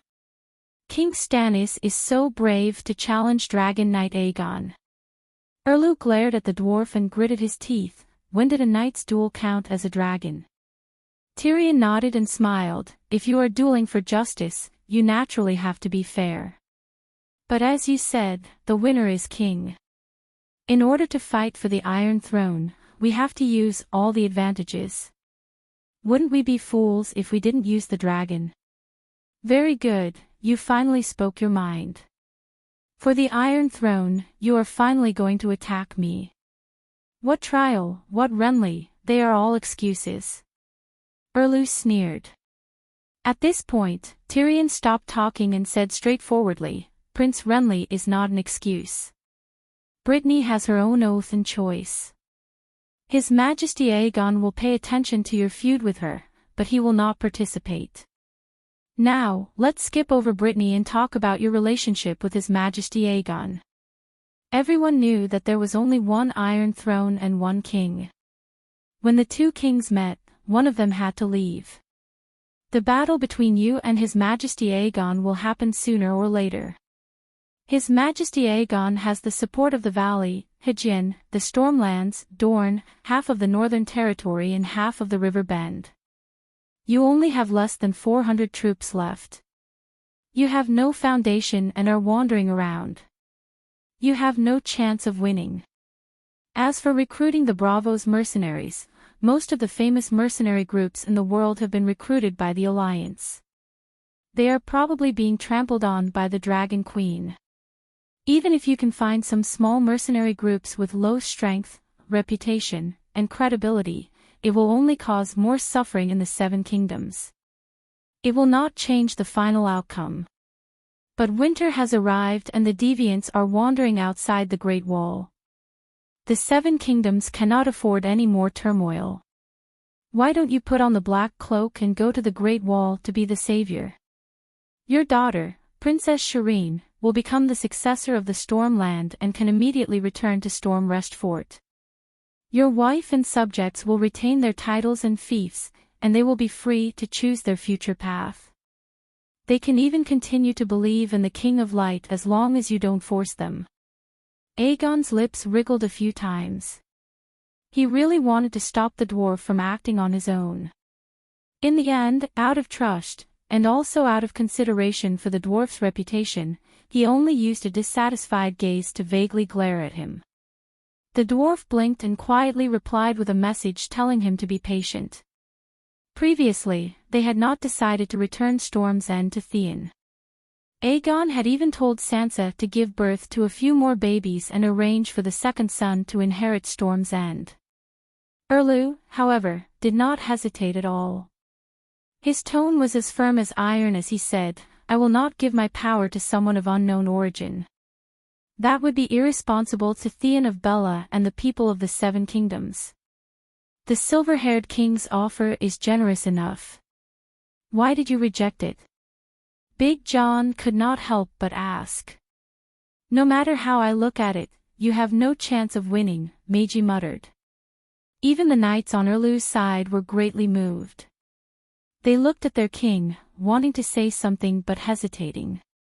Their eyes were filled with anticipation.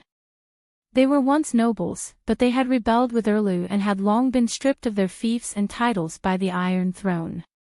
Now that Tyrion had promised to restore their titles, they had almost achieved their goal of following Erlu. Davos hesitated for a moment. He approached Erlu and whispered in his ear, "Your Majesty, don't be rash. You can really consider it." Even the king's hand was moved. The veins on Erlu's forehead throbbed, and his teeth creaked.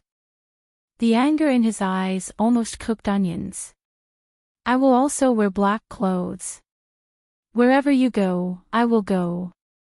Davos smiled bitterly. The anger in Erlu's eyes gradually disappeared. He said calmly, "Then accompany me to the end, even if you die in battle."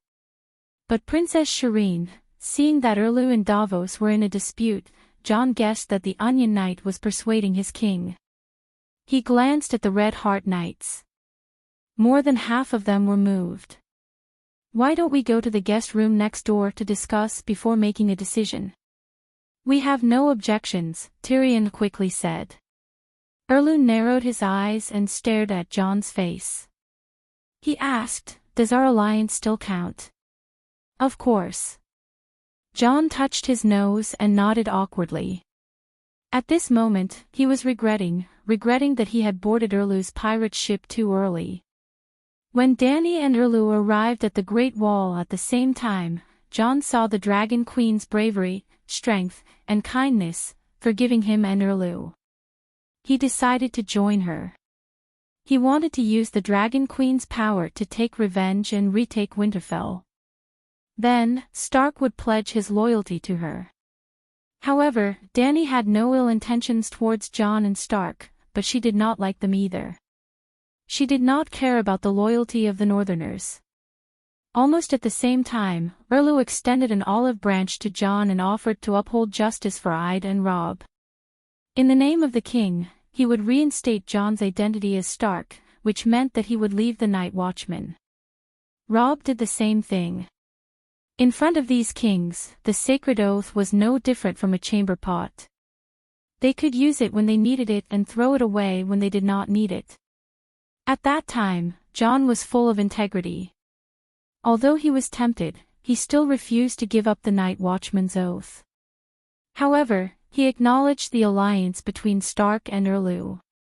At that time, Aegon had not even gone to Slaver's Bay. Even when John began to lose his integrity and decided to reinstate his identity as Stark, Aegon was still taming dragons at Slaver's Bay and complaining to Aegon. That was why today's awkward situation happened. He wanted to help his brother-in-law for the sake of lumbering. However, the oath was in front of him. He was now Erlu's ally and vassal. Erlu pointed at Aegon and asked John, "If I decide to go to war with him, will you fulfill your duties as a vassal?"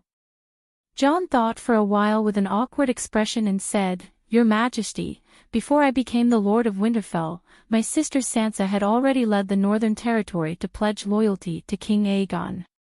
The Northern Territory is already divided. I can't let the nobles of the Northern Territory fight among themselves. Therefore, I can only not help either side." Erlu looked at him deeply and turned to leave. "Why did you return Storm's Rest Castle to him?" Arriving at the guest room that John had prepared for Targaryen, Aegon finally began to vent his dissatisfaction. "Stannis didn't agree, did he?" Tyrion propped up his chin and said absent-mindedly. "What if he agrees?" "He won't. I know that guy's personality. He's stubborn as hell." Tyrion frowned. "What if?" Aegon did not let it go. "Sir Anda Royce advised, Your Majesty, didn't you notice?" After Lord Tyrion offered generous terms of surrender, Stannis's vassals were moved. Even the Onion Knight got into an argument with him. With one sentence, he caused the enemy's morale to drop. "We are almost standing on the edge of victory. Aegon waved his arms subconsciously. "If it were me, I would definitely surrender." Finally, he said helplessly. "That woman's body, did you burn it?" The dwarf suddenly looked at Count Meiji. "Melisandre." Meiji was stunned. She nodded and said, after confirming her identity, "I burned it in the forest of divine trees. Other than a few rubies, there was nothing left." Stannis didn't object. The dwarf asked again. Of course he didn't agree. "But this is Winterfell. We have more people," Big John said. Erlu only had 3,000 mercenaries left. There were 300 blazing red heart knights. The 1,000 or so clansmen and nobles of the Northern Territory who had followed him previously returned to the King of the Northern Territory after taking down Winterfell. On Aegon's side, there were 2,000 elite knights from the valley and the river, as well as close to 12,000 Northerners. John had brought back 6,000 men from the Great Wall. After that, he had gathered the clansmen and clansmen of the nobles, as well as the captives who were not of the Bolton family after taking down Winterfell. If John was willing to continue losing his integrity and completely abandon his oath, he wouldn't have to go through so much trouble. He could have just used his army. Not to mention Melisandre, even if Erlu had 100 red-robed women to form a group of mages, it wouldn't have been enough. The dwarf also wanted his younger brother to lose his integrity. If necessary, John was willing to continue losing his integrity. But now, seeing that his brother-in-law had a 90% chance of winning without his help, he wanted to leave a fig leaf to cover his crotch. Before long, John brought Erlu's decision to his brother-in-law. He's unwilling to surrender. He ordered the entire army to be on alert and seal off West Castle. As for Lady Brittany, if he wins, she'll die. If he loses, she'll reap the glory. Winterfell was a rectangle. The Godswood Forest, the Great Hall, the Lord's Castle, and the guest quarters were separated by the inner wall and the tower, each occupying a corner of the rectangle. Of course, they were an organic whole and could be interconnected under normal circumstances. Erlu's guest quarters not only had a bedroom, but also a drill ground, a stable, a kennel, a blacksmith's shop, a kitchen, and a library. It was very large and was separated from the main castle into the east and west castles. At this moment, Erlu had sealed off the entire west castle, intending to defend the city. What's he thinking? He has no chance of winning, Aegon said in disbelief. Stannis is determined. Think about it. He led 3,000 tired and hungry soldiers through thousands of kilometers of rugged mountains and bottomless snowy forests. He had almost no supplies, but he still dared to attack the heavily guarded Winterfell, Jon said with a sigh. He started to regret saving Erlu. He shouldn't have let Skinner skin him. They wouldn't have been in so much trouble. How's his morale? Anda Royce asked. Poor, very poor. The mercenaries didn't see any hope of victory and started to slack off. Half of the Blazing Knights were disappointed and lost their spirit. Perhaps he's used to it. When he attacked Winterfell, the soldiers were so hungry that they started to kill their comrades for meat. Their morale was 10 times lower than now. But the general is the courage of the soldiers. When they see the king leading the charge, the soldiers' morale will be boosted.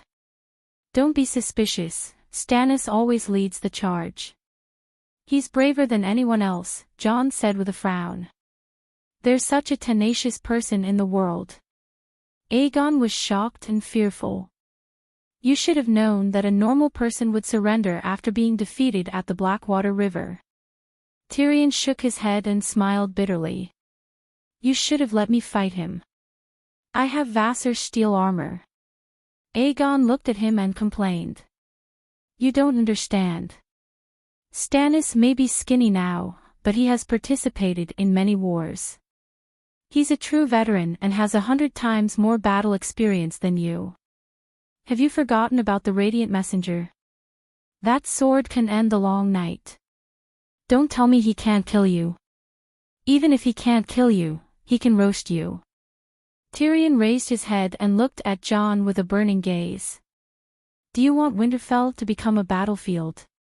You want me to help him expel you? Jon asked. Then let's fight. Aegon stood up and looked through the window at the West Castle with determination. Fight. Let's use the wildfire bullets first. Tyrion gritted his teeth. 2 days later, Aunt Dany received bad news that her nephew was gone.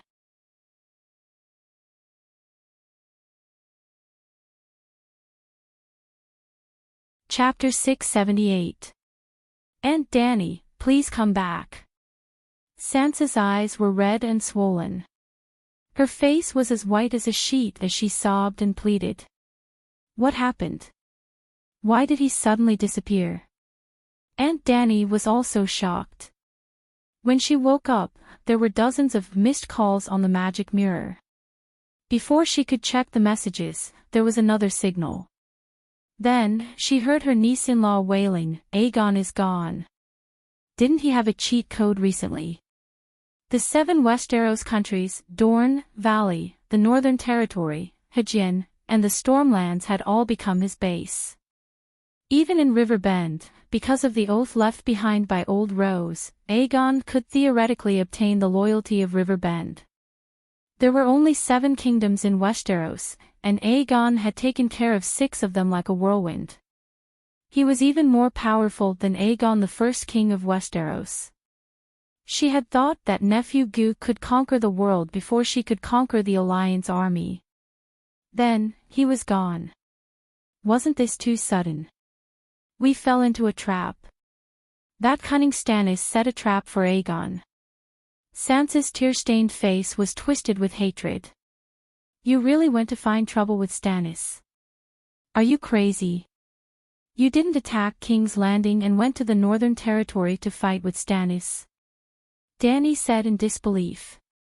Aunt Dany knew that her nephew was going to attack the Northern Territory. However, it was only a 2,000-man army with only one goal, to help Stark take down Winterfell. Aegon's focus should be on King's Landing. Looking at his two main forces at the moment, the 20,000 men from the valley in the north had already passed through the Blood Gate, crossed the Trident River, and entered the King's Landing. Even the vanguard was close to the foot of the King's Landing. The 25,000 men from the Golden Regiment, the Land of Storms, and Dorne had already arrived at the King's Landing half a month ago, crossed the Kingswood, and set up camp by the Blackwater River, looking across the river from the King's Landing.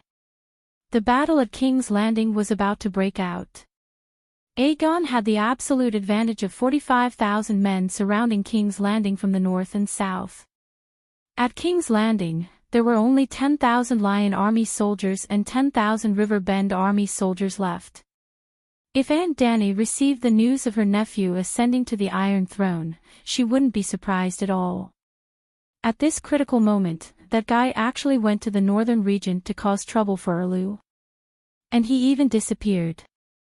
Aunt Dany, Stannis has the support of the Iron Treasury.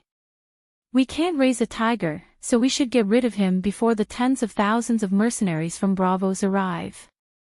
Her niece-in-law rambled on and told her the whole process of how they planned to kill Erlu. When Brittany asked to see Erlu, she wanted to kill him. If she was sure that Erlu really murdered Renly, Brittany would have rushed up and killed him if she had the chance. She wasn't afraid of death. However, although Erlu kept on quibbling, his tone and expression were flawless. Of course, there were no flaws. He really thought that she had nothing to do with Renly's death. Brittany was a little uncertain. Erlu had 5 knights by his side, and he himself wasn't weak, so she turned to Aunt May. The female knight really wanted to avenge Renly. That was her oath. Erlu was the mastermind, and Aunt May was just a knife. If she wanted to exchange a life for a life, of course she had to exchange Erlu's life.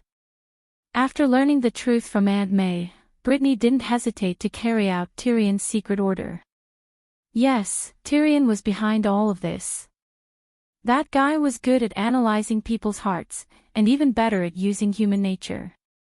He completely understood Brittany's personality, and she was controlled by him like a puppet. Just like how he saw through Jon's character and persuaded him to betray Erlu for Lumberjack, the basis for Brittany to assassinate Stannis or Aunt May was that Jon was on Aegon's side. If you want to kill Erlu, you have to get rid of the red robe first. Aunt Dany nodded in agreement. There's no problem with this idea, and the dwarf's plan is even more flawless. If it fails, it'll just be a personal grudge between Brittany and Erlu. Tyrion, of course, considered the possibility of failure. In fact, he thought that there was an 80% chance of failure. If it failed, he would persuade Aegon to temporarily give up on killing Erlu and focus on the King's Landing battle. At first, the dwarf didn't want Aegon to interfere in the affairs of the Northern Territory, and he didn't agree to be enemies with Erlu. He didn't think Erlu would be a threat. However, Sansa even sacrificed her babies. Aegon was determined to be a good husband and father, so of course he had to rescue Winterfell. After taking Winterfell, if he didn't kill Erlu, Aegon and Sansa wouldn't be at ease. The dwarf had no choice but to design the safest plan according to the king's goal. To be honest, if Brittany's assassination failed, the dwarf would heave a sigh of relief and immediately attack King's Landing, take down the Horse Sister, and save the crazy Lannister. Unfortunately, Brittany succeeded. As Jon said, no matter how powerful a wizard was, as long as a knight got close to him, there was a possibility of him being killed. The Tile Steel Sword was a powerful weapon to destroy evil. At that moment, the dwarf was overjoyed. He opposed Aegon and Sansa's plan to kill Erlu because the risks and rewards were disproportionate. If they could really kill Erlu and save tens of thousands of mercenaries in the future, he would be even happier. However, the plan is good. What happened? Aunt Dany asked curiously. Other than the possibility of losing a set of precious tile steel armor, the dwarf's plan was perfect. At least it was stable and there wasn't much risk. King Aegon sat steadily on Mount Tai, quietly watching the situation change. The little devil twirled the chess pieces lightly, using the 7 kingdoms as a chessboard. Brittany killed Melisandre, and we officially declared war with Stannis. But when Aegon and Tyrion were riding on dragons to throw wildfire bombs, Melisandre suddenly appeared. With just one move, she burned Balerian's eyes and burned through his wings. Aegon and Balerion fell from the sky, sob sob sob. Don't cry, let's finish the story first, my aunt is listening intently. Sigh, I told you not to provoke Melisandre, but you didn't listen. Aunt Dany also rubbed her red eyes and choked with sobs. Wah wah wah. The niece-in-law remembered her aunt's warning that day. Sadness came from her heart, and regret came from her brain. She started to cry loudly. Don't cry. When I'm done with the war with the Alliance, I'll go and find Stannis for an explanation. Aunt Dany comforted the widow sadly. Sansa looked up at her tear-stained face and begged, Aunt Dany, please come back. Aegon isn't dead yet. He's waiting for you to save him. Not dead. Aunt Dany's sorrowful expression almost collapsed. Aunt was furious and scolded the crying niece-in-law, what are you crying for? Speak clearly. Sansa quickly stopped crying and quickly said, Balerian's eyes were on fire, and his wings were burned through. However, he didn't fall straight to the ground, but glided down. Aegon had the tile steel armor you gave him. Even though Balerion was on top of him, he didn't suffer any fatal injuries. He only twisted his legs. But Balerion landed on the wall, guarded by mercenaries, and was captured by Stannis together with Aegon. Ah, that scared me. It's fine as long as he's fine. Aunt Dany heaved a sigh of relief and grinned. Send a letter to Erlu. I want to ransom him. Name the ransom. 100,000, 1,000,000 gold royals will do. Aunt. Sansa was so touched that she was about to cry again. After being touched for a while, Sansa said, Aunt, this is such a big matter. You should come back personally. Oh, she's going overboard again. Dany didn't say anything. She pulled open the curtains and dragged the magic mirror to the window, pointing it in the direction outside Meereen. The Great Pyramid of Meereen was 240 meters tall. Standing at the top of the pyramid, one could see the plains, rivers, and oceans dozens of kilometers around Meereen. At this time, Sansa could see the camp through the mirror. The flags were fluttering and the soldiers were like ants. The pressure of 100,000 soldiers made her feel cold even from thousands of miles away. She seemed to smell leather and horse dung. She seemed to hear war drums and the neighing of horses. See? I don't know where the 5,000 elephant soldiers went. I'm looking for them, but it's obvious that there will be a big battle here soon. Sansa said helplessly, why don't we send a megalosaurus? A smaller megalosaurus will do. Against Melisandre, a pterosaur won't be able to do anything. Won't be able to do anything. Fire witchcraft must have a distance limit. Even I can't hurt a sheep 100 meters away, let alone a pterosaur. But Aegon was at least 300 meters away from the ground at that time. Isn't that too exaggerated? Dany was horrified. How did that woman do it? I don't know. Sansa shook her head vigorously. I don't even know how she came back to life. Her head was chopped off by Brittany and her body was burned by Count Melisandre. How did she come back to life? If you don't know, let someone who knows tell me. Where's Tyrion? Tyrion is unconscious. I don't know if he can survive. Dany's mouth twitched a few times. This was good news. She wanted to laugh, but she held it back and asked, did he also fall into the dragon? No. At that time, he and Aegon were throwing bombs in the air. Tyrion's eyes suddenly spewed out a string of dark red flames, but Tyrion's Tessa was unharmed. When Aegon fell, Tyrion even ordered Tessa to land on the city wall, intending to save him. It was also then that we knew that Melisandre was not dead. She swaggered to the training ground and pointed at Tyrion. Then, as if a pot of wildfire had been poured on Tyrion, he burned fiercely. Fortunately, Tessa understood human nature and sensed the danger. She brought the charred Tyrion back to Count Murgy's camp. That's not right. Dany was suspicious.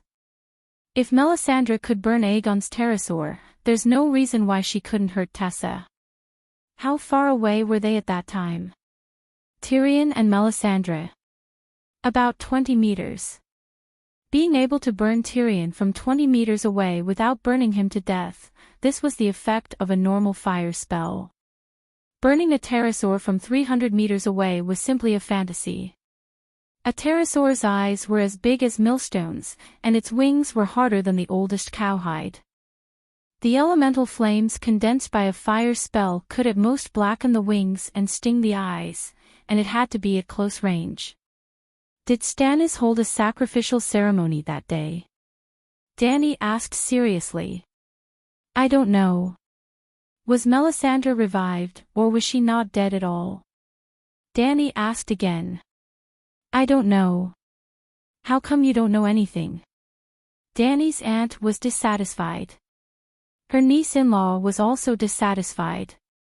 What's the use of knowing this? Quickly saving Aegon is the right thing to do. Dany's face turned serious and she angrily rebuked, Idiot, you don't even know the other party's background, and you want me to go see Melisandre and send Dragonfly back. You have to understand, that's the enemy. No matter how the enemy schemed against you, it wouldn't be too much. But I don't know. Sansa felt wronged. Then get someone who knows about it to tell me.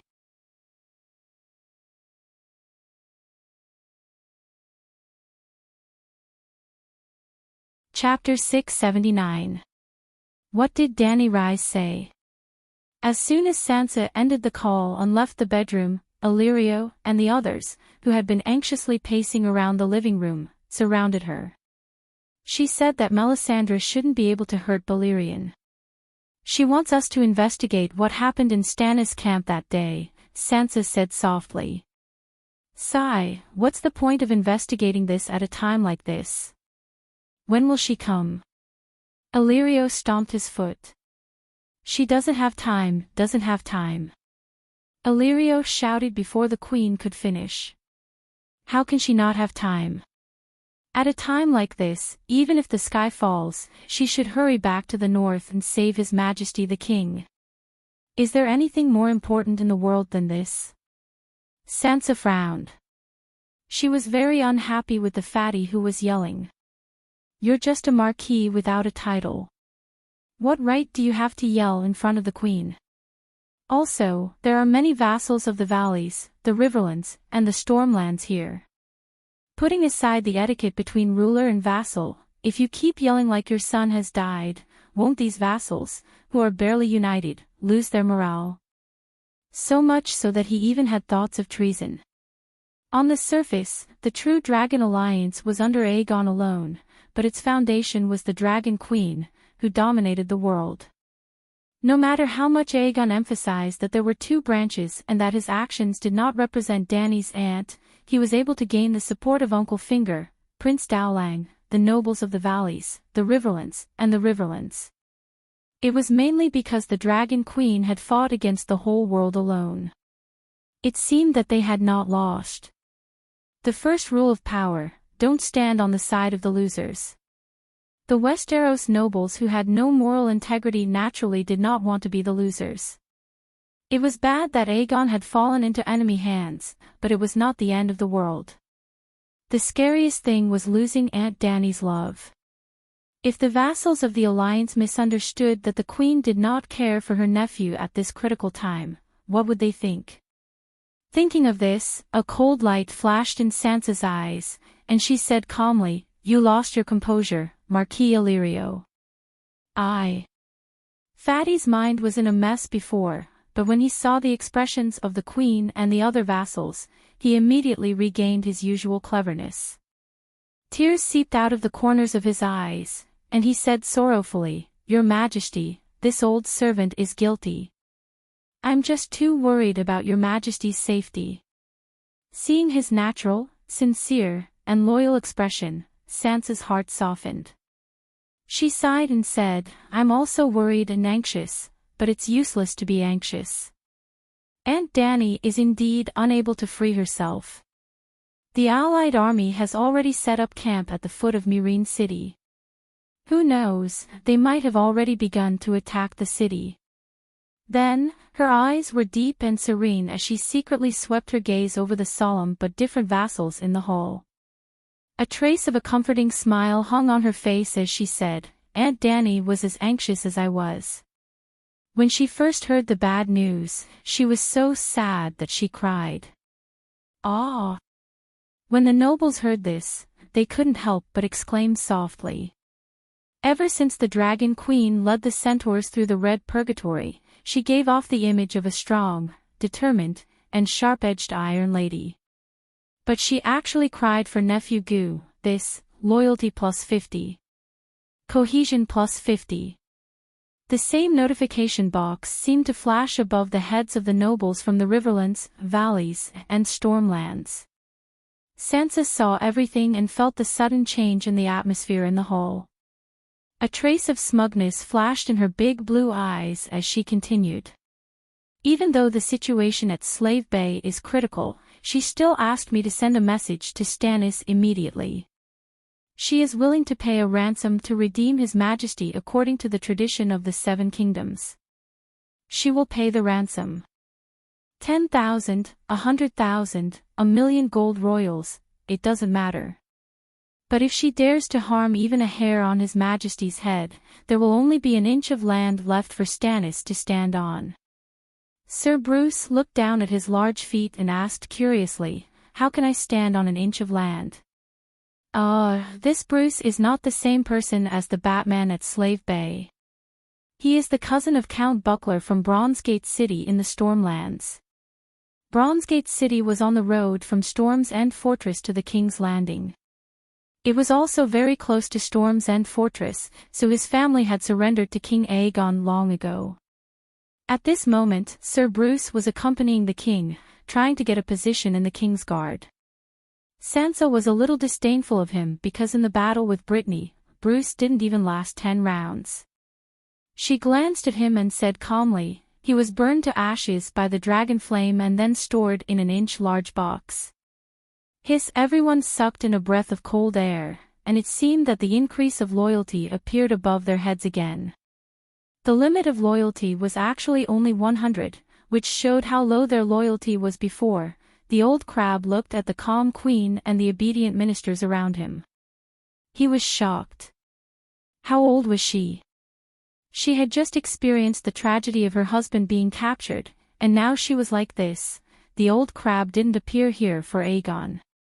After the 20,000-strong army of the Valley entered the king's domain, they started to loot the civilians. Dragonstone Island received several letters of complaint from the nobles of the king's domain. The old crab came to remind Aegon to restrain his soldiers. The Westeros nobles didn't seem to worry about food when they went to war. Dany went to New Guy's next door and transported food to Old Guy's a few months in advance. When Robb led the Northerners south, they didn't bring any food. They ate along the way. Where would they get food? They got food from the ground. They either provided supplies to the nobles along the way, went hunting in the forest, or were accompanied by caravans. But one of the main ways to get supplies was to rob the civilians and the local nobles. This was also why the Brotherhood of No Flag didn't differentiate between lions and wolves when they killed. As long as they encountered soldiers who entered the village, they would kill without mercy. At this moment, Aegon's army was repeating what their ancestors had done countless times. The old crab came to the valley to admonish King Aegon, not to persuade him to love the people. In the Westeros, the cost of loving the people was too high. Even if the king wanted to, he couldn't afford to. But the king had to love the nobles. The old crab advised King Aegon, "It's fine if you rob the civilians, but why do you have to harass the nobles' castles?" King Aegon was helpless. It said that soldiers are like combs. A few years ago, the land from the Trident River to the king's domain was cleaned up by lions and dire wolves. The civilians ran to the king's landing to be sparrows. "If I can't get any more out of them, I can only target the nobles." The old crab muttered, "Your Highness, Dragon Queen is proficient in Valeglia's fire witchcraft. She must have her reasons for needing information about Stannis's camp. You should immediately contact Duke John. He's the Winterfell Lord and is most suitable to investigate this matter. At the same time, send a letter to Stannis and convey the Queen's intentions to him so that King Aegon won't be mistreated." Sansa looked approvingly at the old crab. This was an experienced strategist. "Count Sidega is right. I'll personally make a trip to Winterfell." "No, Winterfell's situation isn't clear. Your Highness, you can't get involved," a Valley noble advised. "My king is in Winterfell.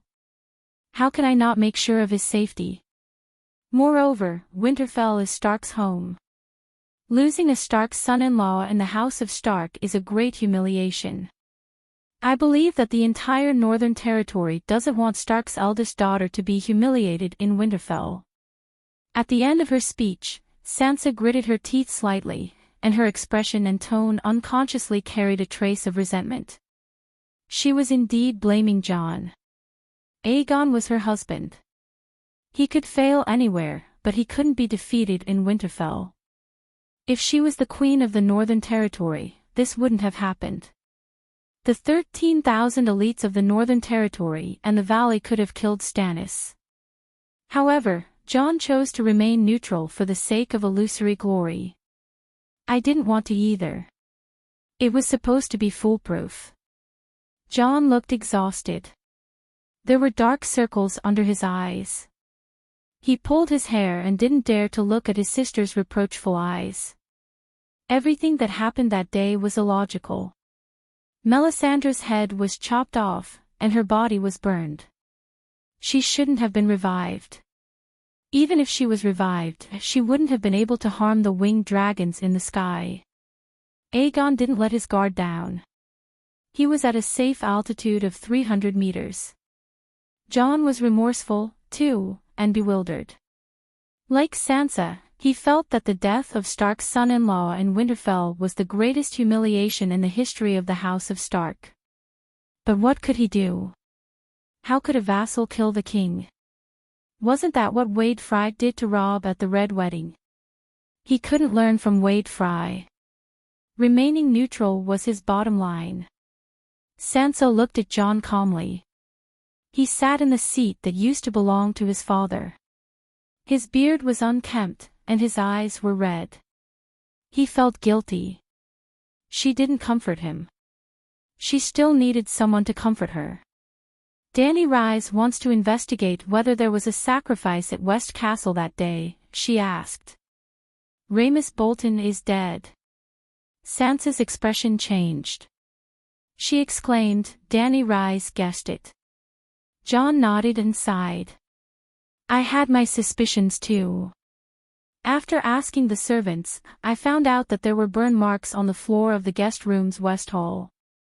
"What about Theon? Is he dead?" Sansa asked worriedly. "No, Rhaemys alone is enough. He was the king of the north for a while. He has the king's blood in him. Don't doubt, the little Skinner really has the king's blood.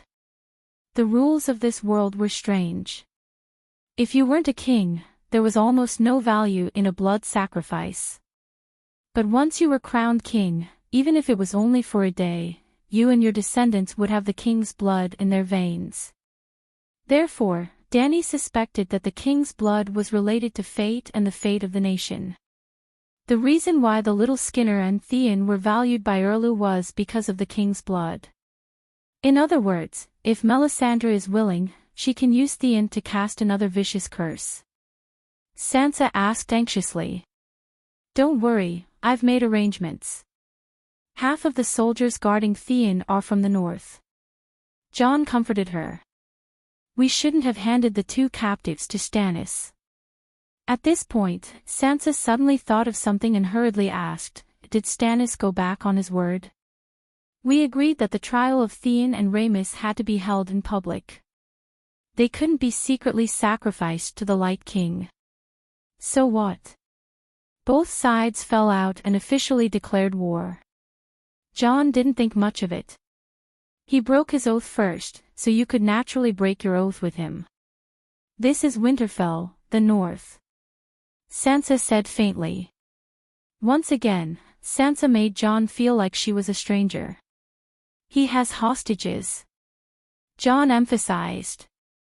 Ransoming a captured noble is a tradition of Westeros.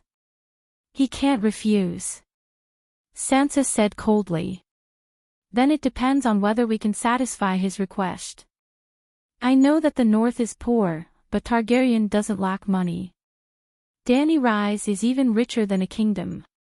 Even if Stannis wants an overseas kingdom, she will satisfy him.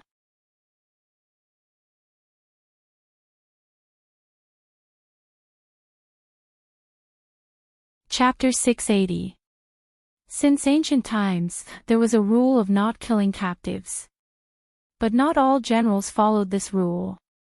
For example, Bai Qi the god of slaughter had cheated 400,000 Zhao soldiers. Then, how many nobles were there among the 400,000 Zhao soldiers? It was said that after the Battle of Chongping, everyone in Handan, from the officials to the commoners, wore mourning clothes. The god of slaughter was indeed the god of slaughter. Be it nobles or commoners, they were all killed. But in the Westeros, if Bai Qi dared to do this, his reputation would be worse than that of the rat chef. He might even be kicked down the hole by his own brothers. The reason was simple. Nobles were the ones who led the army in war, and there were always winners and losers in war. If you could kill someone else's nobles, they could kill your vassals too. The 7 kingdoms only had 9 dukes and a few hundred earls. After a few rounds of killing, they were all dead. If the nobles were all dead, would the commoners rule the 7 kingdoms? In fact, if Qin did not have a rank 20 military merit system, there would not have been cases of killing generals. Without the military merit system, there was no way for low-ranking officers to be promoted. The generals who led the soldiers were all nobles. Even if they won, they would keep their title.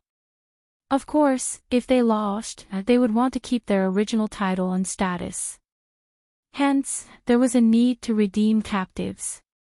This was back to the old ways of the Westeros. For example, if the great Jon fought alongside Robb, whether he won or lost, whether his son died or not, he would remain the Earl of Heartfire. His title and lands would not change. Since that was the case, why not be more gentlemanly? In the era where the nobles personally rode their chariots into battle, everyone was very particular about battlefield etiquette. Not to mention killing captives, they were not even allowed to use dangerous tricks. Everyone was soldiers against soldiers, generals against generals. It was the safest for the noble generals to fight head-on and have a clear and orderly rhythm. If they wanted to use tactics, even the simplest attack halfway through, when chaos ensued, who would be able to differentiate between nobles, countrymen, and barbarians? Hence, even though Aegon was in Erlu's hands, he was still safe and had a chance to regain his freedom. Just like Dany, from the moment she captured Yuluen, to the subsequent series of wars. Even if she didn't kill every single Lannister she caught on Dragonstone Island, she still allowed his family to ransom him with money. If they were alive, they would ransom them, and if they were dead, they would return their corpses for free. However, Dany had asked for too high a price on Dragonstone Island. Lannister was not willing to be a sucker, so he had only redeemed the Earl and left the rest of the men to mine on Dragonstone Island. This time, with Aunt Dany backing her up, Sansa decided that even if Erlu offered her an unprecedented 1,000,000 gold royals, she would get her husband back immediately. According to the normal price, Jaime Lannister would only be worth 300 to 500 gold royals, or at most 1,000 gold royals. Erlu did not go against tradition. He first allowed Jon to be Sansa's representative and visit Aegon, who had a bandage on his leg, in the luxurious cell that was converted from a guest room. Then, he talked to Sansa about the ransom. "Both of my legs are broken, but I'm fine. He was still conscious when I came, and he told me to tell you don't worry, and don't injure yourself." Sansa's eyes reddened when she heard this. She wiped her tears and asked, "Is your leg injury serious?" "It's a little serious." His left leg was only broken, but his right knee was crushed. "Ah!" Sansa exclaimed. 2 streams of tears rolled down her big eyes, leaving 2 wet streaks on her white cheeks. She looked very pitiful. Jon said gently, "Don't worry." Sansa covered her face and cried, "How can I not worry? His knee is crushed. He's the bravest warrior of the 7 kingdoms. Is he going to end up like Villa?" "Villa? Who's that?" Jon was confused. "Villa Tyrell. He broke his knee in a duel with Prince Dorne Oberyn." Lady Olenna even wanted to arrange for Queen Sansa to marry Sir Villa, Brittany said. Well, Brittany was free, and Aunt May was not dead. The murderer was naturally innocent. Sansa glared at the ignorant White Knight. "You don't have to explain it so clearly. I didn't expect Sansa to have so many boyfriends when she went to the south." Jon thought to himself with a strange expression. First love with Emperor Yora, a crush on the Knight of Flowers, according to Janipal, a scandal with Villa. Sansa herself was looking forward to marrying Sir Cripple, a marriage to the imp, and a relationship with the heir Harry. Putting aside these distracting thoughts, he comforted her awkwardly. "Aegon said that you don't have to worry. He said that his aunt said that Dany Liss can heal his injury. Yeah, it's different now. There's the 7 gods, Dany. Is Dany Liss okay? How about we go to King's Landing and ask Sparrow? Let's redeem Aegon first." "I don't need money." Erlu rejected directly. The negotiation took place in the drill ground in public. The soldiers on both sides couldn't hear the details of the negotiation, but they could watch the progress of the negotiation. Jon had lost most of his credibility with Erlu. He wouldn't go to Winterfell's main hall again. Sansa didn't want to risk going to Erlu's stone castle either, even if it was her home. However, Jon was still the middleman. Erlu and Sansa each led a few knights and sat facing each other. "What do you want?" "The Iron Throne." Sansa mocked. "Why not?" Erlu looked serious. "I'm Robert's only legal heir. According to the laws of the 7 kingdoms, the Iron Throne belongs to me. Tell that to Cersei." "I can't give you something we don't have," Sansa said calmly. Erlu's lips curled into a faint smile. "You have 2 armies, one from Valley and the other from Storm's End Castle. 20,000 mixed infantry and cavalry from Valley are approaching Twilight Valley. The 25,000 soldiers from the Golden Legion, Dorne, and Stormlands are approaching King's Landing. I need the authority to command those 2 armies and take down King's Landing. If you submit to me, I'll release Aegon." Jon was shocked. "You've already, that's not right."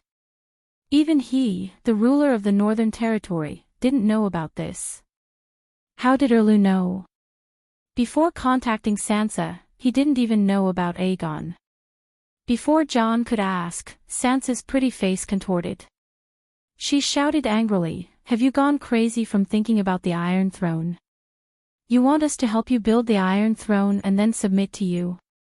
How can there be such a good deal? Your false king was captured by me, and this is my condition," Erlu said calmly.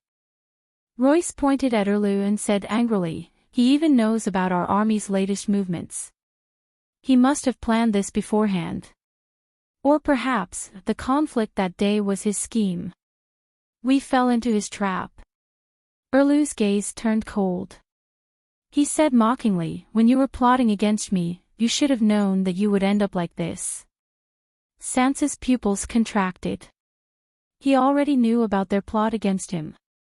And he beat them at their own game, captured Aegon, and then took advantage of him.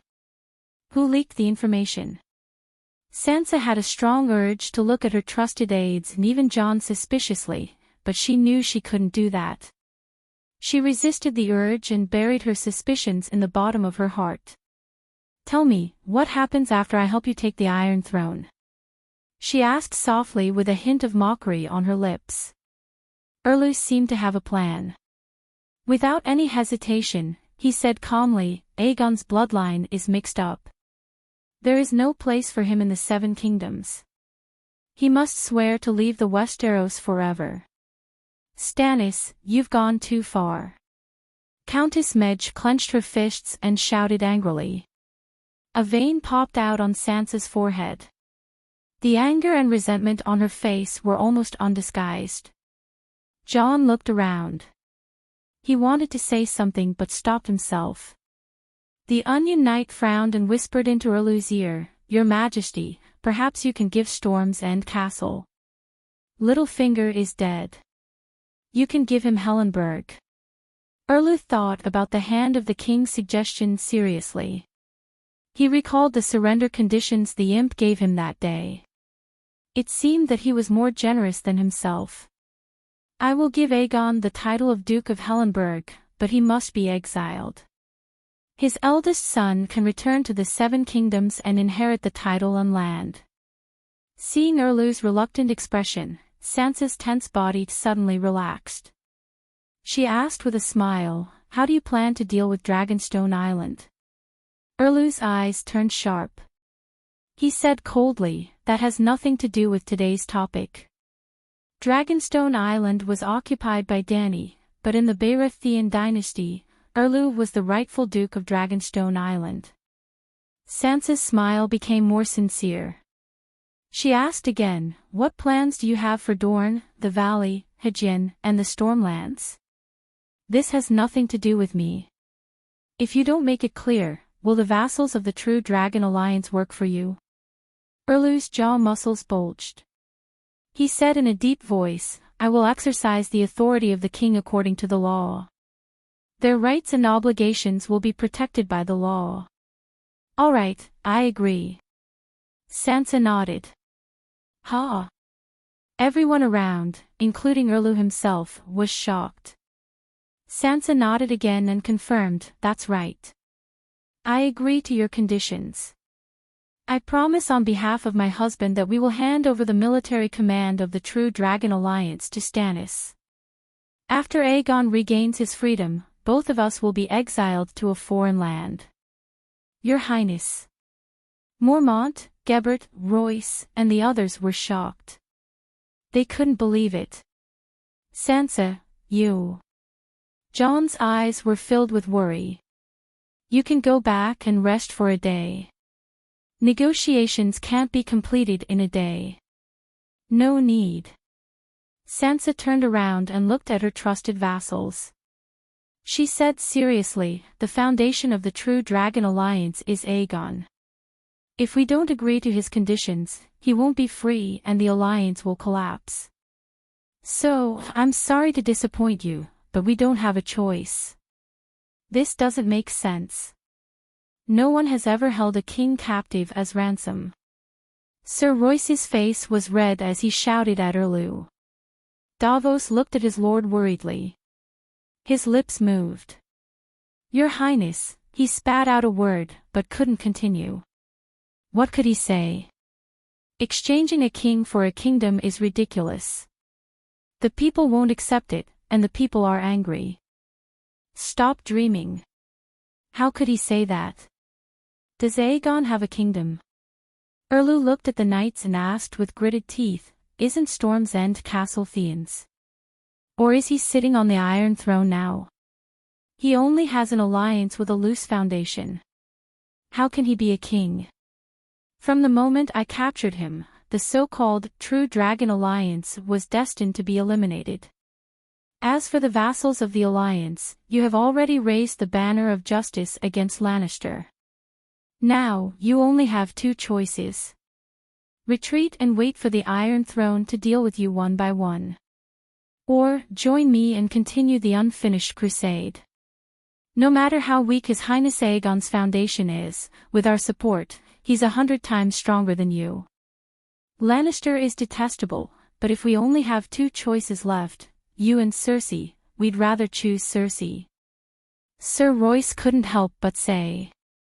Crack, crack.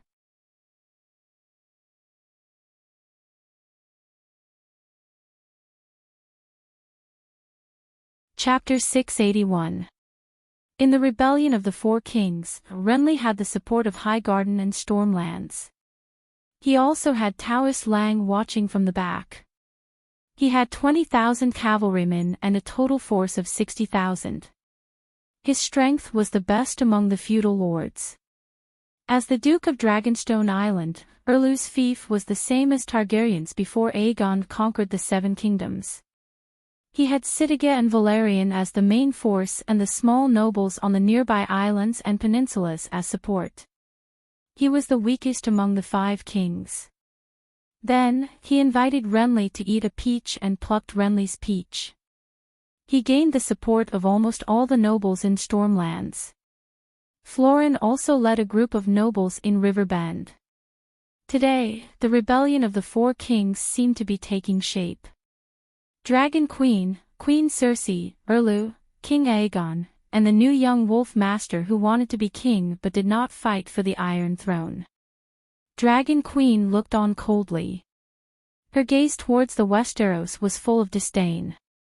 However, she was too big, and the people of Westeros didn't think that she didn't love the Iron Throne. Even though she wasn't in the Jianghu, the people of the Jianghu still spread her name in reverence. However, no matter how famous she was, she insisted on being a bystander. She could barely be compared to King Balon.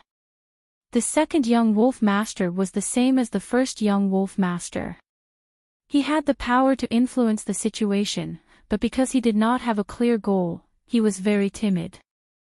Cersei was an old player. Back then, she had the help of the little devil and Tywin. This time, she had the help of her dear husband.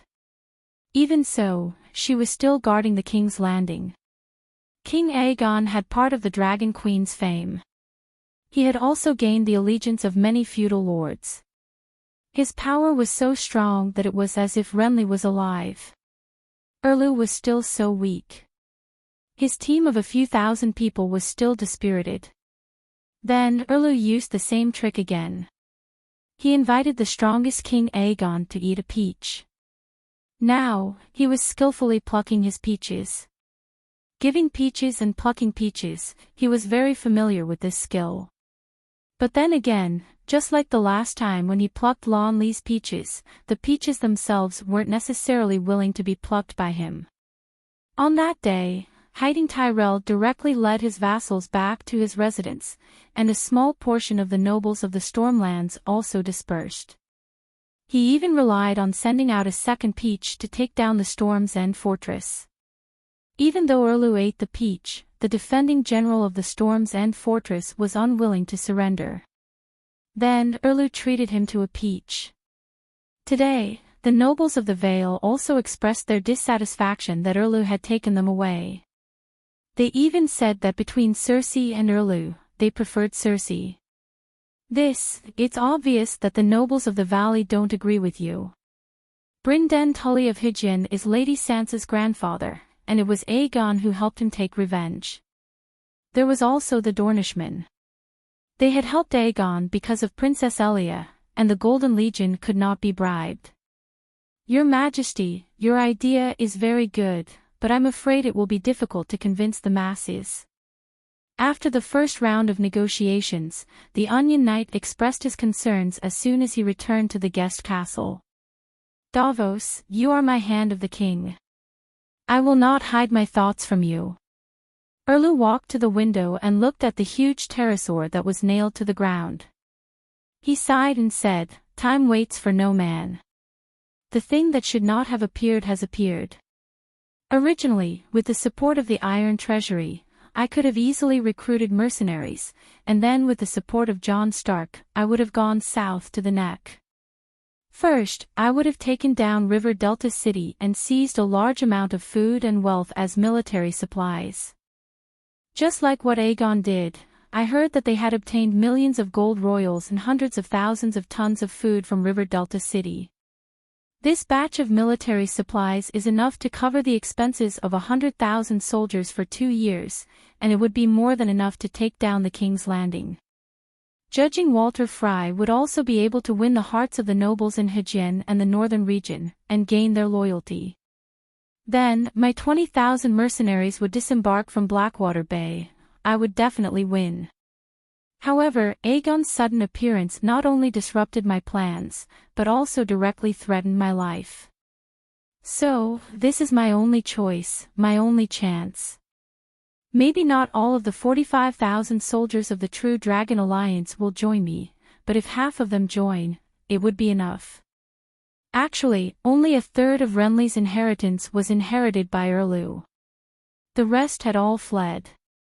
Therefore, Erlu did not want to take all of King Aegon's inheritance. Although the peach was small, it was better than nothing. "Your Majesty." Davos looked at the king with a complicated expression. "I'm sorry." Finally, the Onion Knight lowered his head. "I'm not a qualified hand of the king, I've always hated the red-robed woman and wanted to get rid of your subordinates because she would only lead you into the abyss. But now, I'm not as useful to you as she is to you. No, Davos, it's time for you to show your talent." Erlu turned his head and excitedly placed his right hand on the Prime Minister's shoulder. He sincerely requested, "I need your strength, help me." What can I do?" The Onion Knight looked up and saw the anticipation and trust in the king's eyes. He was touched but also confused. "Davos, don't underestimate yourself. You have a very unique charm. You've persuaded me many times when I was angry, and you've persuaded Count Mandler when the situation was extremely unfavorable. Even Melisandre was impressed by your courage and integrity. Your eloquence, insight, wisdom, affinity, and noble character are unmatched in the Seven Kingdoms. Upright people will see your merits and be moved by your sincerity. I need you to go to King's Landing and find the leaders of the True Dragon Alliance. Persuade Bronze John, the Golden Group, and Dorne Yelene." Seeing the sincerity and trust in Erlu's face, the Onion Knight's eyes became wet. "Your Majesty, I'll do my best, but..." He turned his head and quietly wiped the tears from the corner of his eyes. He said in a muffled voice, "If I take a fast ship, it'll take me a month to reach King's Landing. There's not enough time." He didn't say that he could travel 1,000 miles in a day. The Westeros didn't have any official relay stations. If it was peacetime, he might be able to buy a few useless horses from a roadside inn. But now that the war was chaotic, he didn't dare to travel alone. Crippled people, bandits, brothels, unemployed farmers, wild beasts, we have it. Erlu pointed at the Black Death in the courtyard. "Pterosaur!" Davos exclaimed. "I don't have true dragon blood, how can I ride a pterosaur? Also, Balerian's master isn't dead. How can we take control of it? Pterosaur knights don't need true dragon blood. That Aegon, I suspect that Varys swapped his relatives. At least, Tyrion definitely doesn't have true dragon blood. As for control, you have Melisandre to thank. She was able to break Dany and Rise's Holy Knight seal." Erlu smiled proudly. "You broke it?" Davos asked expectantly. "Not yet, I need a sacrifice." "Sacrifice?" Davos's expression changed. He couldn't help but think of Skinner, who had struggled and wailed in the flames that day. "Your Majesty, you went back on your promise and secretly burned Theon to death. The people of the Northern Territory are unhappy. If you sacrifice Theon, I'm afraid that even Duke John will be disloyal. Theon is his father's adopted son and his sworn brother. Davos said worriedly. Disloyal? Humph, that ingrate. He's disloyal. Without his consent, would Aegon dare to attack me in Winterfell? The veins on Erlu's neck bulged as he gritted his teeth. Your Majesty, Sansa is his sister. You can't let a vassal betray his family's interests, Davos advised. Are the vassals' vows of loyalty to their king nothing? Erlu said angrily. Your Majesty, during the War of the Usurpers, you were a vassal of the Mad King. The Mad King even wanted to kill Robert and confer you the title of Duke of Storm's Rest Fort. But you didn't hesitate to side with your eldest brother. You gave up the temptation of being conferred the title of Duke and chose to cut down to Moor. You shouldn't be jealous of Duke John. Instead, you should understand him, admire him, praise him, and rely on him. He's far more loyal to the king than you were. If you were in Duke John's position and Sansa was replaced by Robert, he would have led the Northern Territory army to attack us. Even if we hit 100 Melisandre, it wouldn't be enough. Erlu widened his eyes and glared murderously at his prime minister. Davos was calm and didn't avert his gaze. Crunch, crunch, Erlu's square jaw trembled as he ground his teeth. After a long while, Erlu turned his head and smiled bitterly. Only you would dare to say that. But you're right. I can't ask my vassal to do something that I can't do. If we don't sacrifice Theon, we can use his sister, Asha. Onion Knight's expression changed again. Your Majesty, Asha is the Duke's daughter. She even used a precious steel dagger to redeem herself. You can't kill her. Then what do you think we should do? Davos's face suddenly turned pale. Can we replace quality with quantity? He asked weakly. Sansa's side was also very lively.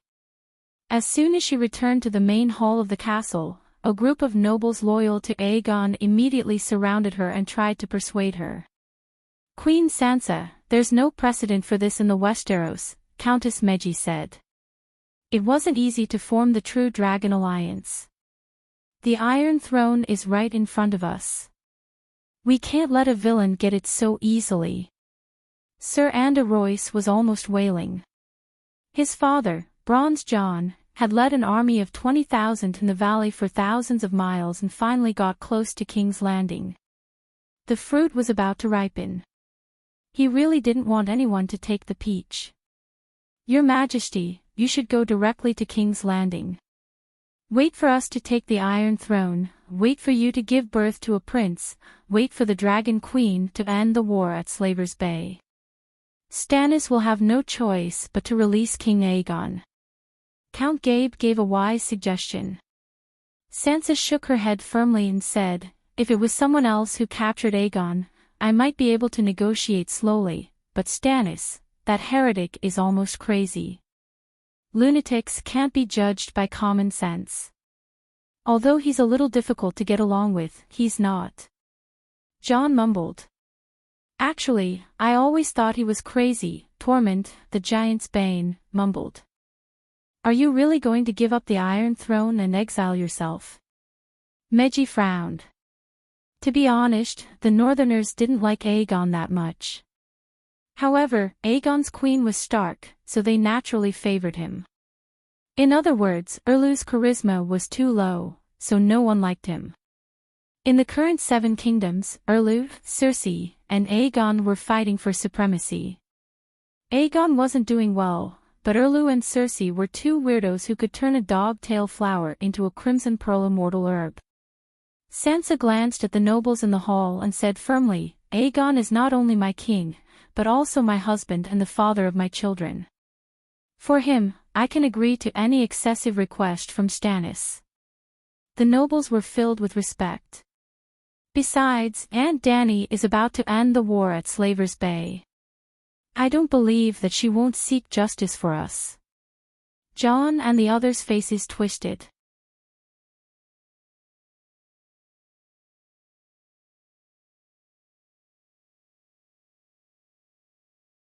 Chapter 682. Roar! The shrill cries of the beasts reverberated throughout Winterfell. Sansa and the others looked at each other in shock. The glass windows rattled, as if the thick brick walls of the main castle were shaking slightly. Pterosaur, it's the roar of a pterosaur. Sansa suddenly stood up and ran to the window. Balerion, it's the Black Death Balerion. What did Stannis do to it? Roar! The pterosaur's angry roar was like the sound of a truck horn. It was deafening, and the people in the main castle hundreds of meters away couldn't help but cover their ears. Following that, a large number of humans began to wail and cry for help. Rumble, caw caw caw, the building collapsed, followed by the sound of falling bricks. When Jon and the others reached the entrance of the West City Castle, they had no choice but to stop. The 50-meter-long pterosaur took up almost half of the backyard. Its huge body was like a city wall. No, not a city wall, but a huge stone roller. The pterosaur was covered in blood. No one knew whether it was its own blood or the soldiers who had been crushed to death. Its wings were tattered, and it could not fly. It could only go crazy and roll around the yard like a stone roller. Its wings, which were full of holes, beat the ground and everything around it. The mercenaries that Erlu had placed in the courtyard were like grains on a threshing field, being crushed mercilessly by a huge stone roller. They used swords, spears, and crossbows to attack it, but they were unable to cause any fatal injuries. If the pterosaur touched them, they would either be flattened like mosquitoes that had their fill of blood in the summer, or like dragonflies with broken wings that were thrown into the air by children in the autumn. The blazing red heart cloak was mixed with red minced meat, greenish-brown intestines, and white bone stubble. It was spread out and printed in the black wet mud. The surrounding buildings were also affected. The stables, warehouses, and other low buildings near the courtyard were like lumps of dirt in front of the stone roller. Even after being jolted by the stone roller, they were still crushed. The huge stone castle was still quite stable. It only shook a few times, causing the glass and tiles to shatter. Cracks appeared on the walls, but it did not collapse. Dust flew in the courtyard, and the noise shook the heavens. It was like a scene from a monster movie turned into reality. 7 levels of hell. Jon's eyes widened, his gray eyeballs trembling slightly. What happened? Ha ha ha, you bunch of daring clowns, you actually want to steal my Balerion. Aegon! Your Majesty Aegon! Sansa and the other nobles exclaimed. On the balcony of the 3rd floor of the guest room castle, the crippled Aegon was being held down by several knights of red heart of blazing flames. He was facing the pterosaur. No one knew what he was doing. Aegon! Tears welled up in Sansa's eyes. Ignoring the danger in the courtyard, she ran to the balcony and shouted at Aegon. Sansa! Aegon lowered his head and saw his wife. He was happy at first, but then he hurriedly shouted, Sansa, leave this place quickly. Balerion has been driven mad by the red-robed woman. I can't control him either. Leave quickly. Sansa. Be careful.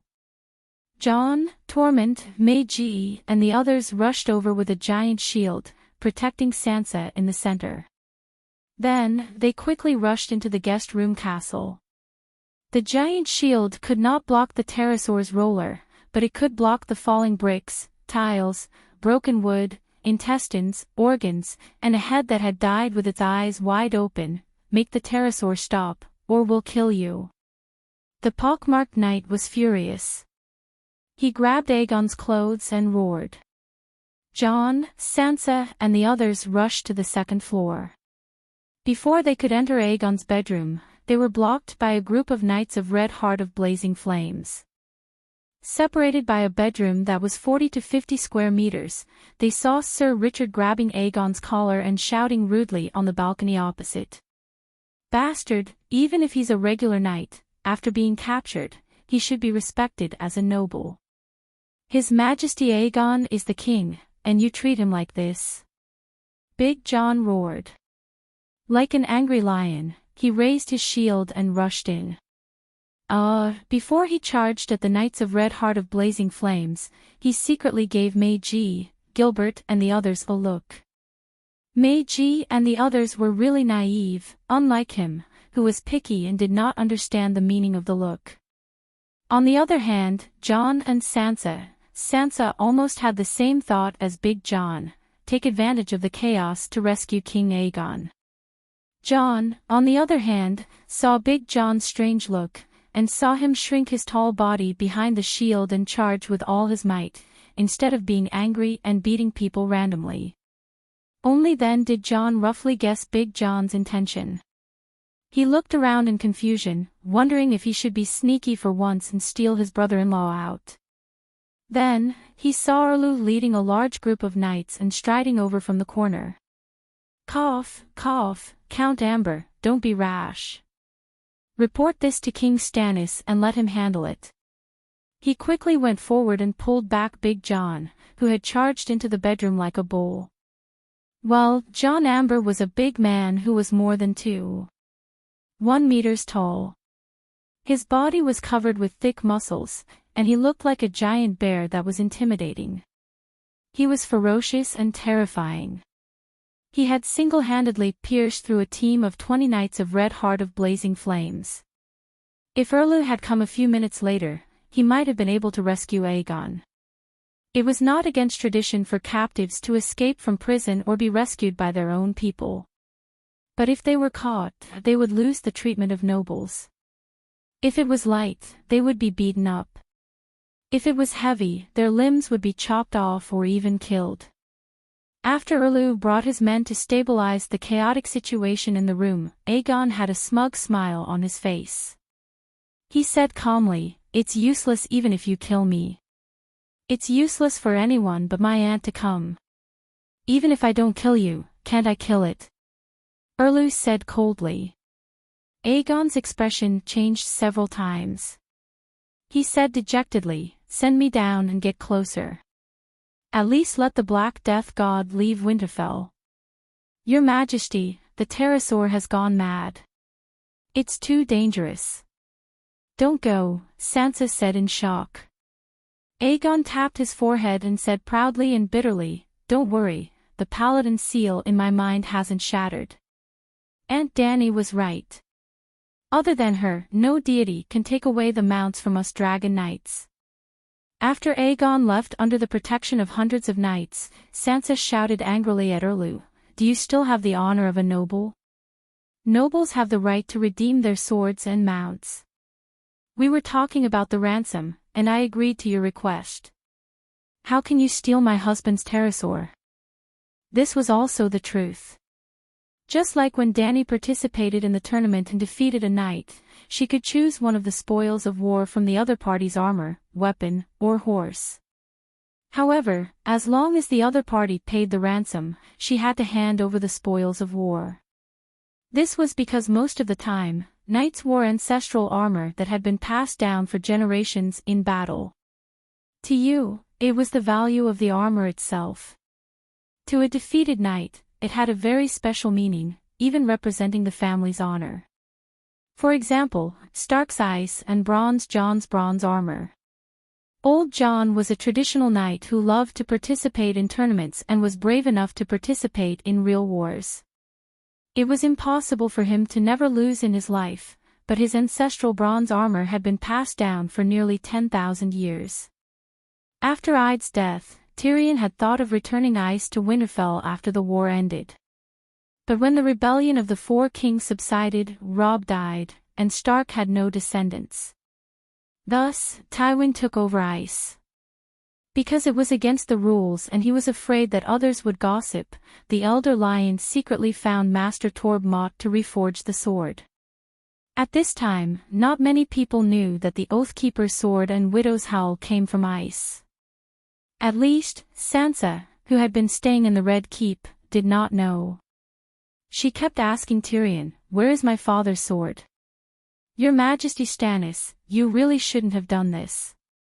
John's expression was ugly. Erlu glared at him, his expression even uglier. A savage wearing a sealskin coat said with disdain, "When we saw the power of your red sword in Dark Castle, we all asked the Dragon Queen why she returned the sword to you and why she didn't steal it for herself. But she said, 'There are many things in the world that I love, do you want to steal them all?' A person should abide by the most basic moral principles." At that time, I secretly laughed at her for being stupid. After comparing my actions with yours today, I realized that there is such a big difference between kings. He was called Davian, nicknamed the Seal Skinner. The 2,000 savages who surrendered were led by 2 Kiliarchs, who were his and the giant's nemesis, Tormund. When the Dragon Queen activated the Red Sword, Tormund was still playing hide-and-seek outside the Great Wall, while Davian entered the Great Wall and became a Kiliarch. "How dare you? Is this the attitude you should have towards a king?" Erlu was speechless. His king's hand, Davos, immediately stood up to defend the king's dignity. "Bah, I am a savage from the Great Wall. The king outside the Great Wall is Mance, and the king inside the Great Wall is Danny Rise. That's what we discussed back then." Davian spat and sneered. The Onion Knight ignored the barbarian and turned to the nobles. "Let me ask you, when you are on the march to war and need to kill horses to fill your stomachs, will you pedantically keep the war horses that you captured?" "How is that the same?" Meiji said unhappily. "Eating is a must, but will we die if we don't ride dragons?" "Yes, we will die," Davos said seriously. The news of His Majesty Aegon's capture has not spread yet, but the 2 armies of the True Dragon Alliance are about to attack the King's Landing. If His Majesty Aegon does not arrive, the Alliance's morale will definitely drop. There may even be a risk of disbanding. That is why I must rush to the King's Landing immediately. Becoming a winged dragon knight is the best and most urgent choice. What does that have to do with us? Don't dream of the Iron Throne if you don't have the ability, Sansa said sarcastically. Davos sighed bitterly in his mind, but said seriously, "Don't forget that His Majesty Aegon's ransom is the right to command the 2 armies and your loyalty to him after he ascends the Iron Throne.